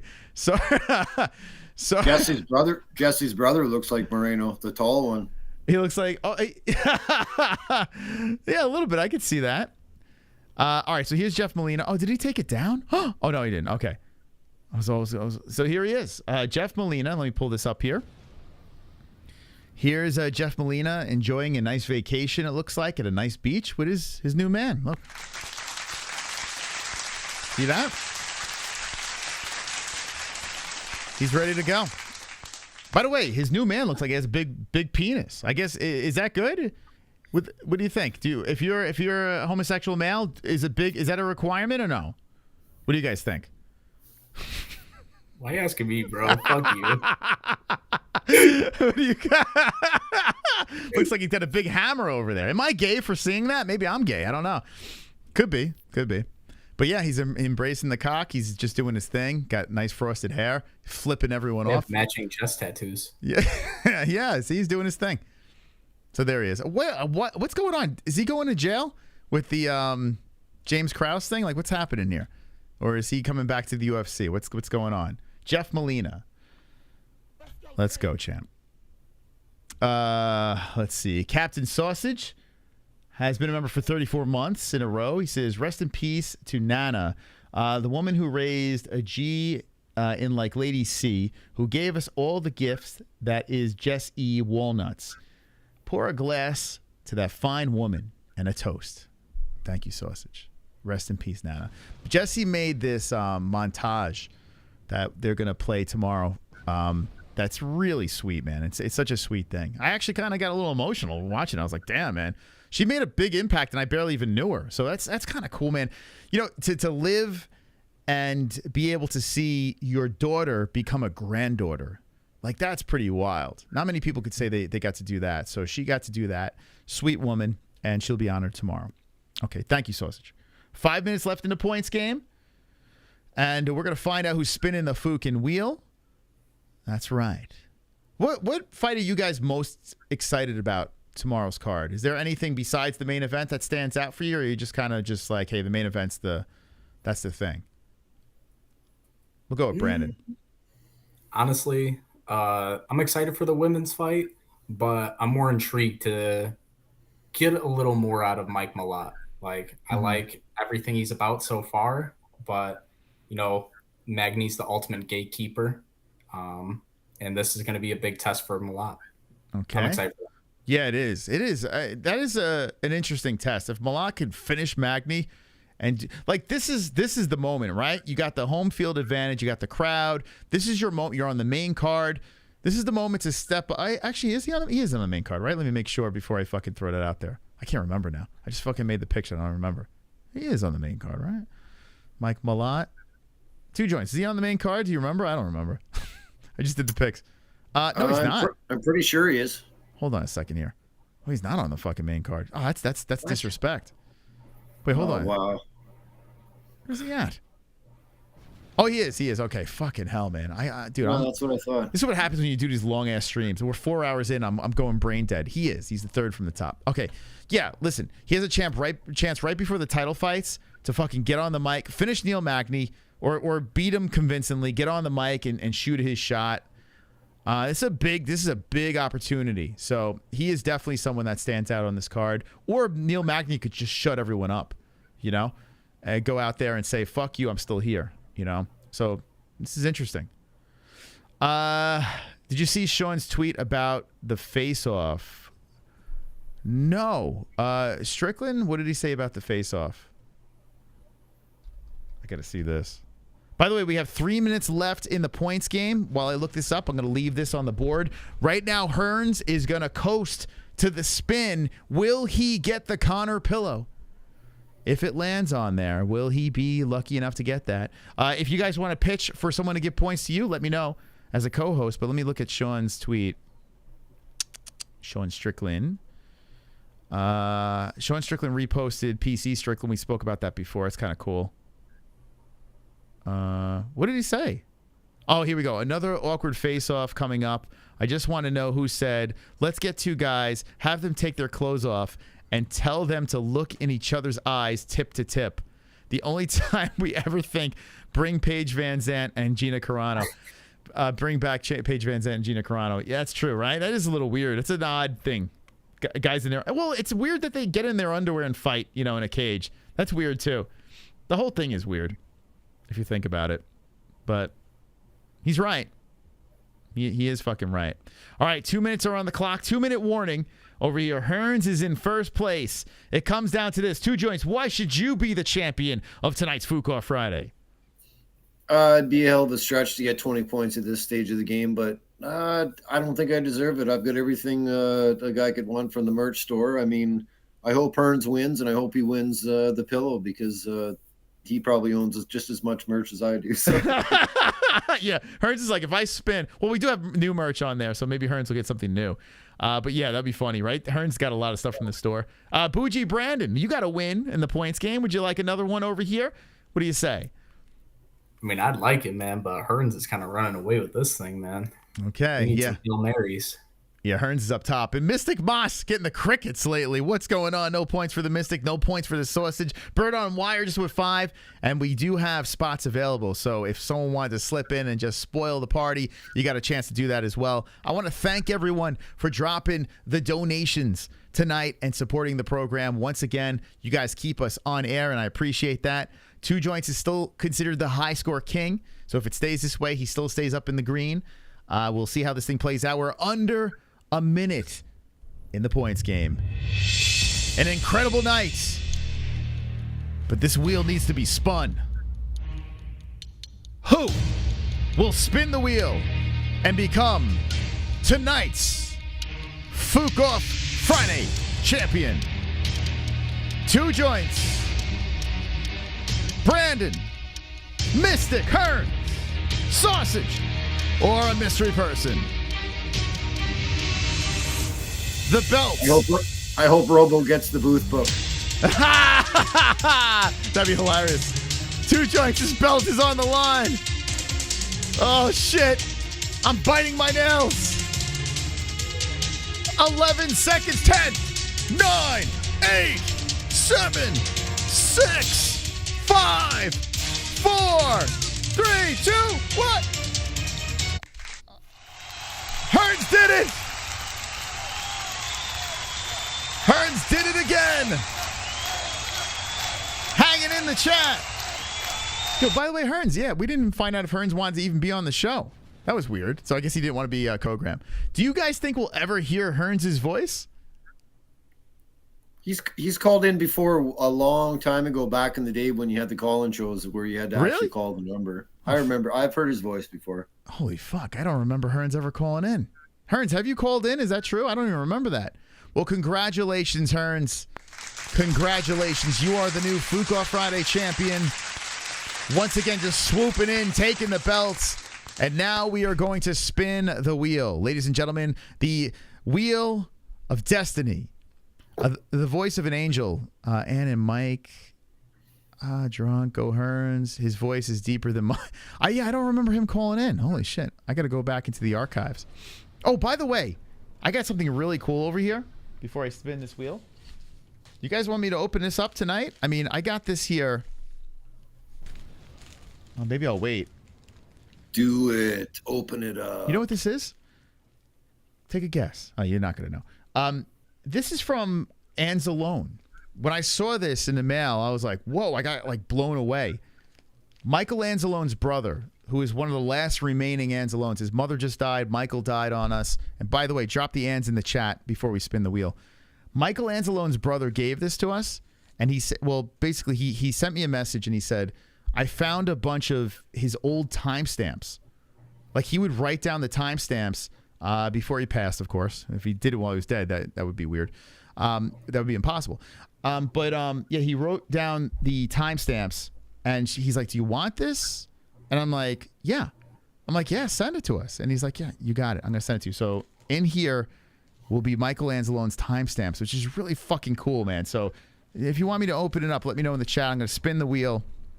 And I kind of got like a little like put, like for those of you that don't know, the emoji that's in the chat right now is an OG from the community. He was buried with an MMA-Holes t-shirt. The guy was one of the sweetest human beings ever. And he passed away way too young. And he's timestamped all the videos, and now Little Seal has taken over and done a fantastic job. Little Seal, make sure you write it down in a notebook. When you die, I want it sent to me, okay? All right, Little Seal, get to work. No. All right, here we go. Let's spin the wheel. Yeah, Michael will always be remembered. He's got his own donation song, too. Okay. All right, here we go. What would you like to see Hearns get? So, Sonosi, hello. Two Joints, you want to see him get the book, right? The booth book. What about you, Bougie Brandon? What would you like to see Hearns get? I'm feeling mystical myself. I think he's gonna get a hat. Okay, a hat. Yeah, all right, chat. What do you want to see the Hearns get? Hearns, what do you want? I think you said the McGregor pillow. Good luck. Here we go. Let's see. Sober Carl says pillow or hoodie. Like I said, we got some new stuff on the merch store. So whatever it lands on, probably something he doesn't have. But here we go. Let's see. Let's see. Oh my God, he got himself the hoodie. He got him a hoodie. Let's go, Hearns. Oh my God. Hey, I tell you what, that might be the best thing on the wheel. We got some, Hearns, let me know. We got some brand new hoodies on the merch store. If you want to get yourself one of the brand new hoodies, go to the Streamlabs section. Hold on, let me pull it up. That's pretty fucking cool. Two Joints is like, fuck. This is the time where it lands on hoodie, right? Poor Two Joints.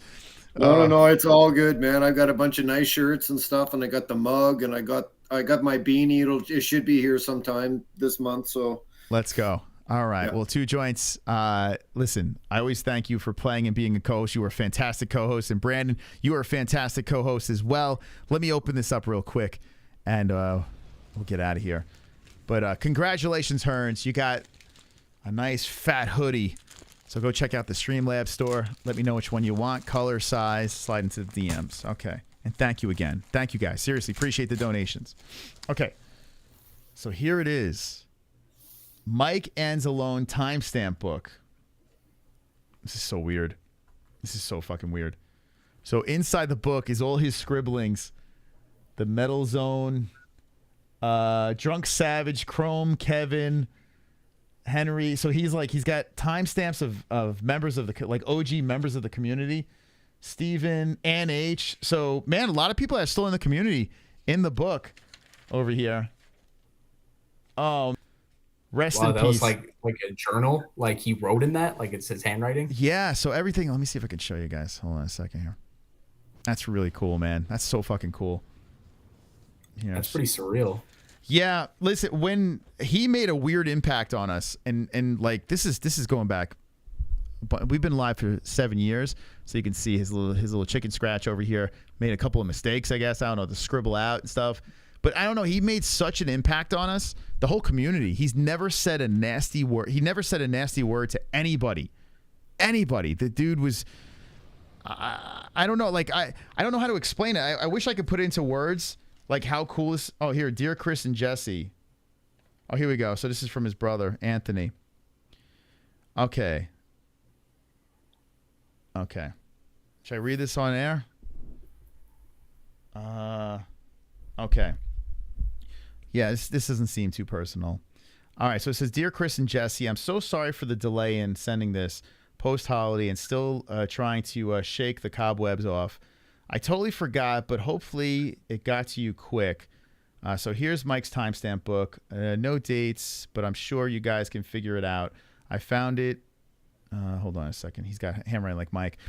I found it and knew it was a piece of MMA-Holes history and belongs with you. Thank you both and the community for the love and respect you show for my brother. Love you guys. Take care. Anthony Anzalone. Wow. Okay, wow. So, fucking hell, man. I tell you what, when we found out he passed, it was like, we found out like right before we went live on the stream, and it fucking hit us so hard. And I looked at Jesse and I was like, this is a stranger that lives in Massachusetts that I never met. Like we played video games with him on stream. We've had many of fun back and forths in the community. Before he died, he was like donating to us, like it almost like he knew he was gonna die, and he was like throwing, like, I don't know, it was just crazy. So rest in peace, Mikey. Thank you, Anthony, for the book. We will definitely put this in a safe spot. And I'm telling you, 10, 15, 20 years down the road, this will always be a part of MMA-Holes history. We'll always remember the mighty Anzalone. Come on. Come on. Bird on wire. Just drop the fucking ends. Drop them in the chat. Michael Anzalone, the timestamp king. Watch out, here he comes with the wrench friend, heart and soul of the holes, Mrs. Steely girlfriend. Time out, trolls. Welcome to the dead end. Cock so big that you can't even comprehend. Boston grown, making bitches moan on the timestamp throne while the chat room stone. Hold up, save the show for the tales will be told about Michael Anzalone. You're a fucking legend. For the one. You're a legend. Bird on wire. Fucking legend, bro. Oh, man. The whole book is devoted to timestamps. All right. Fucking hell. It's been a wild fucking stream. Okay. Well, that's a way to end the show. Thank you, Bird and Wire. That was very nice of you. Okay. Dude, this is rough, man. I don't know why I'm fucking. It's fucking hit me. 2 joints. What do you got to say to the people right now? The best community in the world. Speak to us, my friend. Just a big thanks to all the donators, of course, Moss, to keep the ship afloat. And it's been snowing all night, so I think I got to go shovel a little bit of snow after we're done here. So just thanks to everybody for the donations, and it was a lot of fun. So thank you, 2 joints, having you on the program. You're one of the best. And here we go. We got Bougie Brandon. What would you like to say to the community? Oh, what's going on here? There you are. How y'all doing, man? I had a great time with y'all tonight. I had a great time with you, Moss. 2 joints, man. I spent the last 3 Fridays with y'all, and I've had nothing but laughs. So thank you to the community for just making us laugh, man. That's what it's all about, bro. This is the best entertainment on the internet, man. You can't beat it. So I love y'all. All right. Thank you guys once again. Always a pleasure having my co-hosts on the show. Oh, 2 joints is out. But we'll see you guys on the next stream, okay? There they are, the co-hosts. Wow. Wow, wee wah. Boy, oh boy. It's a wild night. Did you guys have fun tonight? I hope you guys had a good time tonight. Wow, this show will probably go down in history as a roller coaster ride, man. Wow. What a dude, I feel like I've been my fucking heartstrings, like my heart has been ripped out of my chest, man. I'm feeling emotions all throughout the stream. We had some laughs, we had some emotional conversations, we made some predictions. Best fucking community in the world. I want to thank everyone for staying very late into the stream. Tomorrow we'll be live for UFC 297. I got to go to bed. Thank you guys for stopping by. And remember this. Okay, this is very important. Don't be an a-hole. Be an MMA-hole. Good night.